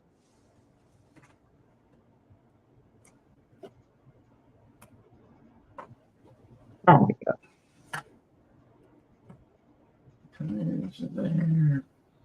A NASCAR dashboard looked really good in this custom car, but I'm not parting out a NASCAR kit just for a dash. All right. Not unless you have extras, and 9 times out of 10, if you have extras, you're collecting them to begin with because those are collectibles. That's how I am. My NASCAR kits, I don't part them out. I just think they're cool. They're all the same except for the decal sheet. Yeah, it's more of a collector's thing with me at this point. I just like them. I got a couple over here sealed that still have the original. And even half of those Kmart decal sheets are shot. So you got to buy new decal sheets for them anyway. The original Kmart price tag on them. For $8 and $9. Mm-hmm. I miss those days. Yeah. I don't think there's a big ass gap in the dash. That's not how this goes. This fits on like that, but it doesn't want to fit because it's a fucking retard. I mean, all these Chevy Lumina kits are all the same. The only difference is decals. Yeah. You know. Yeah. All the Grand Prix. I just have a spot for little NASCAR kits. The only difference right here is what the decal sheet has on it. Yeah. Yeah, but it's not like for all the NASCAR kits. Any NASCAR kit, regardless of who the driver is, if it's the same body, if it's 2 drivers but they have the same body for their car, it's the exact same kit. The only difference is, as King Bob said, the decals. And even the difference between the bodies, the chassis are all the same. Yeah. Yeah. Whether it's a Pontiac or Ford Thunderbird or whatever one, the chassis is all the same. Yeah. So I guess it's the body and the decals. Yeah. And most time the decals are shot anyway, so you got to buy new ones. So.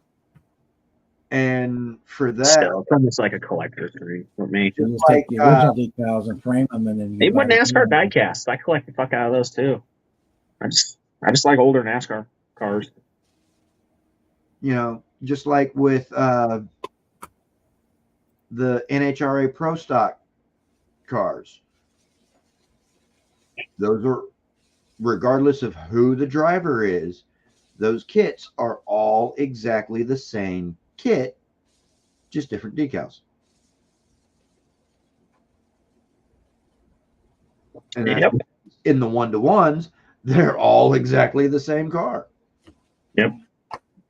They are mandated for the Pro Stocks. They're mandated by NHRA. For the NASCAR, they're mandated by NASCAR to run the exact same chassis and all that good stuff. So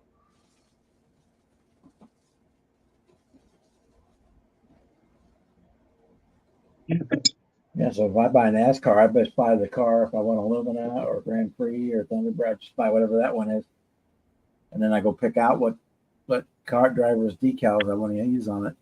yeah, just if you're wanting to build if you're wanting to build a NASCAR kit, find the least expensive kit with the same body style as the driver you're wanting to build, and then just go get an aftermarket decal kit. Yeah, I think I'm gonna make this one the Days of Thunder. A lot of them too with me is the box art.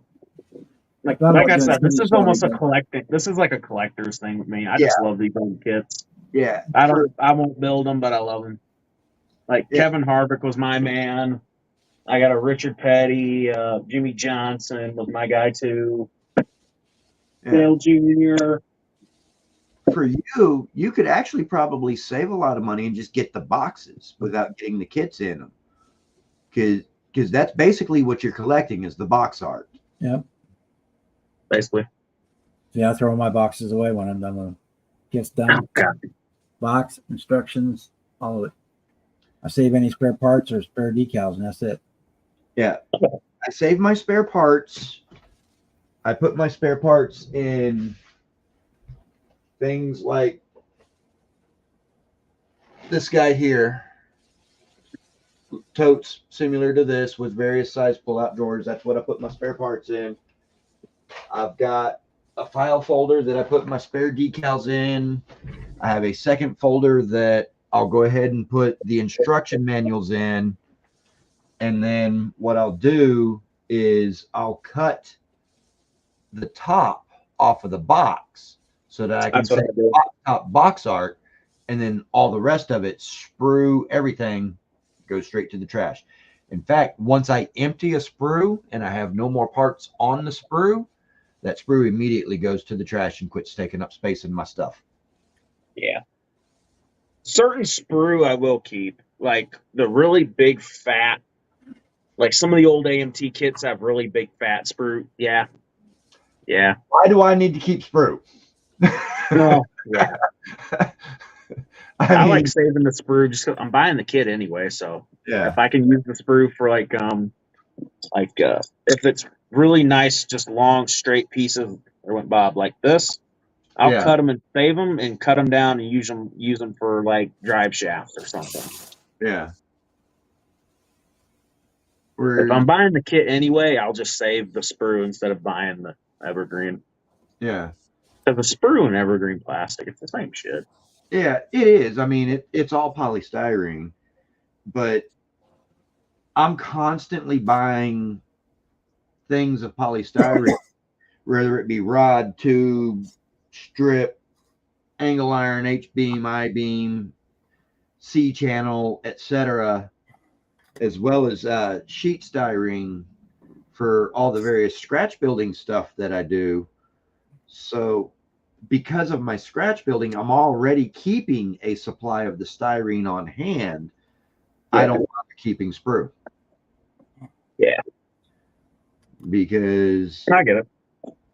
Yeah, once they're empty, they're gone. Yeah. I'm just a cheap ass, and any way I can save something to maybe save a little money and just reuse something, I do that. Well, If there's something I can reuse to save a little bit of money, then usually I'll do that. yeah, and before I got into scratch Because the building, more I save, that's more 3D printed stuff I can buy for other shit. right?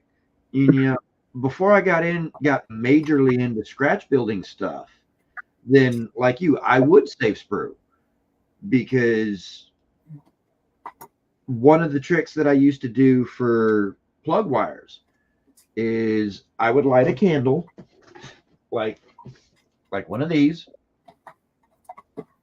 and then just set it there on my bench and hold my sprue over it and just kind of work the sprue back and forth over the flame. Stretch it.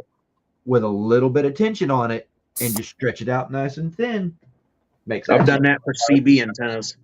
Makes excellent plug wires, CB antennas, battery cables, starter cables, alternator.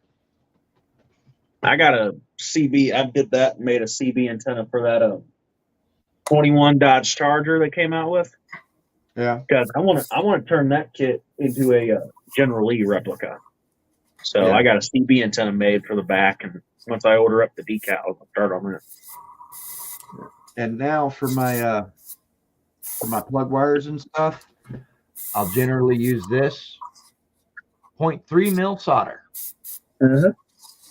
Works great because you can Solder bend just it, works great on a lot of things. because you can bend it to whatever shape you want to bend it to, and then if you want it unbent, just run it through your finger. It's like solder, kind of thick but not real thick stuff. This makes great exhaust. Yeah, I use this all the time for exhausts. I need to order up some of Matthew's mufflers. Yeah, I've got some.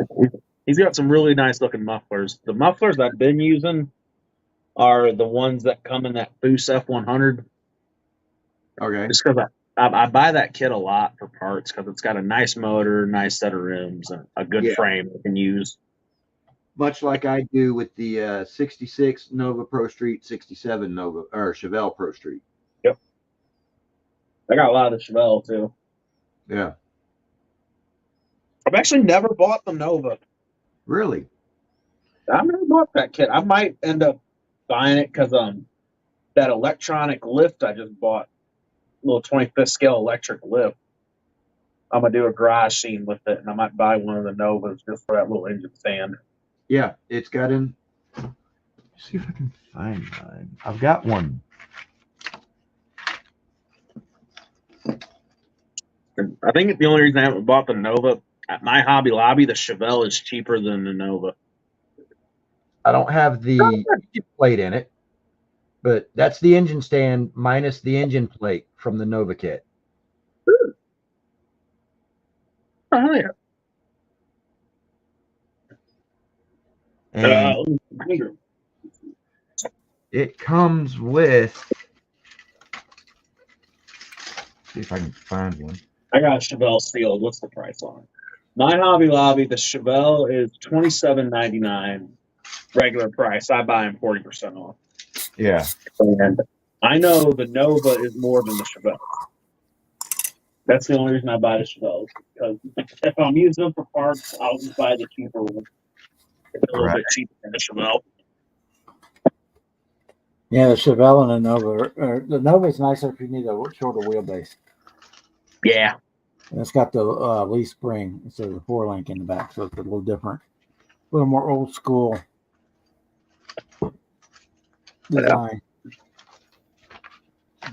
Which, with a lot of those chassis, I don't actually hook the wheels to the suspension. I'll glue the top of the tire to the top of the tub to lower it a little bit more. Then just kind of glue the suspension in so it looks decent, but the suspension isn't connected to the wheels. That's the only way I can get a lot of the cars I do low enough is I just glue the top of the tire to the fender wells. Oh, so in other words, you cheat. Yeah, it's been a long long weekend, I guess. Oh, that's the only reason this F-150 has a tonneau. You can look up in it and see. There ain't no fender wells going into that bed. So you needed something to glue the wheels to, huh? Yep. They're glued to the top of the tonneau cover. And then I glued the tailgate shut so nobody could open it. But my models are going to sit on a shelf and look good, so I don't care if everything's correct or not. Right. If you pick up my model and turn it over and start looking at suspension and stuff, we got an issue. If you pick up my model without me telling you you can pick up my model, Yep, that's our issue. An issue. Yep. So my models are in a case. So if you're already in my case, I haven't even touched them all. You open my case, we got an issue. You reach in and pick up the model, we're fighting.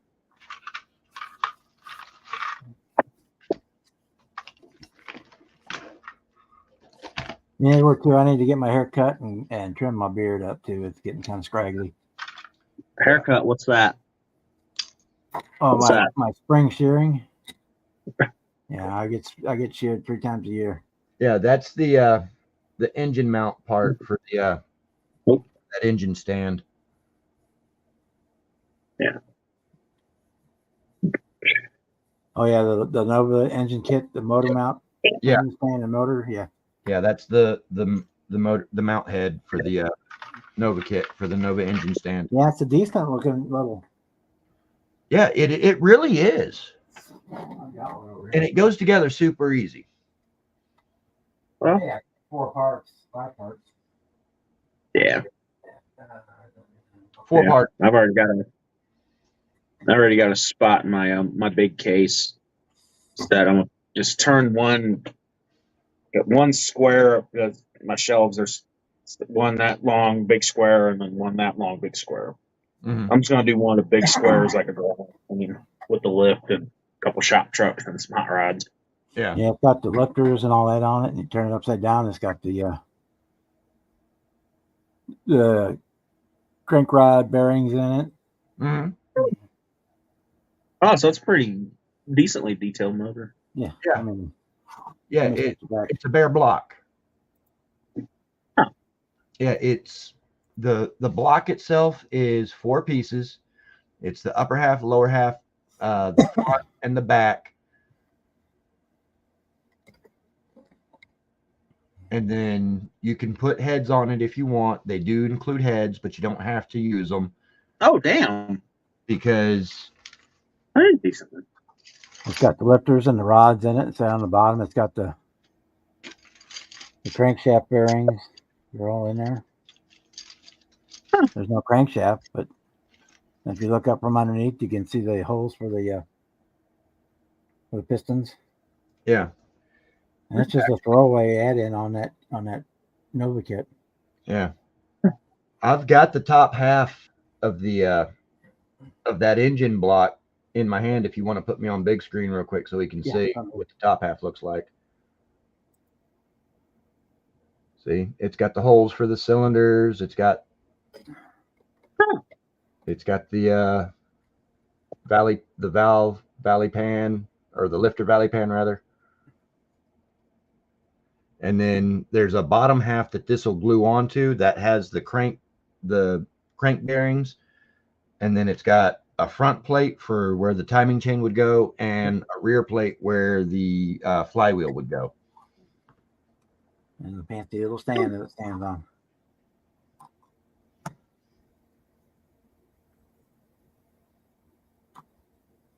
Good night, Joey. Yeah, we're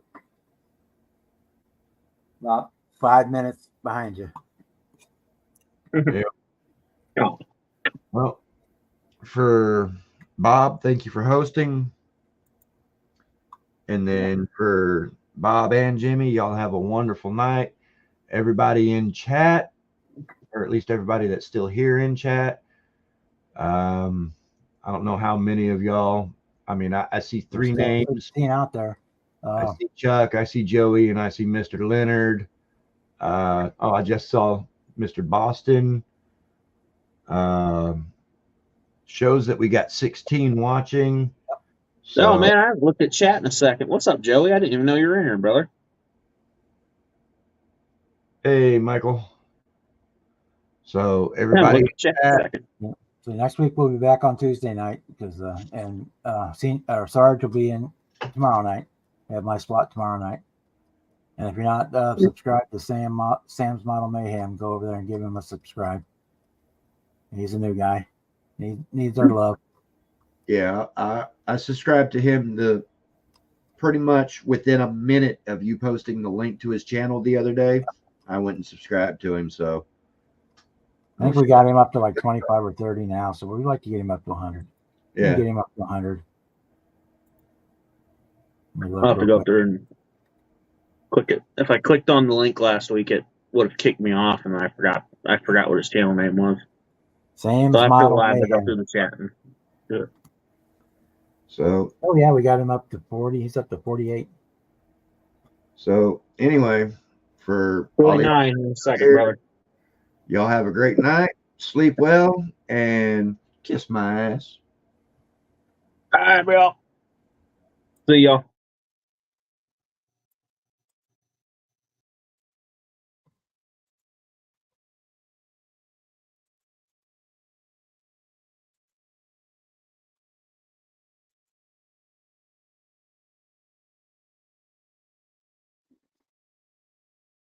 Thank everybody in the chat for visiting us tonight. So there's Sam's YouTube channel. If you're not subscribed to him, we got him up to 48. Let's get him to 50. We should get him to 50 tonight. Clip will be on tomorrow night in my spot, and then I'll be around later in the week. Cool. I got him to 50. All right. We'll get him up there. Clip will be here tomorrow night, and I'll probably be around later in the week, do another late night. And with that, I want to say thanks for everybody in the chat. Everybody was on screen tonight. We had a good live. Kept it fairly civil. We still had fun. So that I want to say good morning, good evening, good night, depending where you are in the world when you watch the video. And we will see you next time. Bye.